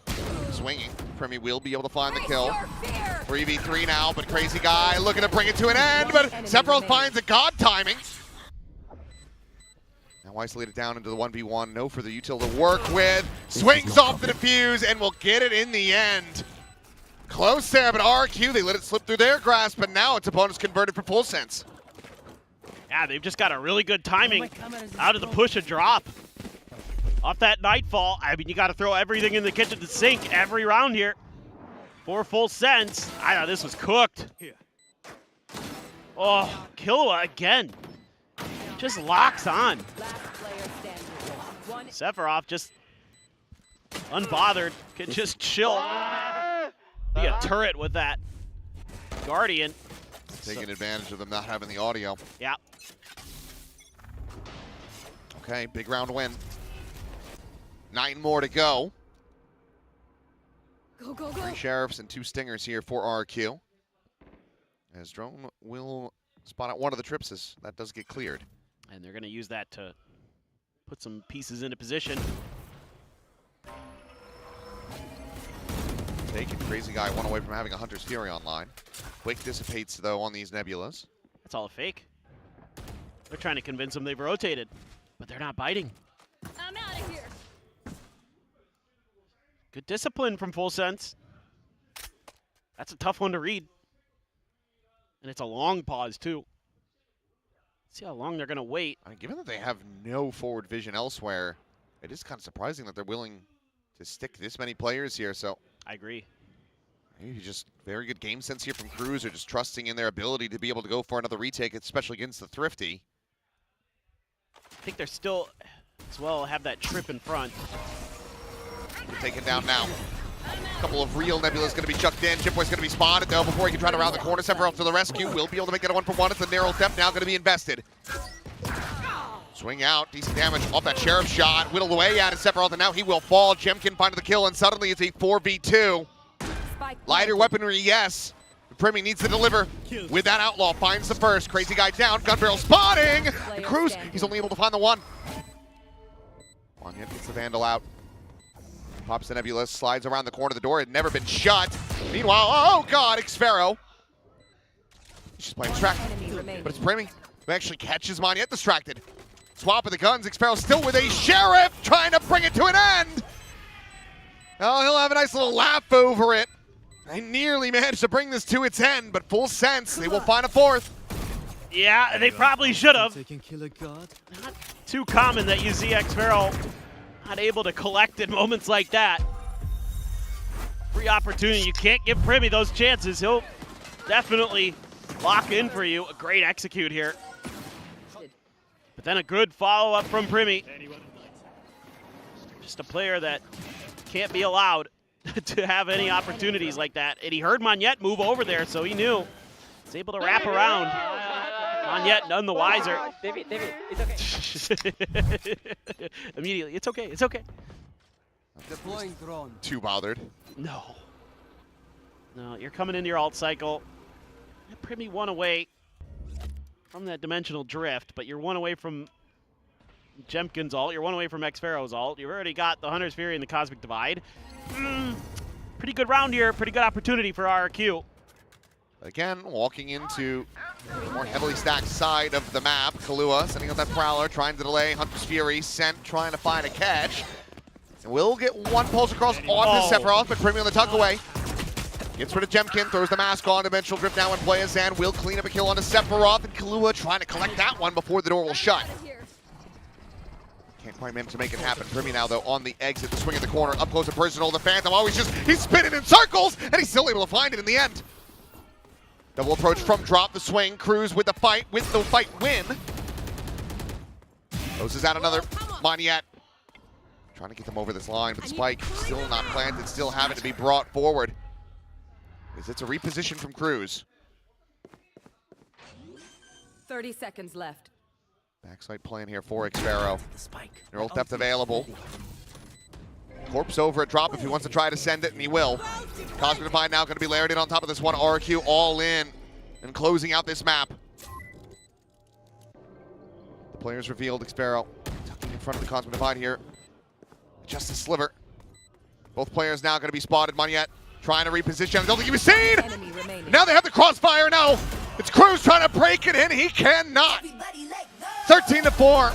It was an inevitability after that first half as RRQ take down Full Sense in damn convincing fashion on Full Sense's pick of Summit. Yeah, this looked really nice from RRQ. Those defender side protocols and team play were near immaculate. Crazy Guy and Zan, 18 kills a pop. Monyet, 10 assists in the mix. I really like the way he piloted the Astra, and I really love the Astra on this map. I think you're getting a lot more value out of it than the Omen in terms of so many different things.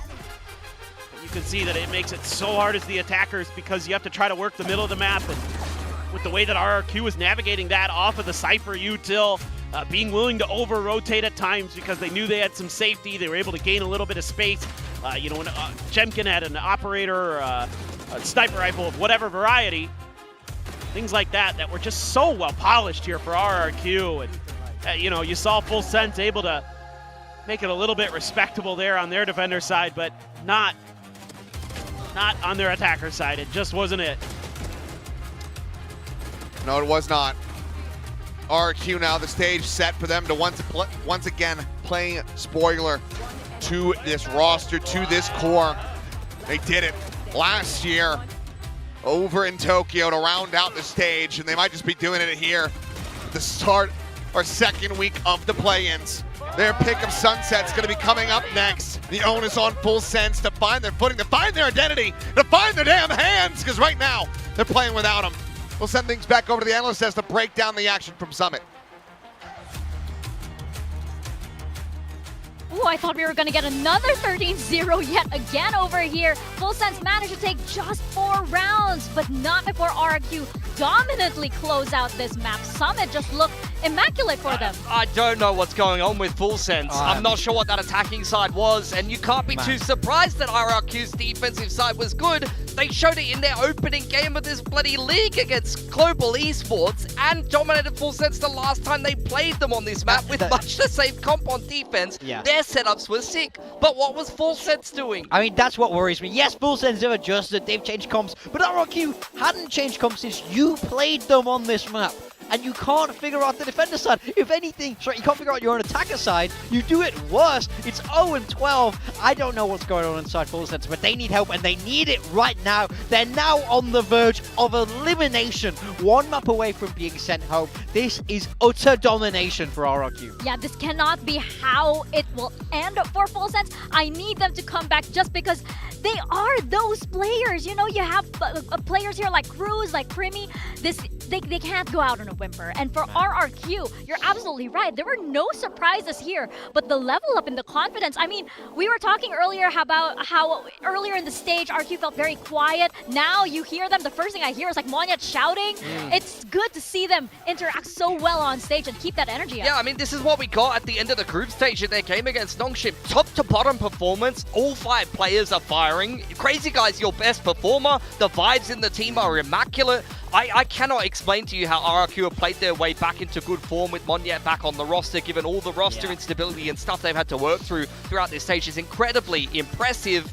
I mean, still that Sharper game was a head-scratcher, but outside of that third map, I'm thoroughly impressed with RRQ. It's just about the consistency that they're going to bring. Yeah, you know how we usually say, like, you know, okay, when your IGL is fragging and top frag, it's not usually a good sign. But in this case, in this particular map, I felt like it actually was for RRQ because he was leading the crazy. I mean, not to make fun with his IGN, right? But he was actually leading that aggression and almost inspiring them. So he's like, guys, I'm going to go peek Primi. And everybody's like, yeah, let's go. And that's kind of what works for RRQ. I mean, he farmed himself up a Soverall with the anti-ecos, and then they were able to use that in one of their setups. So already, I mean, a lot of their setups on defense were sick. Yeah, I mean, they did a really good job of it. This feels like a very polished map. To say it's not their map pick, there's one round I want to talk about. A wonderful little retake here with this Waylay on the Convergent Pass. It's so well drafted up. They're heavy through that CT side, but just look at that. It hits everybody. Zanken running with the ult. He's able to move while he shoots. They just have no hope here. This is such a beautiful little,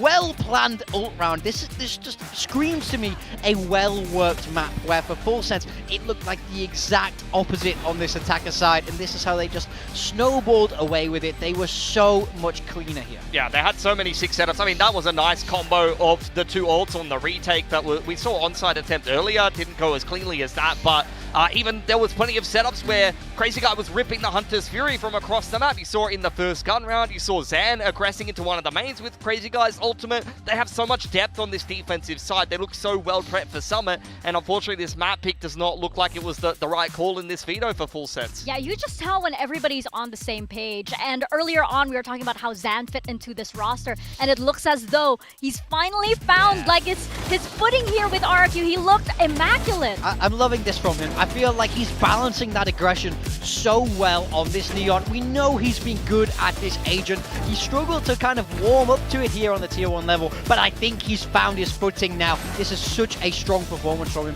Consistently finding those multi-kills, just putting together rounds here for RRQ. I thought he did a brilliant job. It's pure comfort from Zan. For anyone that is familiar with his come up in challenges, he was the Neon guy. He used to even play it on Icebox from time to time, so it's good to see him on his comfort agent. What I wanted to point out here is just how well Crazy Guy's been playing lately. This is an IGL head-to-head, but the last summer game that you got from Full Sense, Cruz was actually their best performer, but was unable to replicate that same level of performance coming into their next game as Summit. So map-to-map consistency for the IGLs, and now looking here for Cruz. I mean, whoever loses this matchup, it's going to be the same story for both of them. It's going to be one of these IGLs leading their team to one of the worst placements ever for their respective organizations. Both RRQ and Full Sense, previously Talon, have been teams that usually make it very deep. in terms of these playoffs, particularly in the last couple of years. So to be one of the last place teams out of the play-ins here in Pacific is going to be bitterly disappointment and maybe a little bit of an indictment on a failure to lead your team out of this play-ins bracket. Yeah, no, it's criminal to think, almost as criminal as that profile picture of Cruz.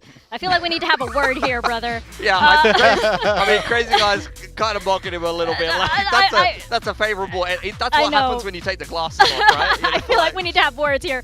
But no, on the side of Full Sense, though, you know, you watching them on stage, I feel like they didn't exactly lose.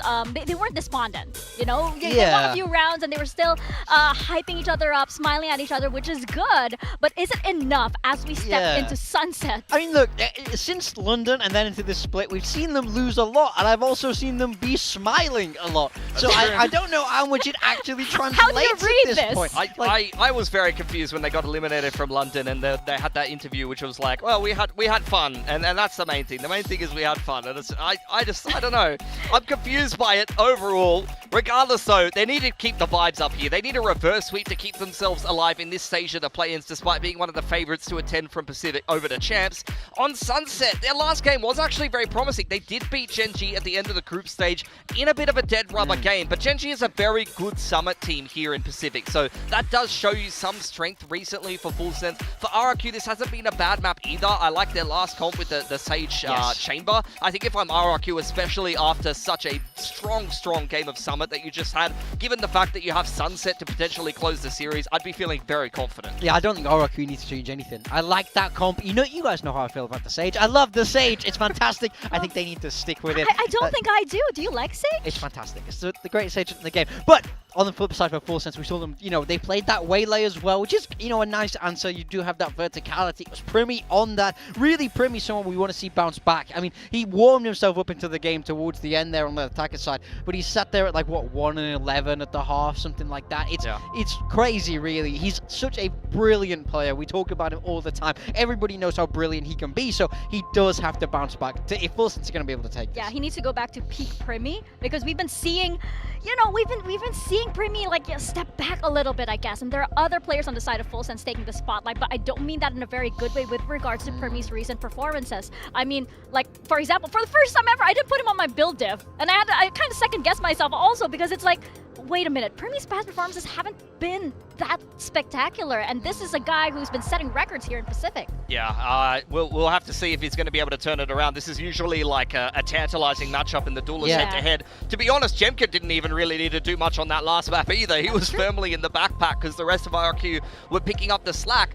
Good news for Full Sense, though, is Primi was better on the defense. They're going to get to start defensive side of Sunset here, as this is RRQ's map pick, so a little bit of a slower attacking side. Again, I think if it is going to be the Chamber Sage comp, you're going to kind of know what you're going to get here as Full Sense. You're going to know what to expect, and it's going to be quite a slow attacking side to start things off, I'd imagine. I think Primi's so fantastic on the operator. I think that's going to be so important. He has to be willing to duel Jemkin. They have to get those picks before they get into post-plant. RRQ sticking with it, running that Sage once more, and I love this comp. I think it can work very well. It's a very strong comp at the moment. What I will point out is, though, at the end of the group stage, Full Sense, with the comp that they're running here, did beat Gen G, one of the better Sunset teams in Pacific that we have here, and they play pretty much the same comp that RRQ do play. So Full Sense has shown already at the end of the group stage there, they know how to defeat this style. I like their game plan. Let's hope for a nice bounce back here for Full Sense, because this series deserves 3 maps. 2-0 would be very disappointing. Yeah, I mean, I think we're talking if buts and maybes when we should be talking absolutes. I think Full Sense have to be able to bounce back. They have to have some kind of mental reset. It doesn't matter if they know how to beat the comp. In theory, we need to see the individuals perform now, or this will be the end of their year. Exactly. As we mentioned, this cannot be the way it ends for Full Sense. We need them to be able to come back, because this is an elimination match. Paper Thin Achilles, who is making it out of this one? Well, for the moment, my money's on RRQ. Had him in a prediction, and given what we saw in that opening map as we get ready to go into their map pick, they do come into this one very heavily favored. That being said, Full Sense capable of the bounce back. Showed it at least somewhat versus T1 after getting blown out of the water on that first map. They were able to rebound, find a much more contentious second map. They need that and more, because now it's elimination on the line. Yeah, and if you look back to the last time these two teams played during the group stage here, it was actually a blowout on the second map. in favor of Full Sense on RRQ's map pick of Ascent. It was a 13-4, in fact. So, you know, we know Full Sense has it in them, and we know that sometimes RRQ can kind of stumble on a map where they normally would be favored. But going into the Sunset, which was the decider last time, it was RRQ who came out on this attacker side when they switched halves and were absolutely dominant. That's a tough angle there. Temkin watching maybe the wrong side. Ready for a little trap setup here.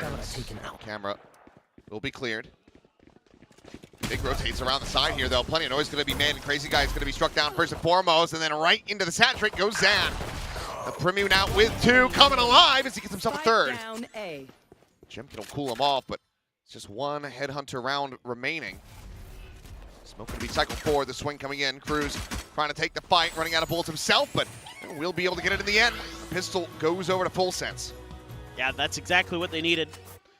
Good start there, Primi. Some good shooting as we kind of would hope from him. Sephiroth, nice opener. There's just more here than RRQ expected when they committed to this fight. Zan paid the price, going right into that saturate. Chemkin not able to do anything more. Full Sense, kicking things off on the right foot. Gotta see that continue. Judge in there for Jit. Couple Bulldogs, Primi with an outlaw. Killua just the sheriff, but saw him hit some nasty ones on Summit already with that. They found my wire. To clear that trip early. There's a buy down here from Jimkin as well, 1,200. Wanted to get a couple more headhunter shots in as well as the trademark. So if you want to get a fast track operator online from the attacker side, this is not going to be the case. As swing out, some damage to be suffered. Girl could heal that until he died. Sephiroth will be able to find a second. Eventually will get overwhelmed, but Primi forward into that smoke. It's the no-scope on Zan. Plant money to be secured, though. RQ is going to be looking for at least another 2 kills if they want to really find some damage here. There. Well, Haunt has to be cleared. Headshot found. At least an armor rebuy. Jump forward into the smoke. Jit boys, yep, eventually will be able to find Crazy Guy around the corner. The fuse in, and that's a 2-0 start now for Full Sense. Yeah, so they're able to avoid giving up an eco, which is not something they could do the last time they played on this map against RRQ. They won the defender side pistol and then immediately dropped the anti-eco. And trying to run through their X-Pharaoh, trying to be the hero with the wall. Just hoping that he could just get there in time, but not quite.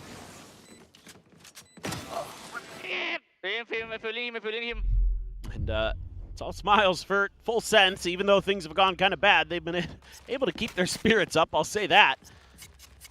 Never seem to really get fazed by how rough it's been for them this stage. Out here ready for a trap play. You can kind of do the waylay, throw the saturate, neon dashes in. Saw quite a bit of that from onside. Jemkin does have the escape valve, does have that rendezvous.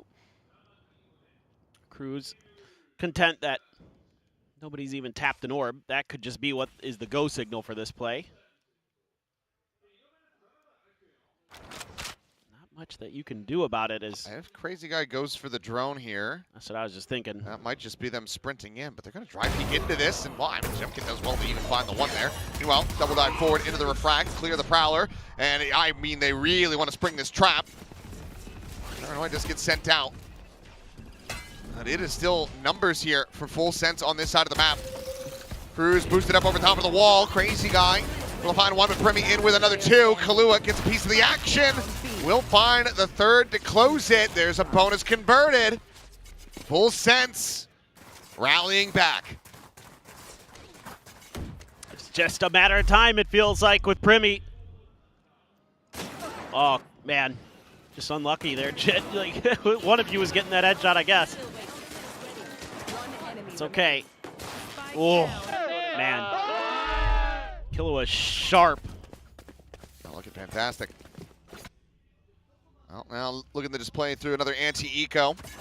Full sheriffs as well as the headhunter here for RRQ, so can pack a little bit of a punch, but of course going to be staring out at that outlaw. And in Premi's hands, given the way that he's firing, this could be deadly, so I'll have a listen in with full sense.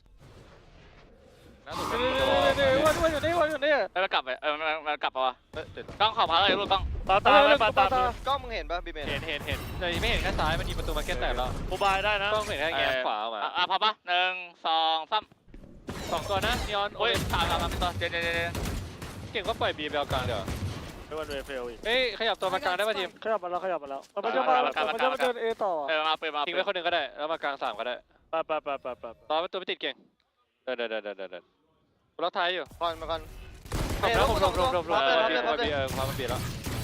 I'll attempt to spring the trap and get that catch, but ends up being a little bit of an overheat and a very nice shot from Moniette, as I'm sure we'll see back. Killing Primi right as he hits the floor.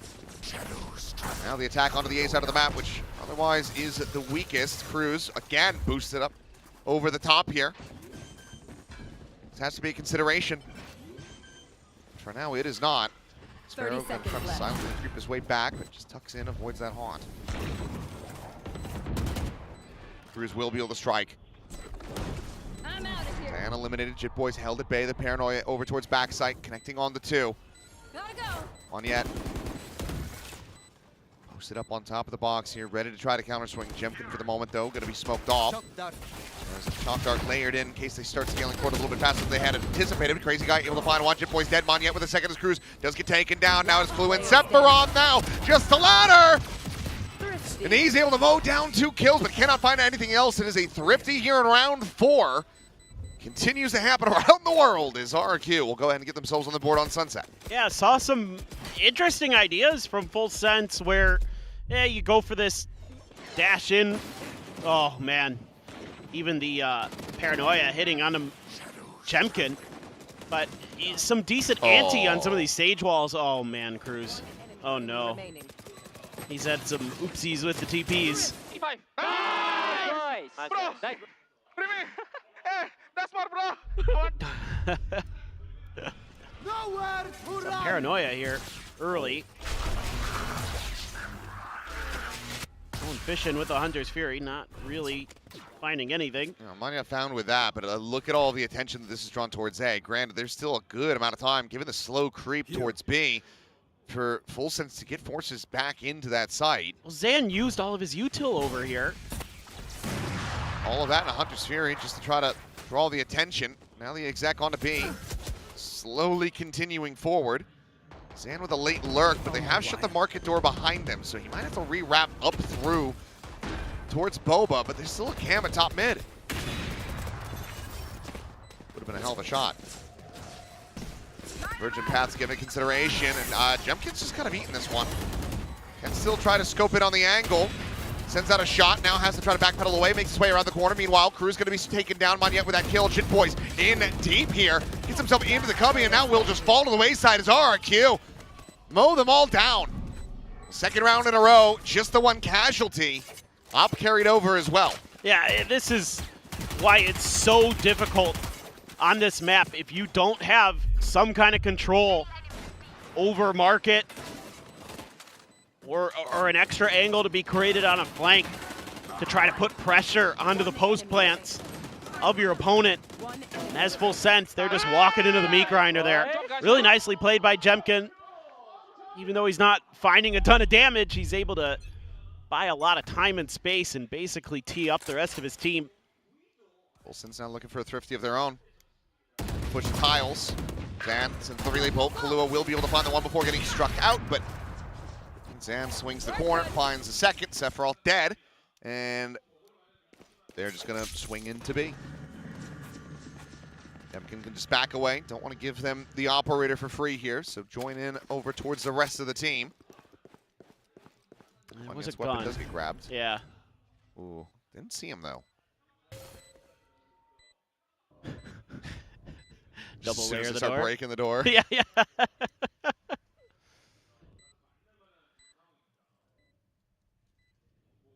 Can set the second doors there. Well, sends it to Boba instead. And for Cruz, can just save this Vandal for Primi. He's going to try to find an exit. Here. Jemkin decently suspicious, but not correct about the angle quite yet. Recon, however, helps to limit it down to that mid side. Swing in, Jemkin will have the shot, Cruz will have the save, and RRQ will have a tied up scoreline. Yeah, they're starting to get their wits about them. They do a good job reading this tiles hit. They shut it down pretty nicely, even though they lose a player. I mean, just eating that stun is glue. He's like, I'm dead anyway. But then Zan springs into action. Need to see Jemkin heat up with the operator. He has been a little bit off with it, frankly, today. Uncharacteristic, but now him and Primi going to be potentially dueling in that regard. We'll just have to see. Looks like it. Primi starting to back off, though. We're good. Go for the corner tuck at main. Overdrive popped. And trying to draw some attention here. It's going to have to try to break down that door. And what a shot for Primi to hit. Finds Crazy Guy midair. Oh! Okay. The res is in. And for a second, I thought that things were going to get chaotic and they were just going to keep rushing through. There's the Nightfall now going to be sent. Tuck back, Jemkin. Waiting out the Prowler. Lets it be cleared by his teammate. But look at the position here from Full Sense. All 5 players leaning into mid and B. Yeah, Jemkin, I think, ate that Nightfall intentionally to try to... Oh, he actually managed to tuck behind the box just I was going to say, I was like, hello? Mr. Han?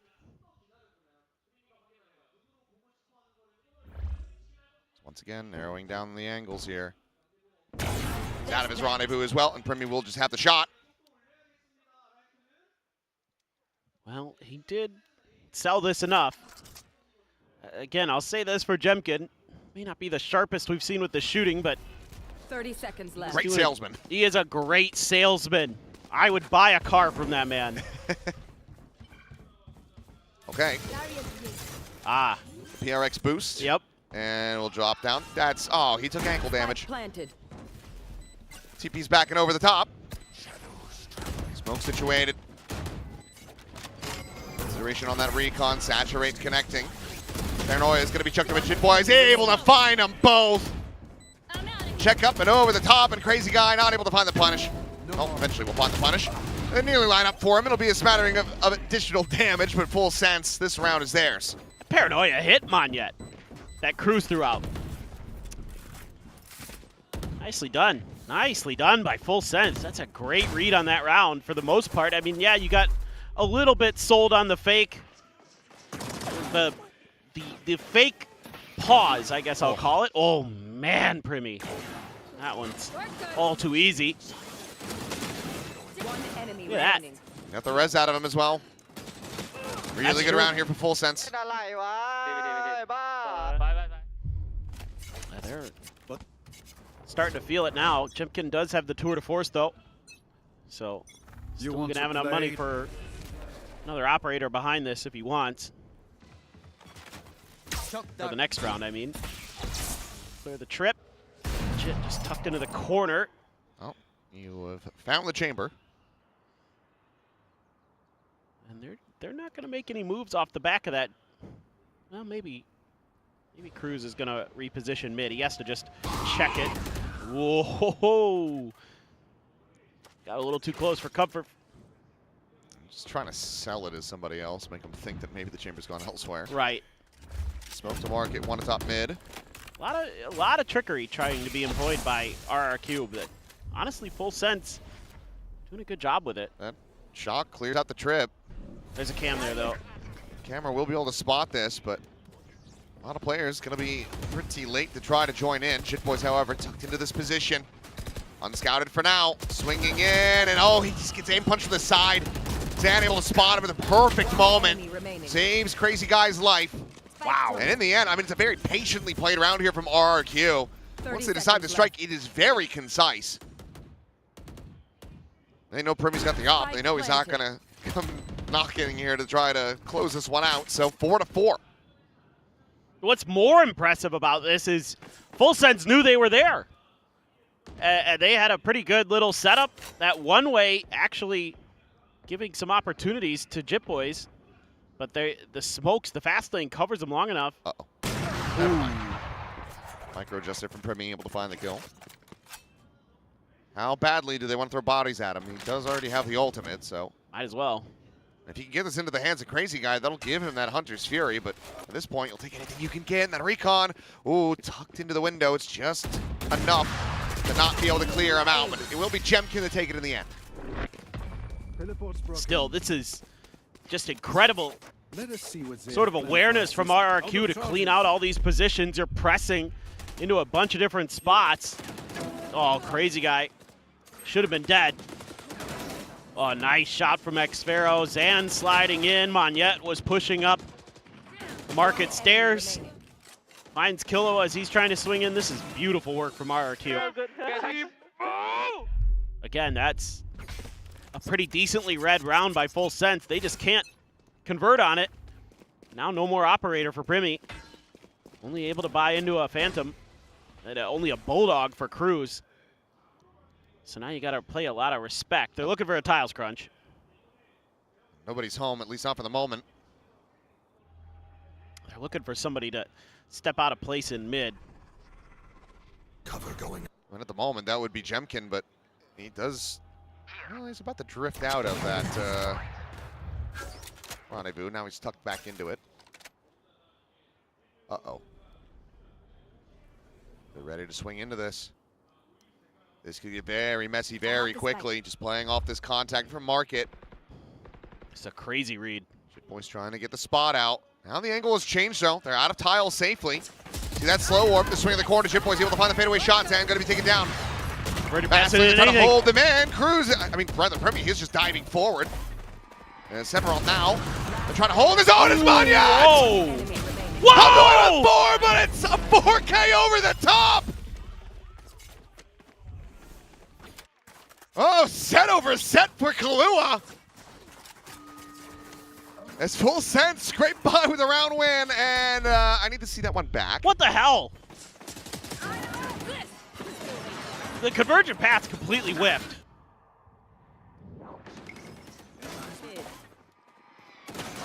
Oh my God! Oh! I mean, that is insane. And wow! And Observer, I no longer blame you. That was wild. That is disgusting. Somebody out there, oh, Kilios has no poker. It sets 3 cards. He had quads. Yeah, I knew what you meant. I knew what you meant. Thank you. There's some pedant out there. I'm not petty enough to come after you on that one. Well, maybe I am, but not today.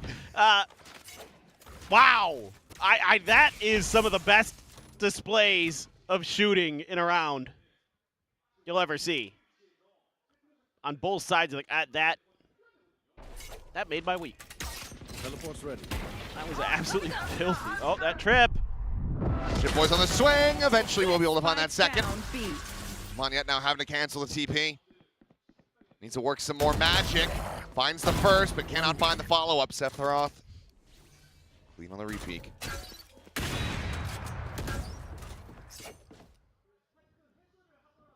I'd like to see a timeout after this round for RRQ. I have the 30 seconds left. With time to talk about some of this mid-pressure stuff. Feels like we're approaching that, but Crazy Guy, he's got an opportunity now. No, maybe not. It's still a 2v2. Primi nearby, and Jemkin just bounding into his crosshair. So Crazy Guy to try to clutch it out. The shorty burst. The second one will connect. Puts him low. The blind is good, and Cruz will be able to close that out. Now up to 6 here. Full Sense. Getting themselves into a good position. Thanks. We're getting ready to go into these last 2 rounds of the half. For sure, and now the money is still there for RRQ, but it's starting to dwindle. You don't want to go into that last round. I think you're going to have to actually go for the ego. Yeah, great trip, a kill trip, really nicely placed for Jit. It looked like Xfero was trying to kill Zan. He might have been. He might have got a little lost there. Ooh. Timeout. There it is. Necessary here, I believe, for RRQ. Yeah.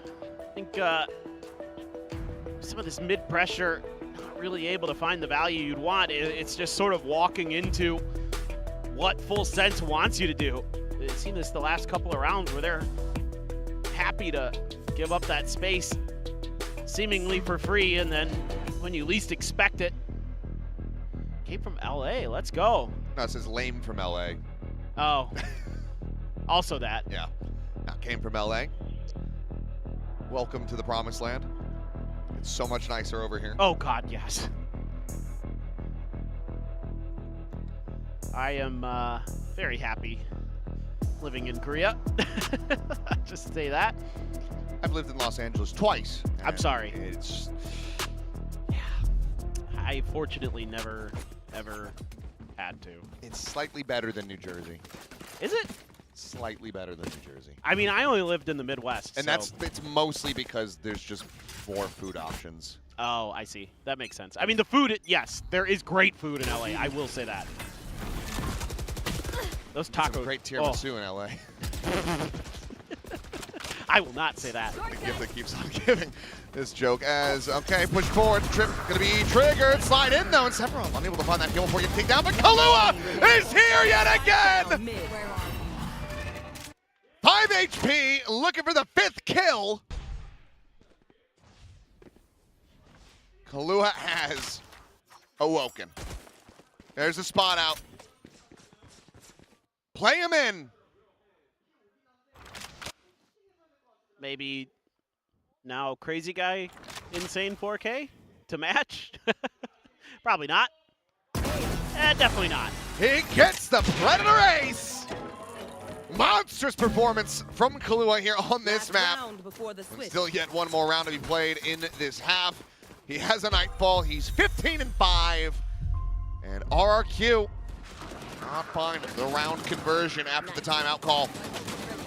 Disgusting. Just a wry little smile at the end of this. Oh. Oh. Ridiculous. Not gonna miss the ace this time. Oh my goodness. RRQ just falls for the same kind of thing, just in a different place. It's just another kill trip. Look at the stack in mid. I don't understand. 2-player high-low, Primy, off angle at market. I mean, surely. Messi very quickly. Attention going to be turned to the side, but Jit Boys turns back. Finds Sand, Primy now, play it in, gets the shot, backs away. Crazy Guy forward onto the site, trying to call on the rest of the team. They're going to have to make this a 7, rather, it's going to be a 7-5. They can't manage to find this 3v5 is what I was trying to say. They can't do it, doesn't matter. Move on to the second half. It's 8-4, Full Sense well out in front. Yeah, that might be a little too much here for RRQ to recover from. Their defender's side a little bit up and down sometimes on this map. I mean, Primy has been really clean too. I know Killua's been kind of the star of the show, but Primy has had some very, very nice moments. Especially when that operator got in there, like the analyst desk was talking about before this map. Get that operator into Primy's hands and good things happen. He has been much cleaner than Jemkin. Jemkin's just been taking some tight angles and not able to find his shots, and he's been guessing wrong on some of the jiggles and things like that. But yeah, Killua not doing much wrong. Yes, he did get the ace. It's just that good. Thanks for coming over from China. There are playoffs going on right now too. I don't know who is winning between Tyloo and JDG. I'm gonna look. Kind of curious. I think hopefully JDG. Just, I mean. Yeah. Why? Minor bias for our good old Coach Bile. Good news. They did win. There you go. 2-1. And Berlin was on there. See, that's why the sign was there. Now I think I'm getting it. Nothing against you, Tyloo. Gotta give a shout out to one of our own, our export coach. Now Now into the second half. Surprisingly, given how the first map went, Full Sense is in the lead on pistols. It's 2-1. RRQ. Looking to see if they can get this one. Now, if they shift over to this defender side. 3-player stack here at B, but all 5. It's about to the 1. I mean, Zan, he's really trying to up the aggression, and he pays the price for it. There's too many there. None of that util hits Privy. Gun here. I think you're anticipating that it's like maybe a solo player or maybe a 2, but it's all 5. Wall posted up. Xfero rides along with it. And Primi reads it. Trying to narrow the peak, and there it is. But Xfero, okay, clean tap. Drops back, gets the heal on himself. Right as rain up to full. Fulson's not quite concerning themselves with min-maxing the orbs here. They will just grab it, prevent anybody from RRQ being able to do the same. I think that was enough to keep an extra player on this B site, though, just grabbing that orb. Although they're going to try to... Is this a split? Is this an A? 30 seconds I think left. they're going A. Yep. It's been all quiet on this side of the map. Jemkin starting to cheat back, but that rendezvous would do him dirty. You hear the haunt fly in. Knows now that he's got to be corralled, but you still have this late lurk. Crew is watching. Do wisely, cut their way back across through the defender's spawn. Will avoid that sight line, but you still have Sephiroth playing up close, but he's going to be the one eating the lion's share of the damage. Finds the headshot on him yet, but cannot get the finisher. Meanwhile, Kahlua narrowing down the options, flushes out Jemkin. Keeps it in with a 3v3. Crew's now waiting for the backstab. Spots it out. Clean shot. Takes down Xfero. One enemy remaining. Kahlua pushing forward again, and he's just a beast.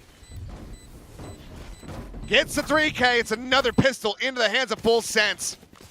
We're now up by 5. They're just a step ahead on this map. Again, none of that util. The fast lane comes up a little bit late there. So you're not able to isolate that fight the way you'd like, or at least do some damage and have a get out of jail free card. One enemy remaining. Oh, man. I don't know if there's just any stopping Kilo on this map, though. Just seems to be his day here on Sunset. And we very well maybe go into Lotus. At this point, starting to look further and further out of RRQ's reach to end this 2-0. Both these teams fighting for their lives. Both of them struggling on their own map picks. Crazy guy now. Alone on B. Completely surrounded as Sephiroth just freely making his way through. And yep, there you go. Paranoia ushers him right into the crosshair. Kill found. Could be needing at least 2 kills here for RRQ to try to find some economic damage. And if you go through market, don't think you're going to be finding them. Judge lying in wait. Taken out. Ugh. 2 collected. And it looks like the other 2 now resigning themselves to try to go down to the spike, but I'm not sure if they're going to get the opportunity. Noise is being made. Still yet that chance for damage. Right at this point. Oh, nice shot from Jemkin.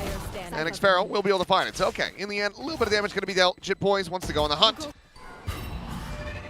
Is giving it that consideration, but won't be able to do it. And Xfero does make it forward into the spike. So, double digits now hit for Full Sense. RQ trailing by 6. Well, already 1 bonus on this map for Full Sense. Can they do it again? Just so much free reign on the map. A great little tee up there for Sephiroth on the lurk. Yeah. And they're looking right as rain. Killua and Primi, double digits, and yet the only one who can boast that on RRQ. They're going to try to challenge this angle with just Jemkin, and there's 4 players here.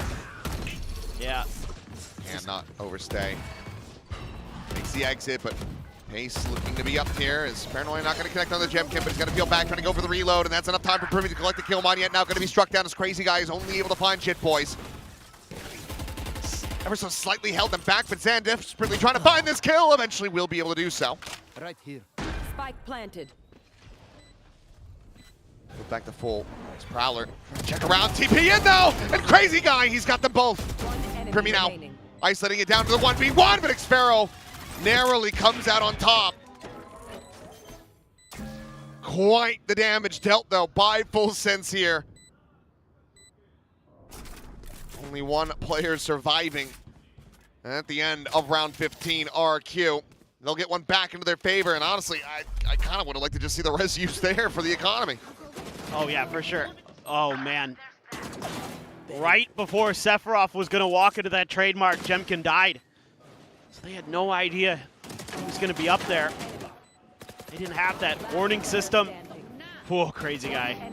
Man, I thought for a second Primi was gonna do that. Let's go, boys. I thought Primi was gonna do that, I'm not gonna lie. He already has a convergent paths. Jemkin again, trying to play forward. Gets a shot out. It's minor damage, but now we listen in. RRQ trying to see if they can continue to run this back. Jemkin will fall. Listen. That's why I told you, Maxim. We cannot TP there. Because last time I saw already, they anti you. They know you always TP there. Remember? You need to play here. TP there, here. Because no way they chase you inside. I'm gonna try. Can save if you guys cannot, okay? Yeah. I'll just hold the city first. Get kill and packet for reason. I think he's hard already, guys. Just save. The Waylay have ulti. Wait, have ulti. Take a back on Zan. Yeah, hang back. I'll talk close, wait. The slow drift out of the side here. It's just a concise strike from Full Sense. Close around. Another one over RRQ. And 2 away from extending this all the way into that third and final map. Yeah, I mean, I'm glad Crazy Guy said it because I was going to if he didn't. You can't keep doing that. There's just too much here in this Full Sense composition to run you down as a chamber. And they're hitting some great paranoias too. Crew's doing a really nice job with those on this map. Seen some beauties. It's right there. There's nowhere to run at that point. You've already used the rendezvous. They can either run you down with a Neon or dash in with the Waylay. 2,000 kills. Congratulations to Primi. Insanity. How many more can you get? A lot. As you try to stay alive here. Well, not if they lose the series. Okay, you're not wrong. 29-1. I mean, the fact that he's out in front of Kahlua at this point kind of feels impossible, just given some of the rounds that we've been seeing from Kahlua. But I guess that it's been in bursts, whereas Primi has been very steady. Yeah. But yeah, I mean, since this edition, the end of 2024, pretty quick to rack up that 2K.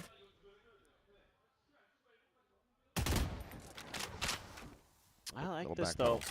Yeah, but they had so many guns firing at that wall. And now it's a very fast pivot.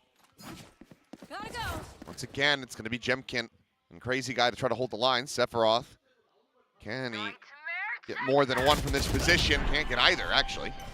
Does end up getting picked apart. Saturate not to find the connection they were looking for. Jemkin still here at backside. Takes his exit just around the corner. Relay bolt. Tossed in. Crazy Guy going to be spotted. Trying to challenge that fight. But also, just keep Jemkin protected in that corner. We'll catch them. He's now tossed through. Oh, and what a read and a shot from Cruz. Jemkin down. Time starting to bleed away. The red's going to be committed. 5v4 for the retake now. Smoke over to main, but it's 2 players tucked in on the side itself. Cruz and Kahlua try to hold this line, but Kahlua will get dropped. Cruz only able to find the one. Zan now 3 overall in the round. That's exactly where Primi is at. Will die to his hand, but the defuse is there. RQ trying to rally back into this. Well, I'm not fully believing just yet, but I'm starting to get there. A little bit better early positioning here for Jemkin. That buys them a little bit of extra time. Tries to step out. When he gets hit by the C's, just a good read there from Cruz on how he was going to do so, but then you get him back in, and he's not going to waste the opportunity. Immediately gets to work getting some kills. We'll have a tour de force in this round. Nice, boys. No timeouts. You want to play? Let's play. Of course, pop. The overdrive is held it. They're from Zan. Does get caught by the paranoia. Has to back away. He's probably wasted that ult, though. Yeah, it should expire. He does have a gun behind this. Meanwhile, Sephiroth. Ooh. Oh. Okay, crazy guy. I mean, look, feels like he absolutely should have been dead, but instead, he managed to find a second now out in the mid. Still just dancing around him. He's swinging. He catches another one. Kahlua dead through the smoke. And crazy guy just got away with murder.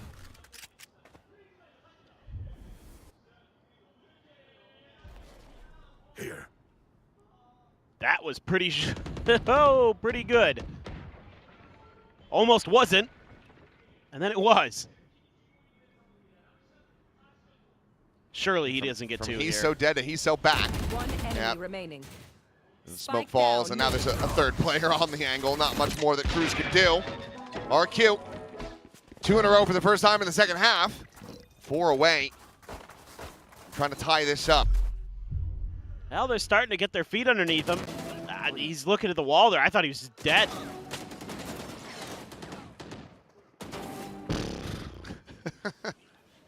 One enemy remaining. Hi-ya. Spike down mid. Between that and Cruz's kill in the previous round, the game sense all over the place between these IGLs. True. Through the roof. Had some really nice moves. Chip Boys with the bucky now. Last cannon on the 1, slide forward through that wall. Zan gonna be able to collect the second. Big crunch here from RRQ, a massive shutdown. And now the remainders of Full Sense ushered over to this B site where Jemkin's gonna try to get himself on the line with the op. He has to be careful with it.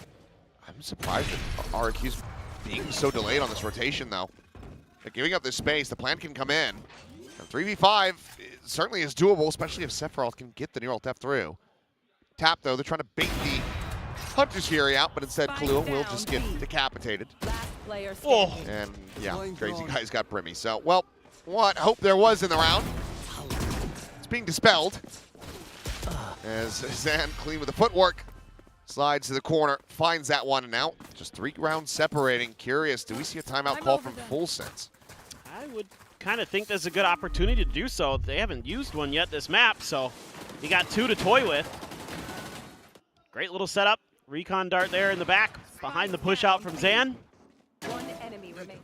Nice shot from Crazy Guy covering the saturated Jemkin. Zan good for the third. Good. Yeah, he's had some good ones, had some impactful moments, up to 12 kills off of that. So gonna have that operator, gonna place it in the mid. Jib Boys is like, never mind. Start to clear a trip. He didn't even place it, or if he did, he picked it up. He's got them both still.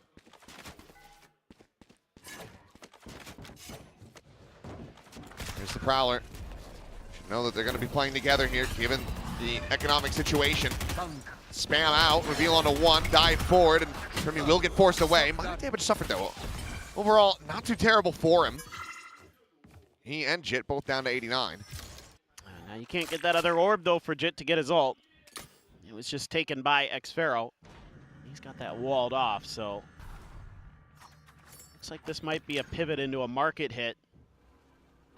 It's only going to be Zan there. It is identified though. So Crazy Guy is seeing something. You also have the trademark there. Try to push through. You clear it. So trying to create some question marks, but that smoke makes it kind of obvious. 30 seconds left. It's very minor damage found. If it was on Summit, he would have got a kill. Oh, well, he's got him lined up here.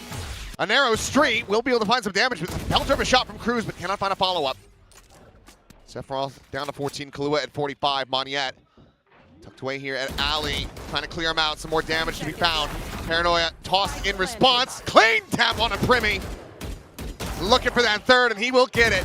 Counter swing. No, Moniette holds his own. And now he's on for an ace. Kahlua, well, not going to be able to hand that one over to Moniette. Crazy Guy says, "How about we need? No. We need the round win. We need to end this right now. Stop him from anything else. I'm taking it." As cleanly as possible, too, please. Yes. Let's not mess around today. It's a little too important here today. Ooh. This from Monyet, man. He tucks back into That. the relay bolt by accident. God, we have seen some. Good to see this one, though. One enemy Woo! remaining. Just 5 some bullets. Only takes 3. filthy shooting today, dude. Absolutely insane between these two. Like, these individual plays have been top tier. Well, you've given up 4 rounds in a row now. So Full Sense will use their first timeout of this map. Both teams now just 1 remaining in the back pocket. I mean, if this timeout can work for Full Sense, map is probably theirs, or probably really darn close, you would think. Have to drop 3 in a row if you take this next one. But let's do it. I'm starting to worry here a bit about Full Sense, though. What looked like a sure thing is 4 rounds in a row for RRQ. The attacker sides for both of these teams proven to be a little bit tougher for them, at least so far. Still plenty of money in the bank for RRQ behind this. Make me proud. Meanwhile, pretty low on creds is Full Sense for the most part. Crew's over 1,000, but everybody else looking at some tough situations. You do have some big ults there for Full Sense, the overdrive and the neural theft, and cruises from the shadows. So some trickery, and Cruz does like to use that from the shadows to kind of TP into weird places from time to time. So this may be around for that after a timeout. I thought maybe we were going to see it sent here, given that he's just been lingering back in the spawn, but he's just calling the team back over towards A. Well, I think maybe they want to try to get a read on the map a little bit first before he commits. I'll find you.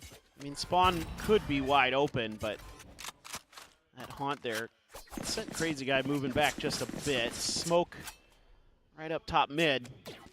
That pulls Monyet back, so if this is an A-side hit, a lot of pressure onto Xpharaoh to either try to do what he can or just peace out and go for the full retake.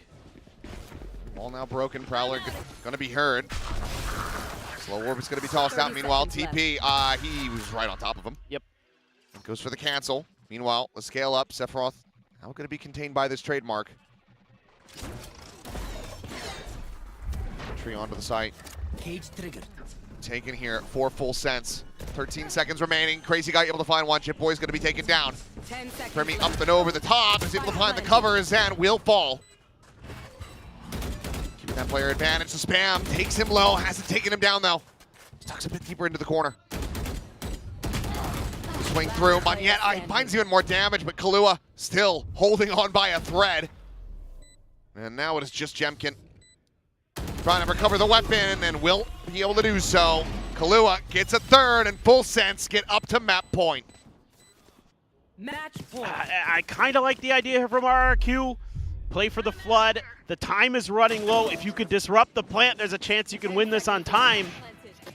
But Premi absolutely denies Jit on that slide. And then Kahlua, if he's in it, he's seemingly good for at least 2 or 3 every single time here on Sunset. Well, now you need 3 in a row for RRQ. Yep. And there is that Nightfall, the overdrive, the neural theft available for Full Sense to try to bring this one to its end. Just a res at the moment for RRQ. The odds very much stacked against them.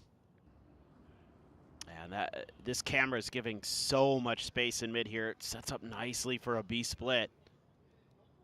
Some awareness from RRQ. Is it going to be enough? Jemkin's operator in place if they wanted, but let's see how they want to approach this. Dragging 3 players over into mid here. They're just going to try to go for the market hit. There is that Nightfall too. You can even use that to sell a fake. Smoke to the Boba side. Paranoia going to be tossed in there as well. Dive up and over the top. Zen spotting one. Saturate. Thrown his way. He's able to tuck away. Dodges that one out. Slides in. Mows down two. Neural Theft, however, going to be chucked in. Sephiroth immediately investing that. Getting the spot out. Sights turned away for the moment. Kahlua still playing from main. xFaro backpedaling over to the A site. Saw the enemy side for coming his way, but xFaro, can he hold the line? At the moment, he's not getting any reinforcements in Monyet. Yeah, he burned that from the shadows. Exactly. Things are coming down. xFaro took the back sight, footstep made. Trying to figure out which side he wants to try to watch for, and he found the one with a spike. The swing in. And Riley just needs to try to play time. That might have just been enough, and it is. The rest of the players can just stay tucked back. RRQ. Oh, they will hold on by a thread. They make it up to 10. Woo. Honestly, that round just felt like Full Sense overcooked a little bit. They generated a ton of map space for themselves, and they went all the way in through top mid towards Boba. I think if they just go through market there, they might have a bit more opportunity. I like that setup there. The cam to clear a bunch of space in the mid, it gives you a ton of options. I think they just picked the worst of a few of them. Zan again. Yeah, out in the tiles. Sprinting at him. This is going to be a good amount of information that it's all going to be these players corralled towards A. My ultimate is ready. Full Sense, that being said, still slow on the approach.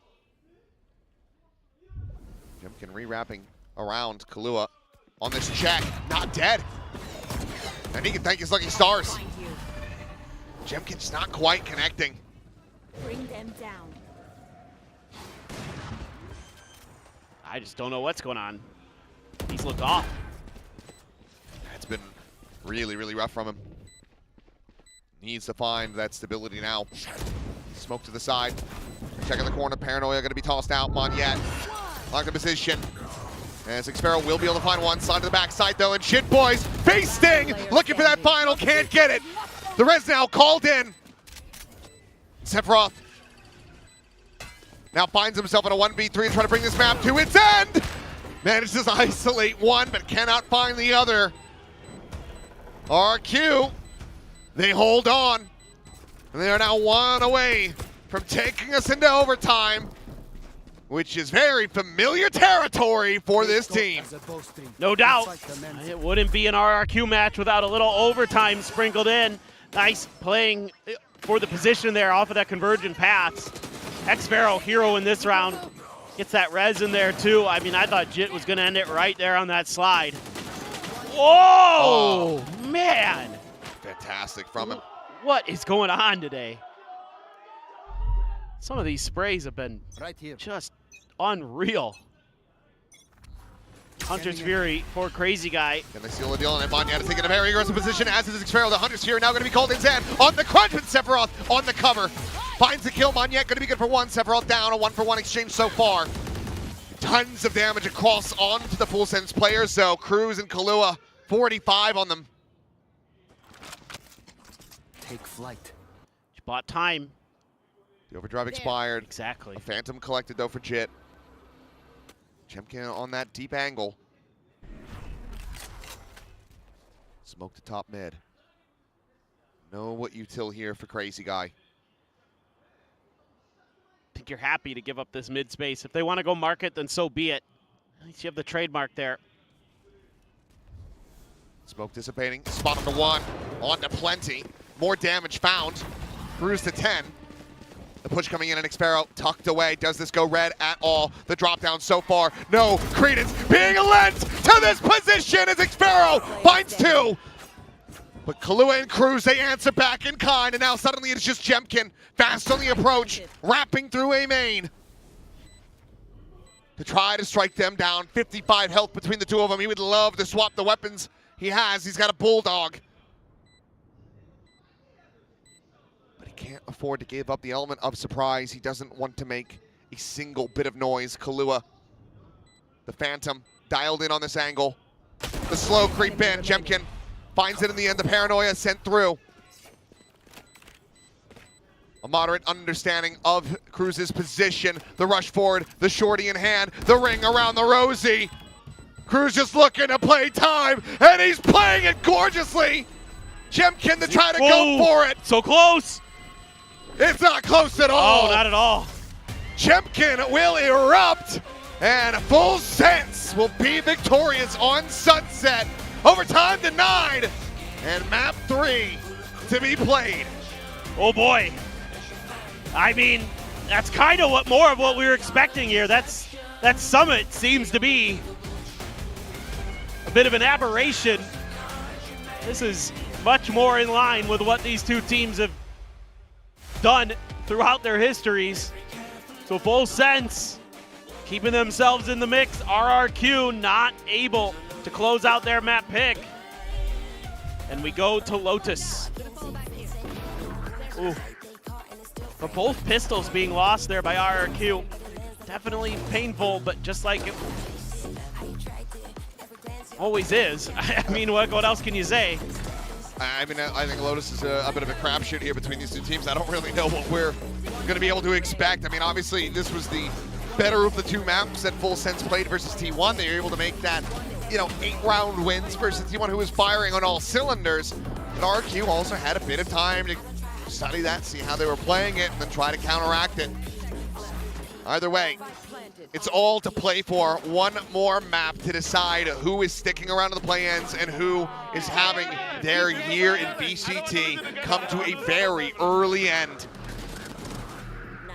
This map here, I can't really speak to the first one, but if this map is anything to look, if it's any indicator for what we can expect on Lotus, then strap in. It's going to be a bumpy ride. So for now, let's send things back over to the analyst desk to break down that Sunset.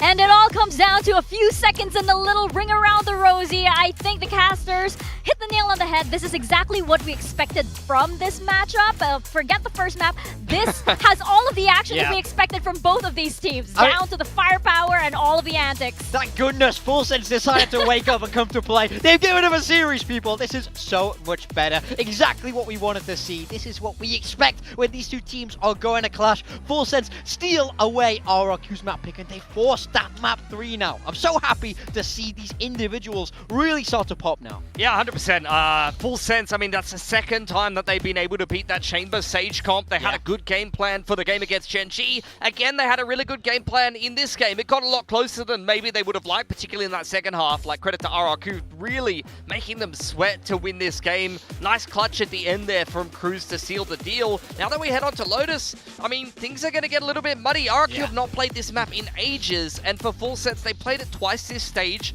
Again, at the end of the group stage versus Gen G, and then they comp swapped against T1, which I felt like wasn't a bad Lotus game. I'm interested to see. I think they're going to keep that same comp, but I have no idea what RRQ is going to play. Another big game from Crazy Guy, by the way. He's having a phenomenal series for himself. No, I'm wondering actually, like, what's going on in his head and how he was able to prep himself for this, because this is absolutely masterful from him, and the way he's actually rallying the rest of the players as well. I mean, it's actually quite good, like how RRQ is able to actually be on the same page in so many rounds. Sure, you might have some rounds wherein Jemkin is kind of off on a world on his own, or maybe Xpero is there, but it's what we expect from a team that has the firepower, that has the kind of IGL from RRQ. Yeah, I mean, Crazy Guy was making plays that game. That was that round where he just walked down mid, where the rest of the team was retreating after the tiles crunch. You could tell he really wants to win this series, but equally, I mean, big clutch from Cruz at the end of the game. Both of the IGLs have been making some plays. Yeah, but speaking of amazing plays,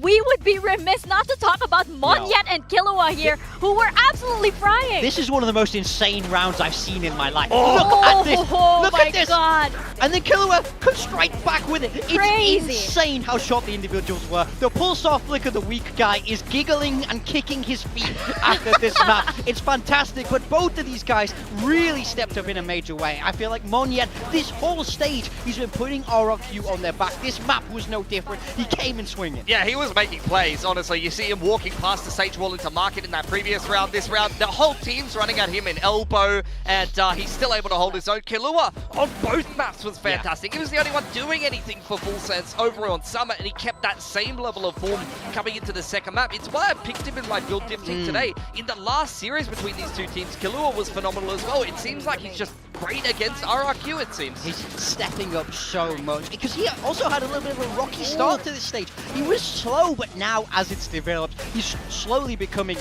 one of the sharper players that we've seen on Full Sense. And you know, that's a hard thing to say when a roster is this stacked like this Thai team is. No, yeah, it's saying a lot. You're on the same roster as Primi, for example. You're, you know, you have a lot to live up to. And on the side of Zan, sure, it wasn't exactly the stats that we were expecting from him coming from map 1, but I would think he still fulfilled his role here for RQ. I think he did okay in this map too, but I think he couldn't find the same level of entering that he could in that first map. I think the first map, he was dominant. He was the one setting the pace. He's controlling the game. I didn't feel like he was able to do that here. I feel like on that defender side, he was sort of sent to die a little bit, and he was never able to consistently open up the game like he could in that first map. So I think as we move across to Lotus, he is the one to look out for. If he's able to bounce back, then I think RRQ are really on for this. Well, I think that's a good question to ask, because we haven't seen Zan in RRQ playing Lotus. Yes. We don't know what RRQ's Lotus comp is going to be. This guy's played nothing but Neon so far.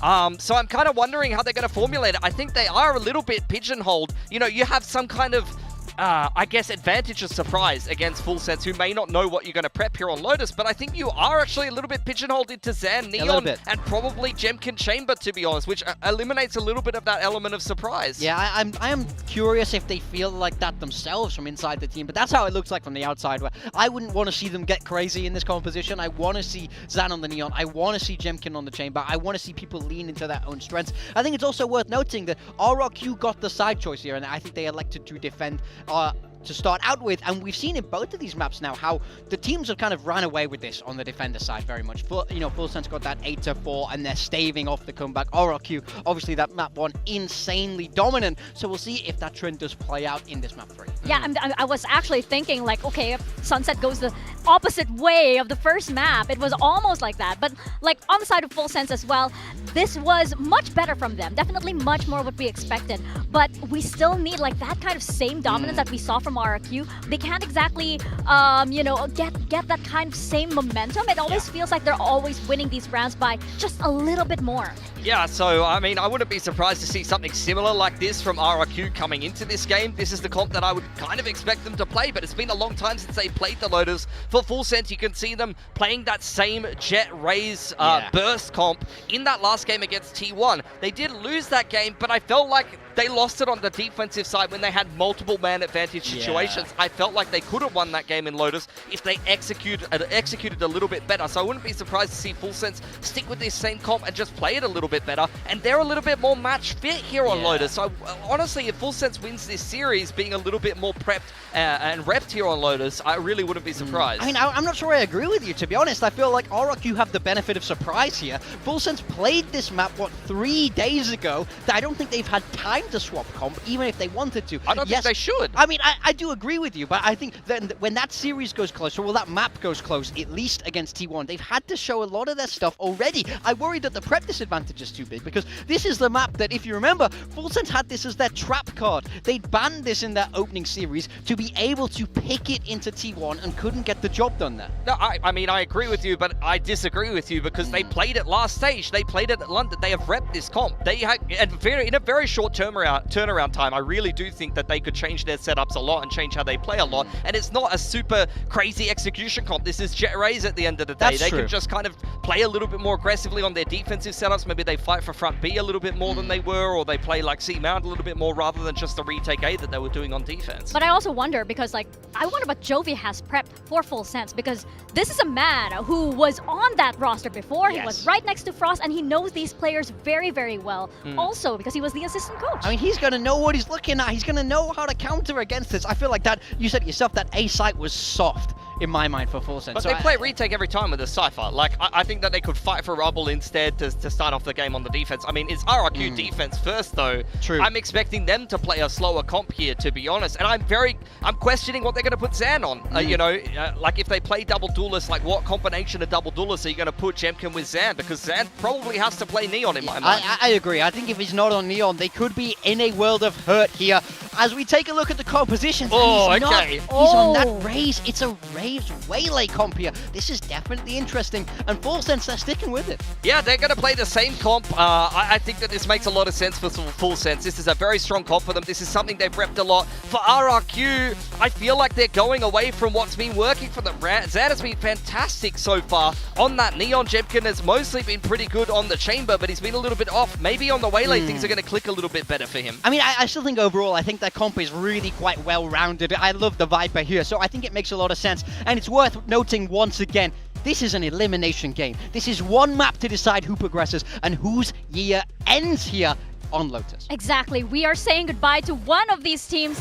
Is it going to be RQ? Is it going to be Full Sense? I don't want to go, Mr. Stark, but we have to. Casters, Paperthin, Achilles, the floor is yours. Once more into the breach between these two squads. The third time that they have faced off, and now one map separating the victor from advancing for the loser from bombing out of the 2026 season of the play-ins here in Stage 2. It all comes down to this Lotus that RQ have not shown in quite some time. They have made some adjustments to the composition. Yeah, I'm very curious. I like the Viper in here. I want to see RRQ take advantage of that on this defender side to get some space control, to kind of give some really bad decisions to Full Sense with their double dive duelist comp. Just a matter, are they going to be able to execute off the back of it? They've looked pretty good on their defender sides so far today. At times, but we'll see if that's going to continue. Well, not seeing anything. Sees is big. Nade going to be chucked in there as well. Counteracted though. So a bit of damage going to be, quite a bit of damage going to be taken by Zan, but Jitboy's now caught as Monyet just pincers in through that C-mount door. Sees nade combo. Tail as old as Valorant. It does a nice job. Well, not quite as old. Fade came in a little later, but you know. Sparrow, oh, going to be caught. And position kind of giving up as he goes for that tap. Dude, Killua is just unbelievable. And they're going to try to smoke off C, but they're already pushing forward into this one. Meanwhile, just all three of you go up and over. Be a shame if one of you ruined it. They will not. Chance to maybe try to get the jump on this as Spike is planted. Jemkin now working his way off A through that defender spawn. They're going to go fanning forward. Jemkin now slowing things down to a crawl. If he pushes that corner, Cruz would almost certainly have him dead with that frenzy instead. Oh, I think Jemkin spotted him. Might not matter though. Sephiroth, he's just winning the battle right back over here onto the C side. Kahlua now has Monyet. Those three players couldn't do a damn thing. The swing in, Kahlua dead. Jemkin unscathed for the moment. Drops in, Paranoid connecting the time is gone. It's another pistol into the hands of Full Sense. 4-1 in that regard as they start off this final map with a win. Oh, this is a tough pill to swallow for RRQ. I like the way they play this round. Obviously, the C's nade combo nets quite a bit of value. It's the crunch as well through the door.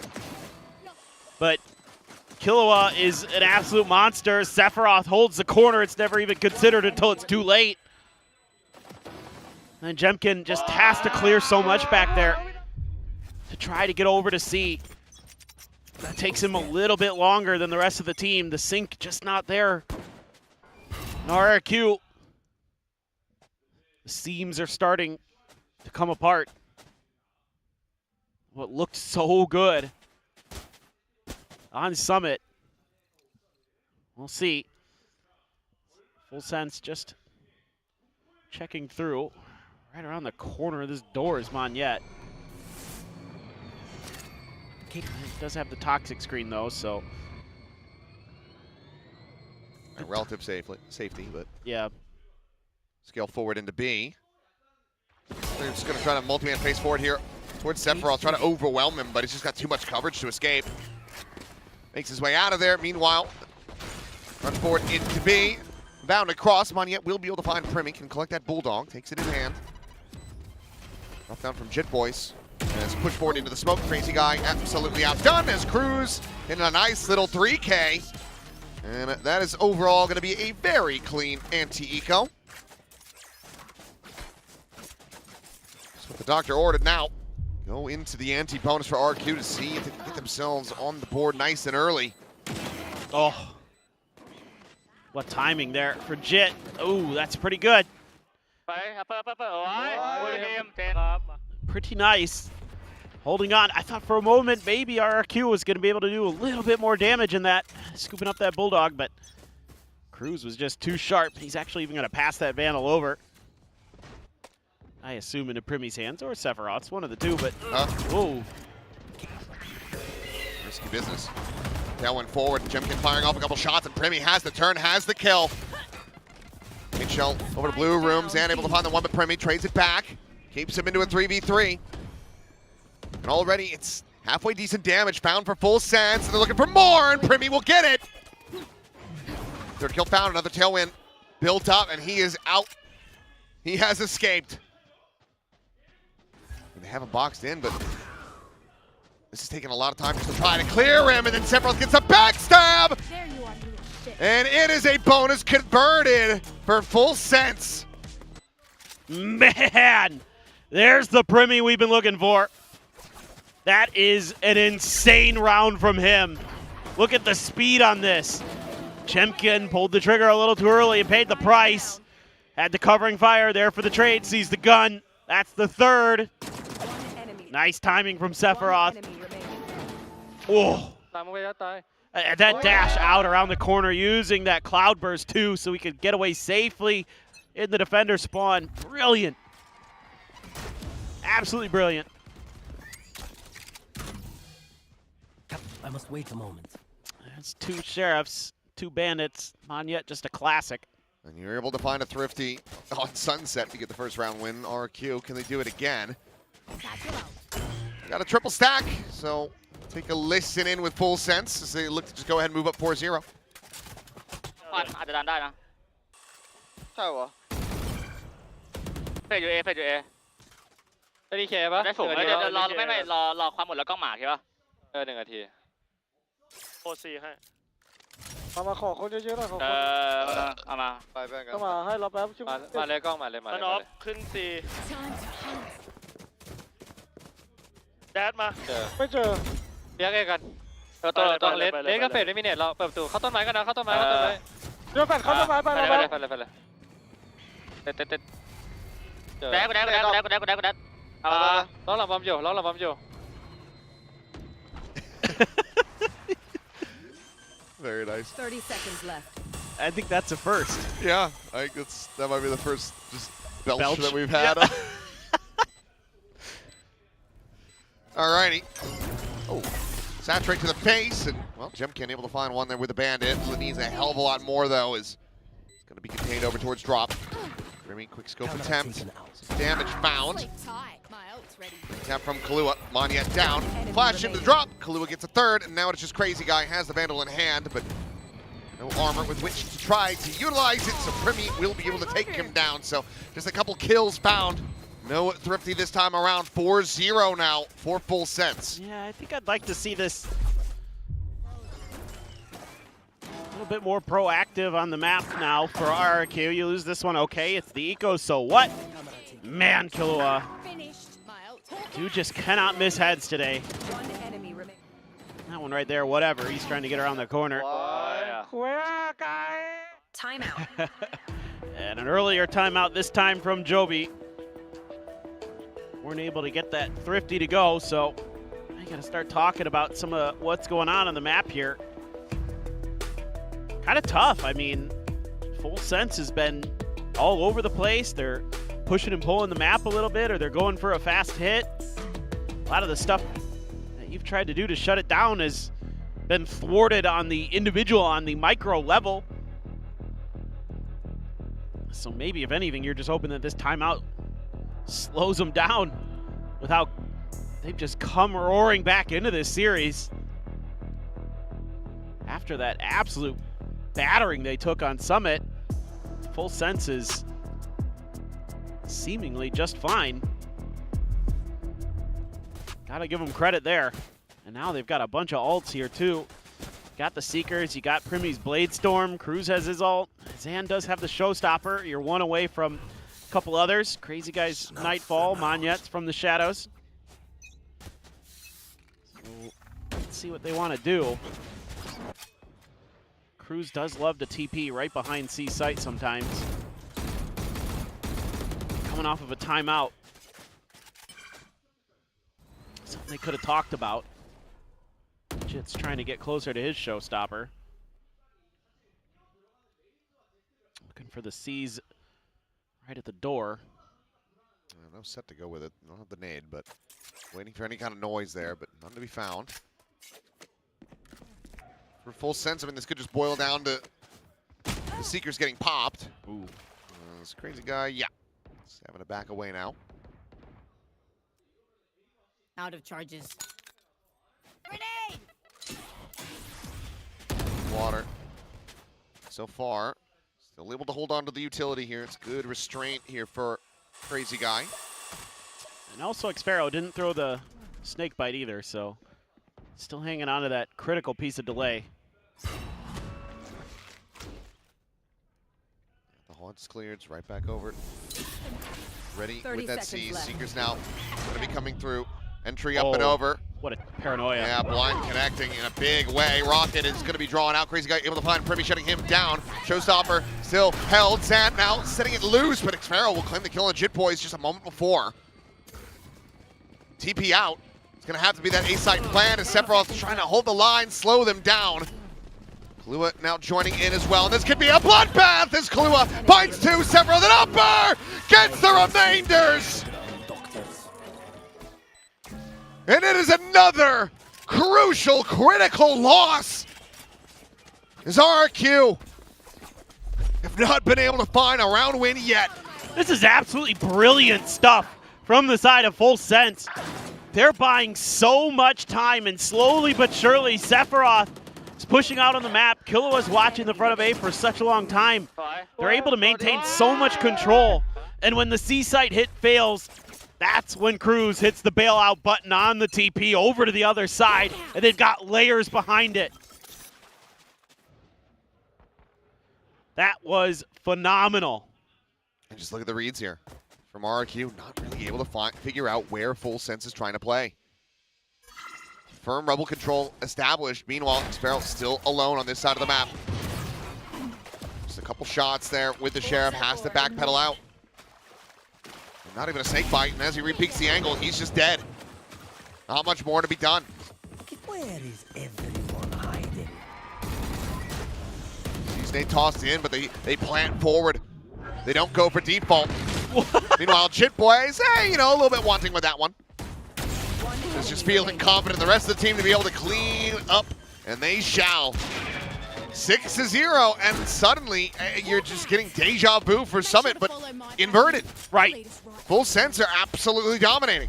Yeah, they're going to have a showstopper for this next round, too. A crucial buy round for the side of RRQ. I mean, Primmy is not missing with those snipers right now. No, and I think it's a good summary of where we're at, because he's entering with this. He's updraft dashing into the C site with an outlaw. Yeah, they don't give a crap. I mean, just look at what Jit there. He's 1-5, and he's just bounding in.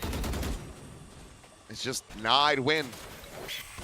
Over and over again. Xparrow trying to hold this line. Showstopper tossed in. The dog gets the spot. And yep, he's stunned up. Jit Boys find Zan. Xparrow dead. Full Sense. I mean, they've just they've grabbed this and they're running away with it. Primmy will finally fall. But you have an operator behind this you have to save, and you're not going to be able to because Sephiroth, who's 8-0-1, is in your back lines. He's bodying you. He can't hit squat.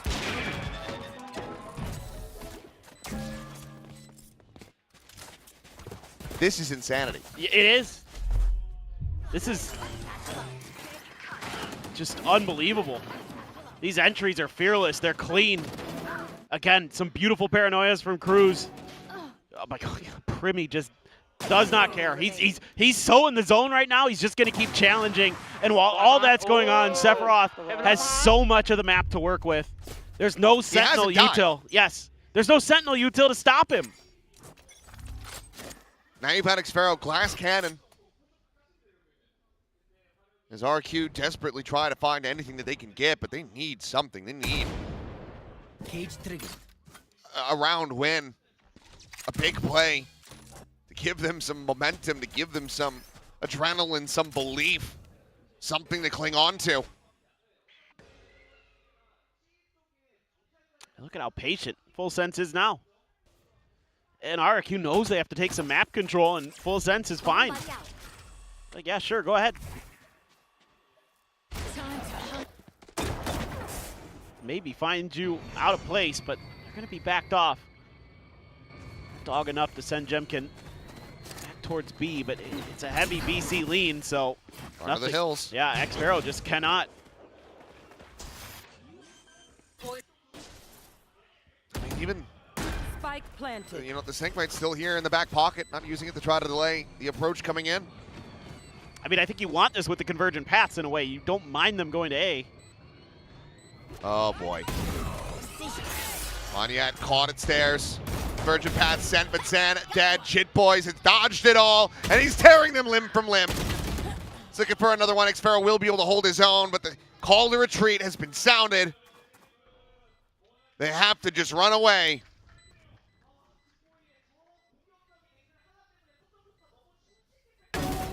Crazy Guy will be able to take down Sephiroth, but nothing more. This round will elude them, just like the previous 7.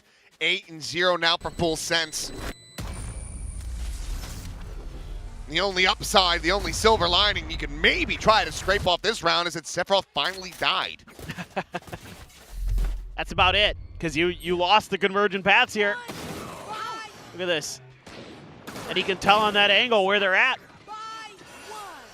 He can see where the convergent path starts. He knows where it's coming from. And he's so ready for Jemkin on that swing. 11-11, make a wish. A competitive map? Yeah. This is kind of a... It's not a great sandwich at the moment. The bread is really bad. The filler was okay. Yeah. Oh! What? Okay, more? Need a hell of a lot more of that. More of that. Second kill for Jemkin, but now blinded up to saturate to try to slow them down. Seekers will be let loose. Monyet needing to hit some similarly incredible shots, but he's just going to be spammed down the dink through the box into the body. Cruz closes it out. 9-0. That will be the second and what is looking like the final timeout call of RRQ. Yeah, I mean, oh my God, Primi. Nice to see Jemkin doing similar things, but it's still just not nearly enough. Timeout. And I think you got to talk about this pit. You got to talk about a bunch here. RRQ is anemic. They're stuck in quicksand, and they're flailing to get out and just making it worse, it almost feels like. Everything they've done has just been denied. And I don't know, you got to get value out of this pit for Xpharaoh. You just got to do something with it. But I mean, I'm still worried because got ways to clear it pretty quick as full sense. I mean, you've got the dog from Killua, you've got the Boombot. You just double dash through it, so it's still scary. Some Primi fans. That is Jetpack Cat. Jetpack Cat? I don't know that. Overwatch. Oh. That's why I don't know it. God, that looks so familiar. That was long ago. Okay. Half armor up. for Jemkin. Going for the peek, and it is a big rush, but it's the first shot. Primi looking for the entry, looking to try to hound him down. It's a shorty inside of the smoke there in Waterfall, and decides to back away, playing it wisely. All the while, C-Site does get taken. It's really nice patience from Primi. How things have been going. Does that patience continue to decide to push this? Well, they're not going to do it unassisted. Wise. Cruz setting him up, and now it's all the more difficult to try to retake this angle. Prowler to check through. Cloudburst thrown down. Sephiroth still planted here on the corner. Finds one, and Jemkin dead. Up on the floor. Monyet able to find Cruz in response. Kahlua a little bit whiffy here on this one as it goes down into a 2v2, but he's able to backpedal away. Flash finding nothing. The pit going to be called in. It does cover the spike. Anything else? Looks like it's widely just going to have to be spray and pray to try to clear this out, but Kahlua finds Xpharaoh! The up and over, and Monyet barely bails him out! Ooh, the defuse can be stuck. He has that in hand and can recover the up as well, but good God, does it get close. And it does. It looked like Kahlua was going to be good for another just insane moment, but he's a little bit off on this one. Primi went for the swing, and then this crossfire. There's even more layers. You don't expect that. One enemy remaining. Player standing. Monyet. I mean, I thought he was so dead. I thought he was done. 16 HP is what he was left with. If that race breaks Bless the shotgun nerfs, because otherwise I think he's dead. You know, over 5 times as much as Stacks had, and he got the ace. So that's true. Sometimes you don't need much to get the job done. Grab the orb here for Jit Boys, one away from having this showstopper online. Zan does have his. And again, it's just going to be an attack onto the C site. Full Sense continuing to try to just bully Xpharaoh. Showstopper off this plant. Snakebite has to be used to just to try to stop them from scaling forward aggressively towards CT, which they are going to do anyway. Lua, good for one, Monyet. Managed to take him down. Primi not going to be backpedaling away. Showstopper called in. Quick little pop up over the top. Jit Boys not spotting anything quite yet, but this is just buying time. Oh my God, if he sends this water, He does not. Well, Virgin Path's junked in, but TP's taken by Cruz. He works his way back out to main. Over on that mound side, swinging! And the taps are too damn clean! Primi looking to run him down! Gets the 3K off the shorty in Full Sense! They hit double digits. Last round in the half. just a great little read here. Calling the fast play. Grab the orb right into the plant for the showstopper. Didn't find a ton of value, but that's okay. Oh my God. Yeah, what are you gonna do now? He's got a dash and he can run you down because he gets the reset off those kills. Unbelievable. And now you're back on Nico. I mean, and you need it. Yes. 2 to 10 already. Not only are you an Nico, look at their credits behind this. That was the last round of the half. Oh, yeah. It's been blazing by. Oh, my God, you're right. It's been a blistering pace. Jemkin, nice peek in. Monyet, similarly, able to find Jit Boys. So the Sheriff's working so far as Haunt getting the spot out. Spike is widely going to be dragged back through the spawn. And with the break of the door, they might just be looking to try to have this rested B.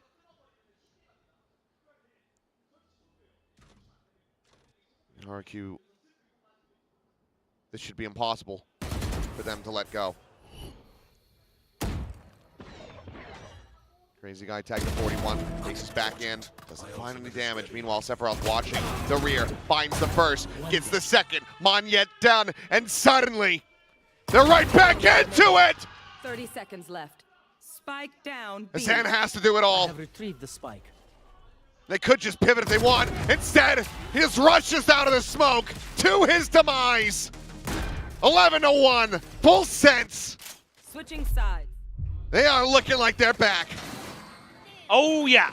I mean, the biggest thing is you've got the game of his life from Sephiroth here. The map of his life. This is phenomenal stuff. He's so ready for these swings. Unreal.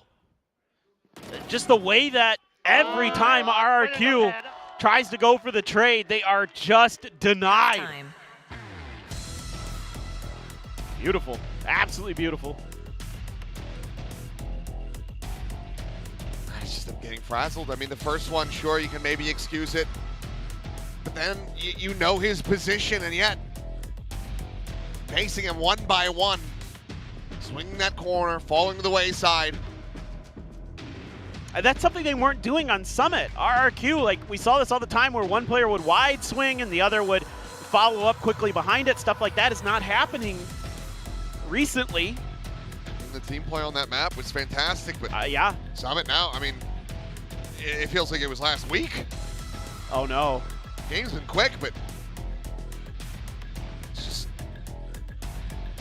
looking like a shadow of their map 1 selves. Hell, even their map 2 selves. Yes, this is absolute destruction. I mean, the confidence is just brimming. This is that kind of full sense team that just seems to hit a gear and there's no breaks. Out of charges. Primi and company are frying. It's so damn scary. Speaking of, big push out here. 2B. I guess they're just looking for contact. Could play for a door crunch at Mound, but instead they're going to go out. Xfer's off angle hasn't spotted any of these rotations. Boy. We'll be able to get the first. Kahlua taken down. That's a good read. For a second, it looked like it was going to be so very deadly. Could have gone a lot worse for Full Sense. That is for sure. Kind of hoping they'd just wait. He's lurked forward. Awaiting the peak. Not sure if it's going to be wide or close. Prowler to check. He just checks in. Zan dead, and he's out. Scot-free.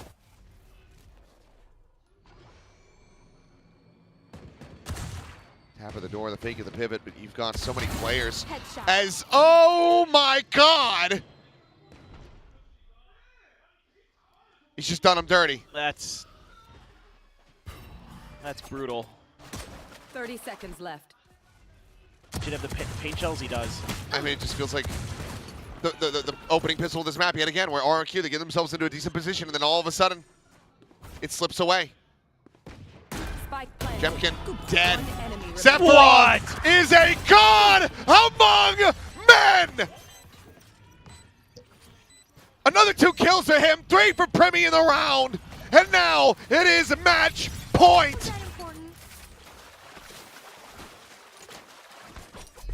The man's just hit the zone. He's unstoppable. Good read here early by RRQ.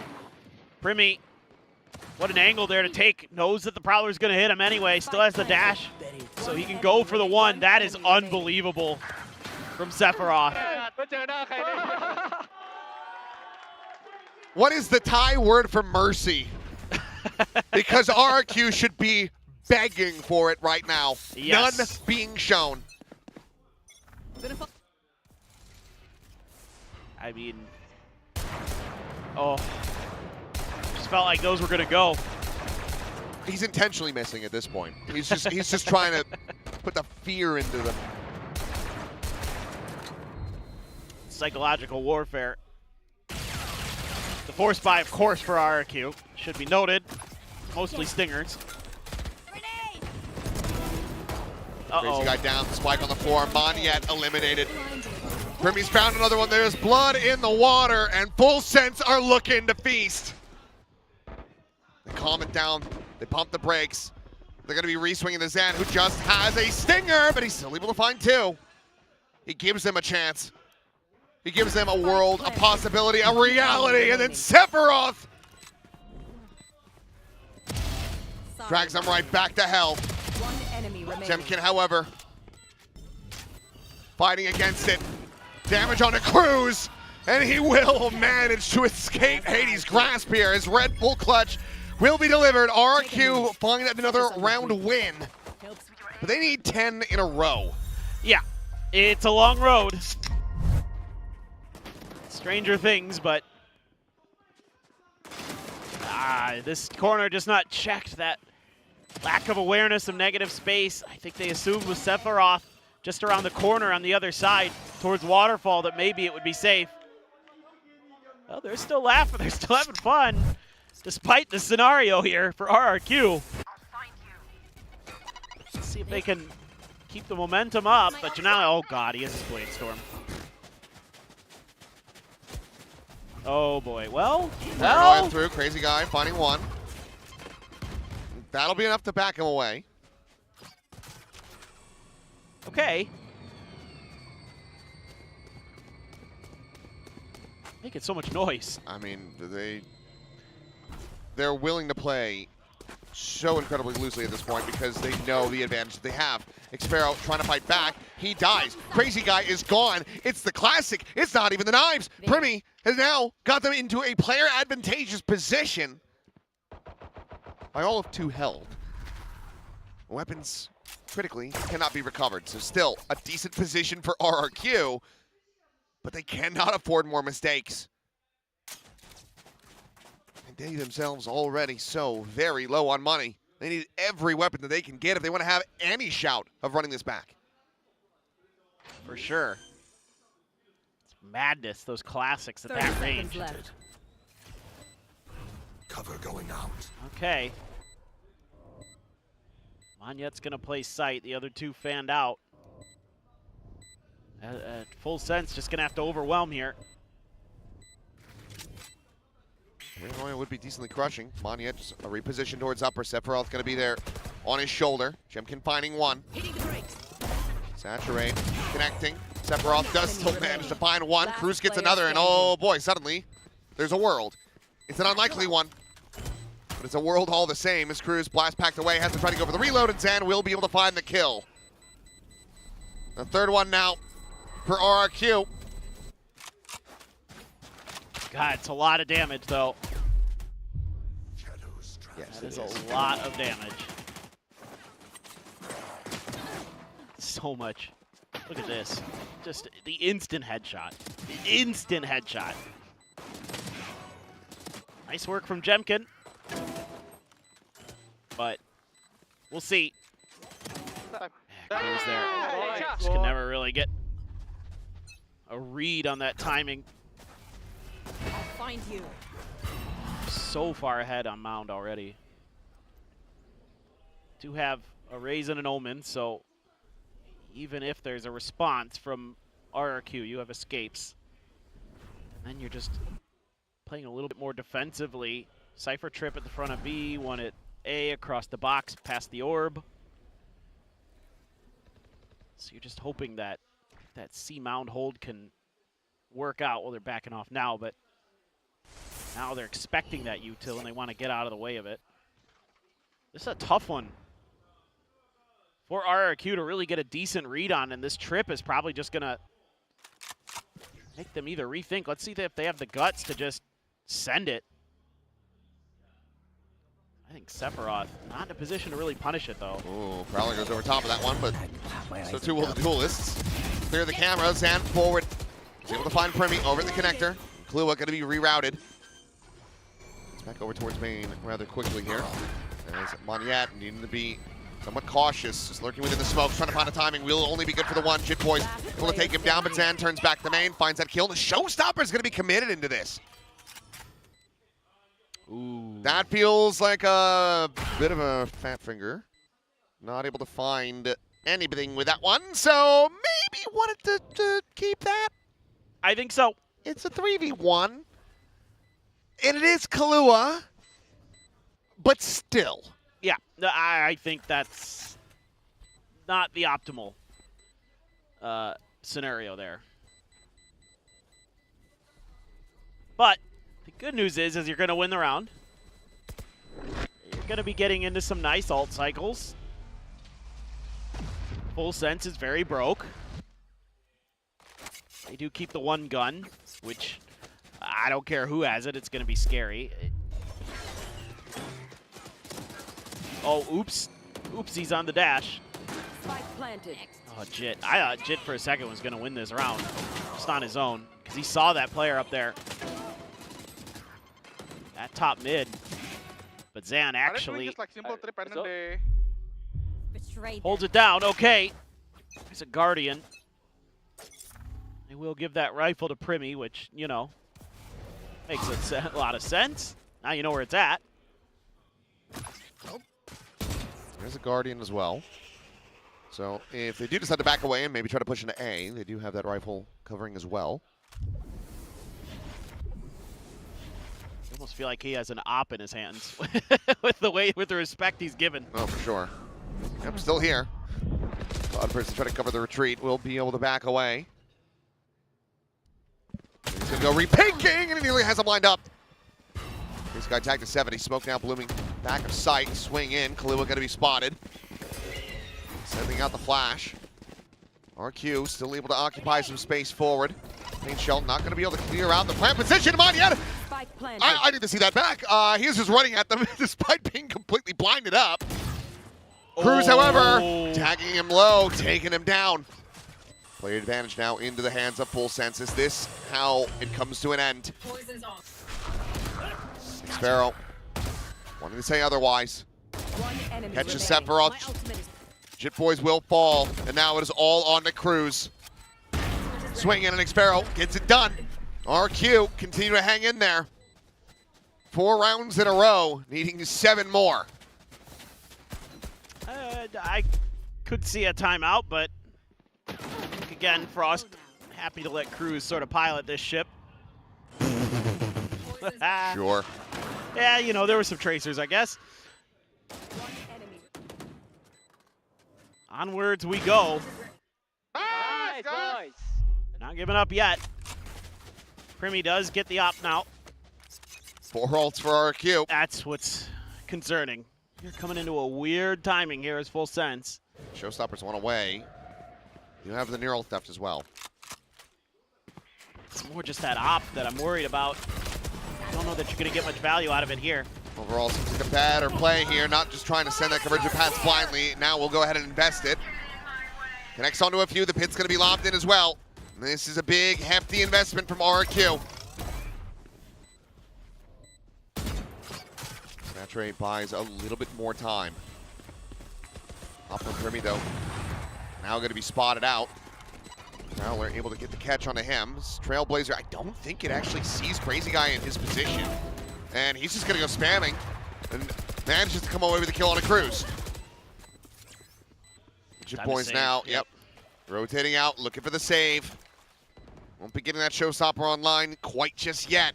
And RQ, they're going to get to the halfway mark. But they had to use a lot of ults there. Everything but Monyets. Goodbye. Oh. Wow. That's not who I thought I was saying goodbye to. I agree. Well. That's actually a pretty big deal. Yeah. Nice. Okay. Great shot from Crazy Guy. Let's see this one. Just right on the head. Gorgeous. Still no timeout. Jit's gun, the only thing carried over.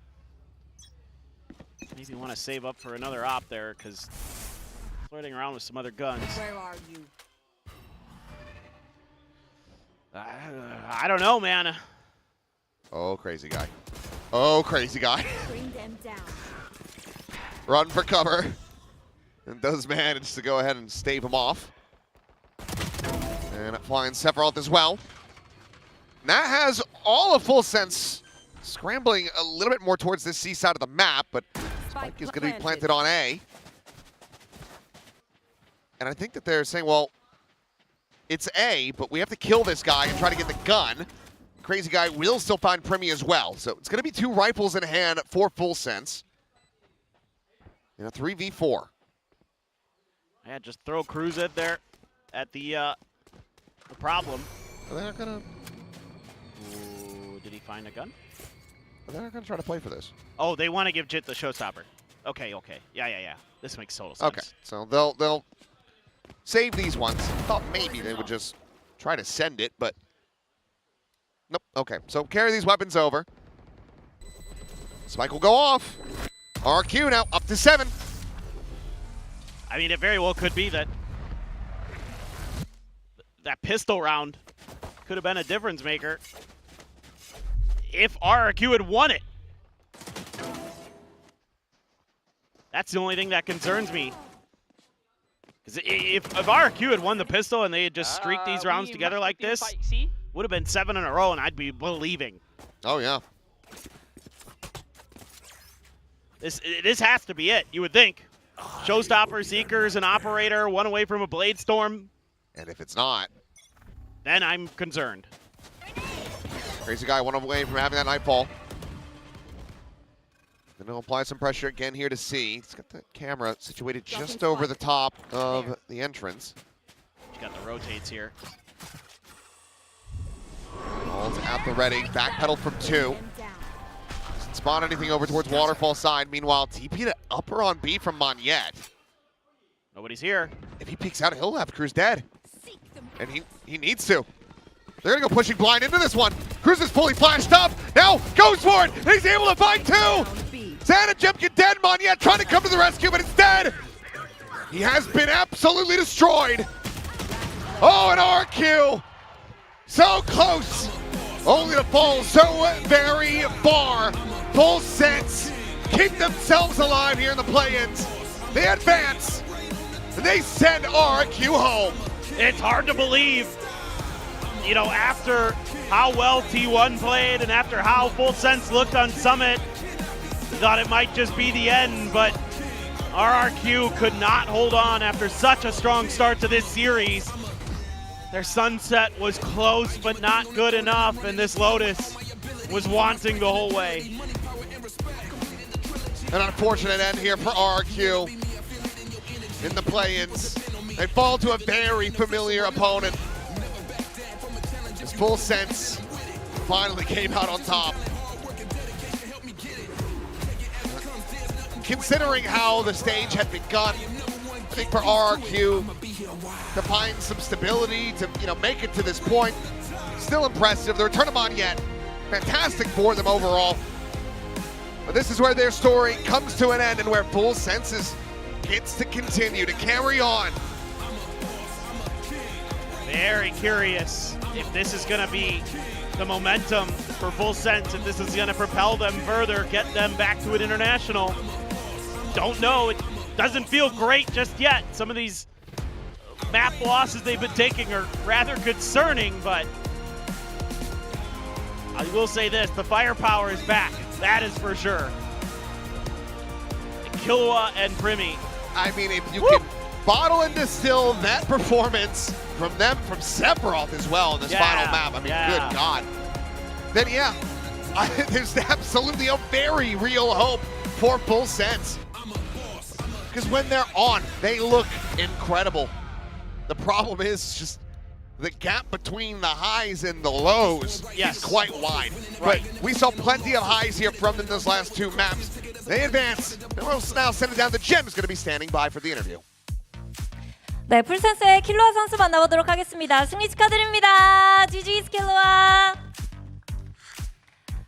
가장 먼저 오늘 벼랑 끝에서 RRQ를 상대로 승리를 거두면서 살아남게 됐습니다. 오늘 어떤 하루였는지부터 여쭤보도록 할게요. GG's 킬로아, today it's been a long day for you guys. Backs against the wall, you guys survived against RRQ. What was it like today, playing today's game? What was going on in your head, in your mind? ก็วันนี้รู้สึกไงบ้างเจอ RQ เป็นแมตช์ที่ค่อนข้างยากและนาน ก็พยายามเล่นให้มีความสุขที่สุดครับผมเพราะว่ามันอาจจะเป็นรอบสุดท้ายของพวกเราก็ทำให้เต็มที่ครับ so they try their best to enjoy the game because it could be their last match. 아무래도 마지막이 될 수도 있는 경기였기 때문에 최대한 이 무대를 즐기려고 했다고 얘기를 합니다. 그런데 또 서밋을 직접 픽하고 RRQ에게 내주게 됐는데요. 그때 어떤 심정이었는지 그리고 픽의 이유 그리고 배경은 뭐였는지도 들어보고 싶네요. So Summit scared us a little bit. You guys picked it, but then didn't really go your way. What was the reasoning behind picking it? What was supposed to happen on Summit that maybe we didn't really get to see in the server? And how did you guys feel after that loss on that map? ช่วยบอกหน่อยว่าทำไมถึงเลือกซัมมิต ก็ในซ้อมพวกเราทำได้ดีครับผมแต่แบบว่าพอมาแข่งจริงมันก็ไม่ได้เป็นเหมือนในซ้อมครับ So in scrims in practice it went very well but on the server today we didn't show it Okay, so what were the talks after that? Were they scared? Were they worried? Or did you go next? หลังจากแมปแรกก็คิดยังไง ก็คิดแบบว่าบ่นกันแค่ว่าทำไมมันเข้ายากจังแบบว่ามันไม่ง่ายเหมือนในซ้อมครับ we just think like why is it not like in practice Okay, that's it? Yeah, that's Okay. 아니 분명히 연습이랑 스크림 때는 결과가 좋고 잘 돼가지고 픽을 했는데 왜 잘 안 된 건지 모르겠고요. 그리고 서밋 지고 나서는 아니 왜 이게 연습처럼 안 되지? 라는 생각을 했을 뿐이라고 얘기를 합니다. 자 그러면 이제 많은 팬분들께서 스테이지 1 때 풀센스가 보여줬던 조금 압도적인 화력 같은 걸 기대하고 계시는데 현 시점에서 어떤 부분이 가장 어려운지 그리고 뭔가 폼을 되찾으려면 어떤 부분을 좀 손봐야 된다고 생각하는지도 들어보고 싶네요. Well, a lot of us are waiting for that dominant firepower from Full Sense back in stage 1. What has been the toughest thing to address for you guys? And what are the talks around getting back into that prime form? ก็ทุกคนกำลังรอดูฟอร์มของเราตอนสเตจ1เนาะที่ค่อนข้างร้อนแรงเขาก็อยากรู้ว่าตอนนี้สเตจ2จุดไหนเป็นแบบจุดที่ยากประมาณนั้นอะ ไม่รู้เหมือนกันครับเพราะอยู่ดีๆแบบว่าเหมือนเราเปลี่ยนพอเราจะเปลี่ยนสไตล์แล้วผมว่าพอเรากลับมาอีกทีนึงแบบว่ามันก็ไม่เหมือนเดิมแล้วครับ So they were trying different things and after trying the different things and they wanted to come back to their old playstyle is just not the same and they can't find their form yet. 아무래도 여러 가지 시도를 계속 하다가 원래 잘했던 거 익숙한 걸로 다시 돌아오게 됐는데 뭔가 예전 같지 않았기 때문에 아직은 계속해서 해답을 찾는 중이고요. 그것 때문에 좀 스테이지 1 때 보여줬던 폼을 끌어올리려면 시간이 좀 걸릴 것 같다고 얘기를 했습니다. 그리고 마지막으로 다음 경기 온사이드 게이밍을 만나게 됐는데 뭔가 어린 선수들 그리고 두려움이 없는 선수들이거든요. 어떤 경기 예상하는지도 물어보도록 할게요. Next up would be onside gaming for you. They're this young team, fearless, not afraid to peek or shoot. What is your expectation when it comes to going up against them? ก็บอกความคิดเห็นหน่อยแมตช์ต่อไปเจอออนไซด์เป็นทีมที่เด็กใหม่ไฟแรงไม่กลัวอะไรทั้งนั้นพูดอะไรก็ได้ก็จะทำให้เต็มที่ครับ He said he will try his best That's all You need to say more, Killua. Give us more. Now's your time to shine. บอกนี่ไม่กลัว Yeah. ผมก็พิมพ์มี่โหดกว่าเซต้า He said Primi is better than Siesta. Okay. That was good. Thank you. 최선을 다해서 이기도록 노력을 해보겠고 그리고 제가 조금 더 좀 트래시 토크를 해달라고 했더니 아무래도 시에스타 선수보다는 프리미 선수가 훨씬 더 잘하지 않을까요? 라면서 얘기를 해줬습니다. 자 이렇게 해서 킬루아 선수 만나봤고요. 저희는 내일 다시 돌아오도록 하겠습니다. Thank you, Killua. And good luck in your next matchup. Thank you guys so much and good night, everyone.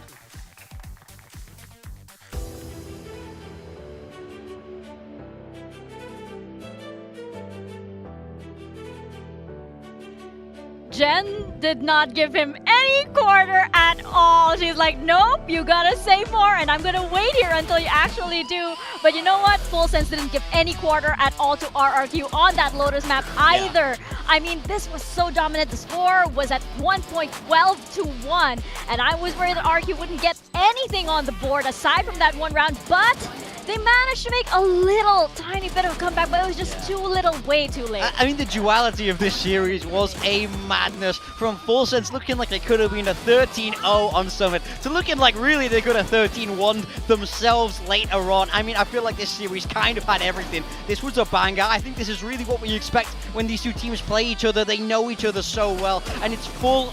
Both these rosters are full of fantastic players. It's sad that we have to say goodbye to RRQ, but it will be Full Sense progressing down that bracket. Yeah, 100%. I think Lotus as a third map was a little bit of a blessing. RRQ hadn't played it in a number of months, and they tried to adjust to a comp that maybe felt a little bit uncomfortable for them, whereas Full Sense just go back to doing something that's worked for them in the past, even if they struggled a little bit against T1. I think this was really their comfort territory, and I think it worked very well for them where the pressure was on. Everything seemed to flow a lot better, so commiserations to RRQ. At the end of the day, that's going to be their run done here in Pacific until whatever happens next year.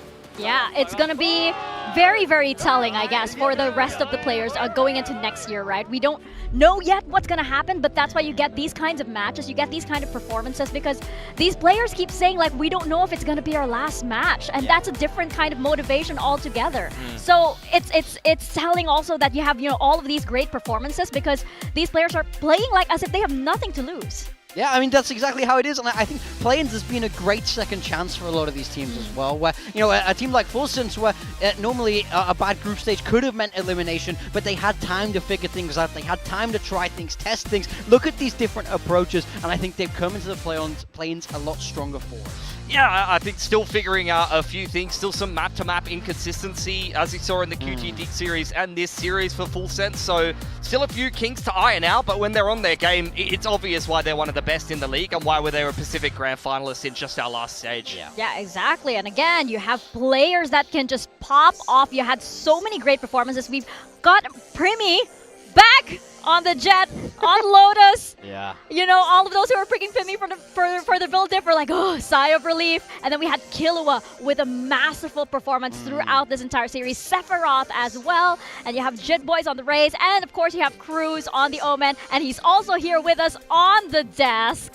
Hello, Cruz. Hello. Hello, Cruz. Congratulations on that win. That was quite a roller coaster you gave us. So I'm wondering, because the team's mentality seemed good coming into this match. So what set the team on the right track today? I think we just had nothing to lose. Like, what's the point of stressing out? What's the point of like trying to make things perfect? I think the good thing about this is, like, if we just how should I put it? Like, there's nothing much you could do if things don't go your way, right? Yeah. But I think you just need to enjoy the moment and just do your best, and I think that's probably why we still have our mental fortitude to play the both second and third map, because we got destroyed on the first one, even though it was our pick, and it keeps on happening. But I think the boys were like, nah, what's the point of dwelling on this loss? Let's just play it out. Yeah, like if you guys think negatively, it's just going to ruin. It's going to ruin everything. And then what do you have to lose by just approaching it like, you know, a fresh new map, right? You mentioned about, like, you know, the first map pick and why that keeps on happening. Why do you think that keeps on happening? I think Summit is the only map where in scrims and in officials it's totally different. Like how the other team play in scrims and how the teams we face against in matches are like very different. Yeah. And somehow it doesn't turn out our way every single time. But I don't know. Maybe it's the map, it's us, or we're just not warmed up. But we had like a warm-up scrim, so I don't think that's the case. It's just maybe we're just trash on that map. It happens sometimes, right? Sometimes just the officials don't go your way. I mean, I'm very curious about the sort of internal ways you guys are landing on these comps. Because since Frost, you know, stage 1, we saw you guys play a bit of a different style. Frost came back and you've tried, you know, they were playing that Deadlock. So it's been a real sort of roller coaster for the comps. How like strong are the opposing forces inside the teams? What's making you guys decide where you're going to land on these compositions internally? So Hector and I, we talk a lot, and like he decides like he gives me ideas, and listening to him, like overall on paper, I think it's really good, and I do agree with everything he says. But like I think our players struggle to adapt to the game in his perspective, and I just need to tell him that I think we don't have the players to do that, and can we do this instead? And then we're trying to find like the middle ground. Yeah. But I think Hector is okay with that as well. So that's why we're moving like agents, where I'm changing bit by bit, because we don't want to go back to what we used to play, because I think that would be too easy to anti. For example, if we play Jet every single map, I think it's really hard to play, and it's gonna cause like everyone else to play differently, and the maps and the games are gonna be very hard to play. That's why we try to pivot towards other agents, and having too little time to do that kind of ruin our run in stage 2. Yeah. I'm also curious about the fact you guys had to play basically on the last day of last week. The turnaround time was so fast between that T1 loss. How do you guys as a team approach those really tight turnarounds? Because some teams will feel like they have to take a break day. Some teams want to play right through and try and change a lot of things. In the past, we've seen, Frost's teams like to have a lot of tricks, but we didn't see you guys really pull any of those today. So what was the kind of planning between last game and this game?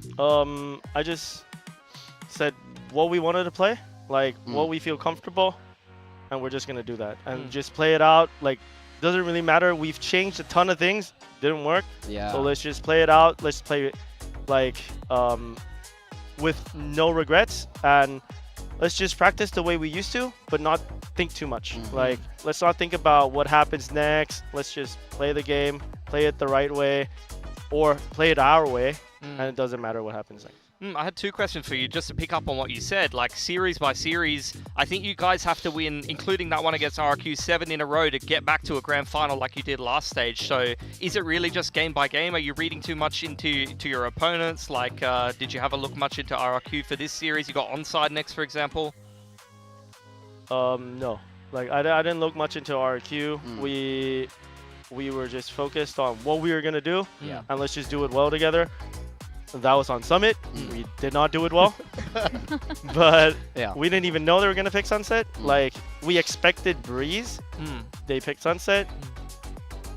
And we just played it out. Like, we have like a game plan on it, but we just didn't prepare it for RRQ because we thought they were going to pick Breeze.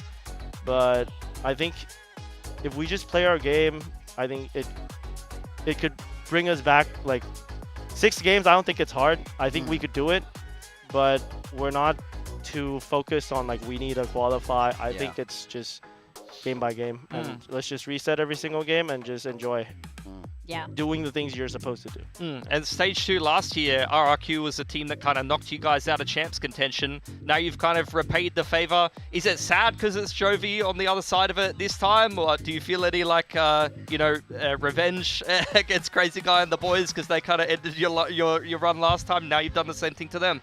I think it's part of the game. I love them, Jovi especially. It's kind of sad that we have to play them, eliminating them out of the of stage 2. But I think it is what it is. I think this is like the beauty of the game. But it's our last chance, so we've got to do our best anyways. Yeah. I wanted to ask, going back to that Lotus when the score was like 12-1. What is it about that last round? Like, what is it about that last round that makes it so tricky and so difficult to just close out? I think we wanted to end things too quickly, and then we're rushing things. We could have just waited for our teammate. If we waited a few seconds on every single part of the map, because I think every single round they won was on B. And if we just played a little slower, wait for our teammates, not trying to end it really quick, I don't know where they want to go. If we just played together more, I think it would have been much easier. But I think everybody's like, we're feeling ourselves, let's just run it down. Kind of thing. Yeah, you get a little careless, like a little bit more mistakes that happen in that pressure, right? This next question is more like on you. You've said in some interviews, you talk about this these next few matches like as if it's your last. So can we ask about that? Like, is it because of the format change, or is this like something that you've been planning for a while? It is something I've been planning for a while. It's definitely my last game, whichever one that we that ends our stage 2 run. I don't think I'm done, and I think it's time for like the newer generations to play, because as you can see, Varel, amazing talent, and they're rising up. I think I should do the same with our scene, and I'm tired of listening to my mom saying the comments said you should do this, do that, maybe he should quit, and I'm like, yeah, I'm done.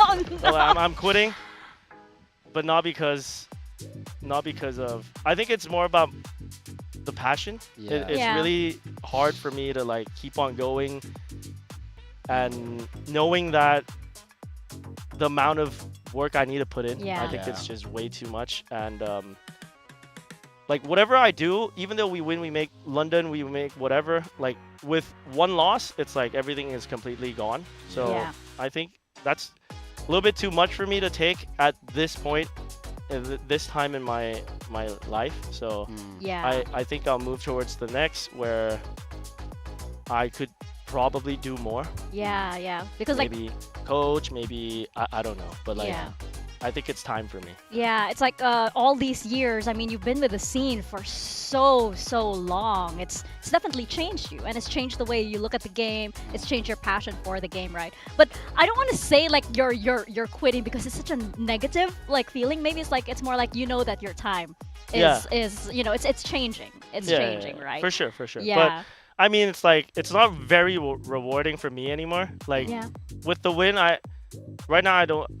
It's like, it's really hard for me to say. It's like one loss and one win. Like the things are, I don't feel as much like joy compared to like the things I felt after a loss. So I don't think it balances off for me. So I think that's why I'm headed in that direction. It's like now you need 10 wins for like one loss, and it's it's good that you're smart enough to recognize that kind of balance, and hopefully we will look forward to your next chapter as well. So yeah, thank you for your honesty. Like I think that's you know, it's rare for us to be able to share this much with players. But for now at least, Cruz, congratulations, and we will see you on your next match. So breathe a sigh of relief for now, enjoy, and maybe have some more samgyeopsal or whatever you guys want to eat. And we will chat. We hope to chat with you again. Thank you so much, Cruz. Thank you. You can leave the headset right over here. We have Killua as our match MVP. This kid was what did you feed this kid for breakfast, Cruz? I mean, he's nuts. He was crazy. Oh my goodness. He's insane. I don't know what's happened to this guy. I feel like he's just taken over. He's just so dominant in the server. I'm loving watching him play. When Cruz speaks about the next generation of talent, this is who he's talking about. We know how stacked Thailand is. Cruz has led from the front for a long time. He's been an amazing player, and he's left the scene much better than he found it. But this is the next generation that he is so excited about. Yeah, 100%. I mean, I feel like we're talking about Cruz like he's died or something. Like they're going to play another game soon, That's guys. true. That's why we'll be back. They're still going to play We'll on see site. you on your next match. They're still alive. They can still go on a run here. Yeah. Killua's fantastic. All the boys are fantastic. Got another talent. You know, Cruz is still a fantastic IGL. So I could see Full Sense making a run back. If there's any team that could go on a streak and just start hitting all their shots and going crazy in the lower bracket of the play-ins here, Full Sense is a team to do it.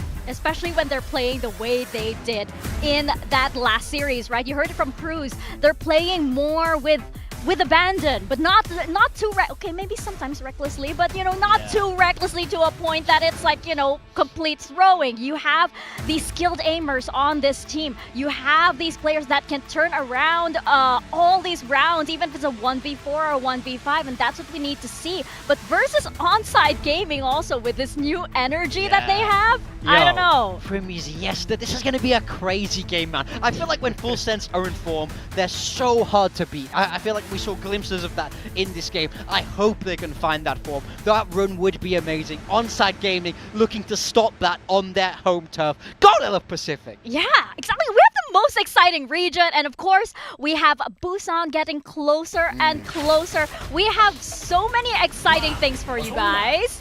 And as we heard, that wonderful welcome, by the way, is brought to you by our wonderful producer, Jay. So we have that little QR code over there on the side, right by Pilski's feet. So please check it out because there's a lot of... Look at his face. I just made you guys look at his feet. I'm going to put him over here. Actually, you have to pay for that. But don't scan the QR code for my feet. Scan the QR code for what you need to know about Busan. You're gonna see merch. You're gonna see all of the teasers. The artist alley is gonna be wonderful. We have Valorant Sound as well going to Busan. You have wonderful artists performing there. Morgan's gonna be breakdancing at Valorant Sound. By the way, you heard it here first. You're in on it today. Okay. For the first time in his life. So yeah, good luck. The first time I've been breakdancing since I was born. You have no idea the moves that are gonna come out of Valorant Sound, so you don't want to miss it. No, we don't know at all. And one thing we also don't know what is going to happen is the results of today's build diff. I was feeling good at one point, and then I was like, oh, no. I had two RRQ players. Yes. I had two RRQ players. Me too. A little bit of self-grief there. Almost all of us having Zeus, by the way. I think we're all wishing we would have gone the other way and had Siesta in that game. Yeah, I think Siesta and Sylvan was the play in that series, but that's the thing. You can never be sure with the play-ins teams, with the play-ins rather, and the challenges teams coming in and shaking things up. You just never know who to pick series to series. Yeah. Okay. We have Victoria. No. Oh, they've dominated. The Singaporean alliance has come through. Dominated. National Day for Singapore once more. Congratulations, Singapore, as a sibling.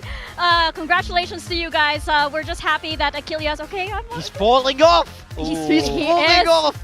The lead is There's justice. Yo, Vic is climbing rapidly though. Vic could be coming for a second laptop, trying to tie my record there. Is it over for me? Not quite yet. We still have a lot of You've overtaken Quack. You're on the way up. I mean, yeah, I've been on the way up for a while, but yesterday and today not as up as it could have been. If I just pick one player different, I need to take some risks soon. Yeah. We're running out of days here on Build Diff, and I'm still trailing by 30 points. I know, but it's going to be a long week. So it's only the first day of this week. We have a lot more matches, and of course tomorrow's matches, it is going to be the Japan teams. We have QT Dig taking on DFM, and we have Zipto taking on Zeta Division. Yeah, Zipto are in a very Japanese time of their life in this bracket. They're going to find their way out. And the thing is, QT Dig, we spoke to Red Life, he said the one team I don't want to go up against is DFM, and this is exactly where they found themselves, so it's going to be a little bit of a banger, I can't lie. Yeah, I think Japanese fans definitely going to be on the edge of their seat tomorrow, that's for sure. Could have two Japanese teams eliminated or only one. I mean, yeah, it's kind of unavoidable rather, in that lower round one matchup, but Zeta Division, they had a solid group stage. They don't want to get knocked out by a team with as much inexperience, I guess, as Zipto. They want to be the big dogs in the server there. Yeah, lots of questions for what is going to be happening tomorrow and the rest of this week. But for now, that is it from us here on the desk. Good night, ladies and gentlemen, and we'll see you tomorrow for more VCT Pacific action.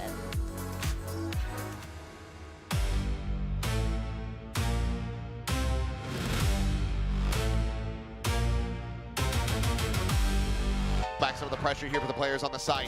That's the Siren trying to hold their own. Cloud is going to be taken down right here. Eliminated. Mass finds himself another before finally falling. Earn everything. Climbs up, managed to connect. And with Wolverine dead, moving the dart. The spam through. Kelly is dead. That's going to be it. The map surely. The drop down through the smoke. Hermes brings it to an end with a Red Bull clutch. Through this two-man setup. Oh boy. Eliminated, but Wolverine in with another shout. And Nats, the silent drop down from Rogue. Gets the second kill. It's a monstrous play from him, but the overdrive is going to be there to counteract the steel guarded. Fast lane set up. Sylvan has fallen. That was all on Siren. The 3K for him. The 2-0 for Onside. This is the team that was promised. This is the form we were expecting from Siesta. Shoot for the cloud, let there be no doubt. We're flowing without any drought. Baddest the baddest, just call me rolling. Playing with folks for the serotonin. Placing your best, yeah, we're going all in. It's somebody calling my destiny. Pass. Santa's is all.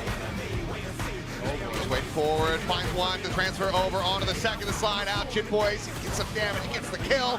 But now, Kim doesn't manage to find it. He's getting run down a bit here, but all the while the defuse is being stuck. And right as Cruz tries to clear it out. This joke as, okay, push forward, trip gonna be triggered, slide in though. Sephiroth unable to find that kill before you take down, but Kahlua is here yet again! insane 4K to match? Probably not. Definitely not. He gets the Predator Ace! Scam reporting Gretzky towards the T, which they're going to do anyway. Well, Paths jumped in, but TP's taken by Cruz. He works his way back out to main. Over on that mound side, swing in! And the taps are too damn clean! Privy looking to run him down! Full sets keep themselves alive here in the play-ins. They advance, they send RRQ home.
Red Bull gives you wings.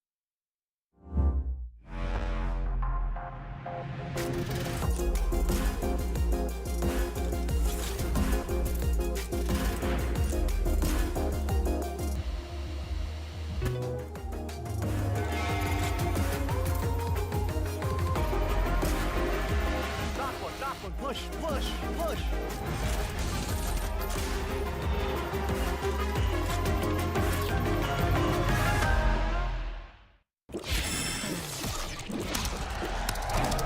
Red Bull gives you wings.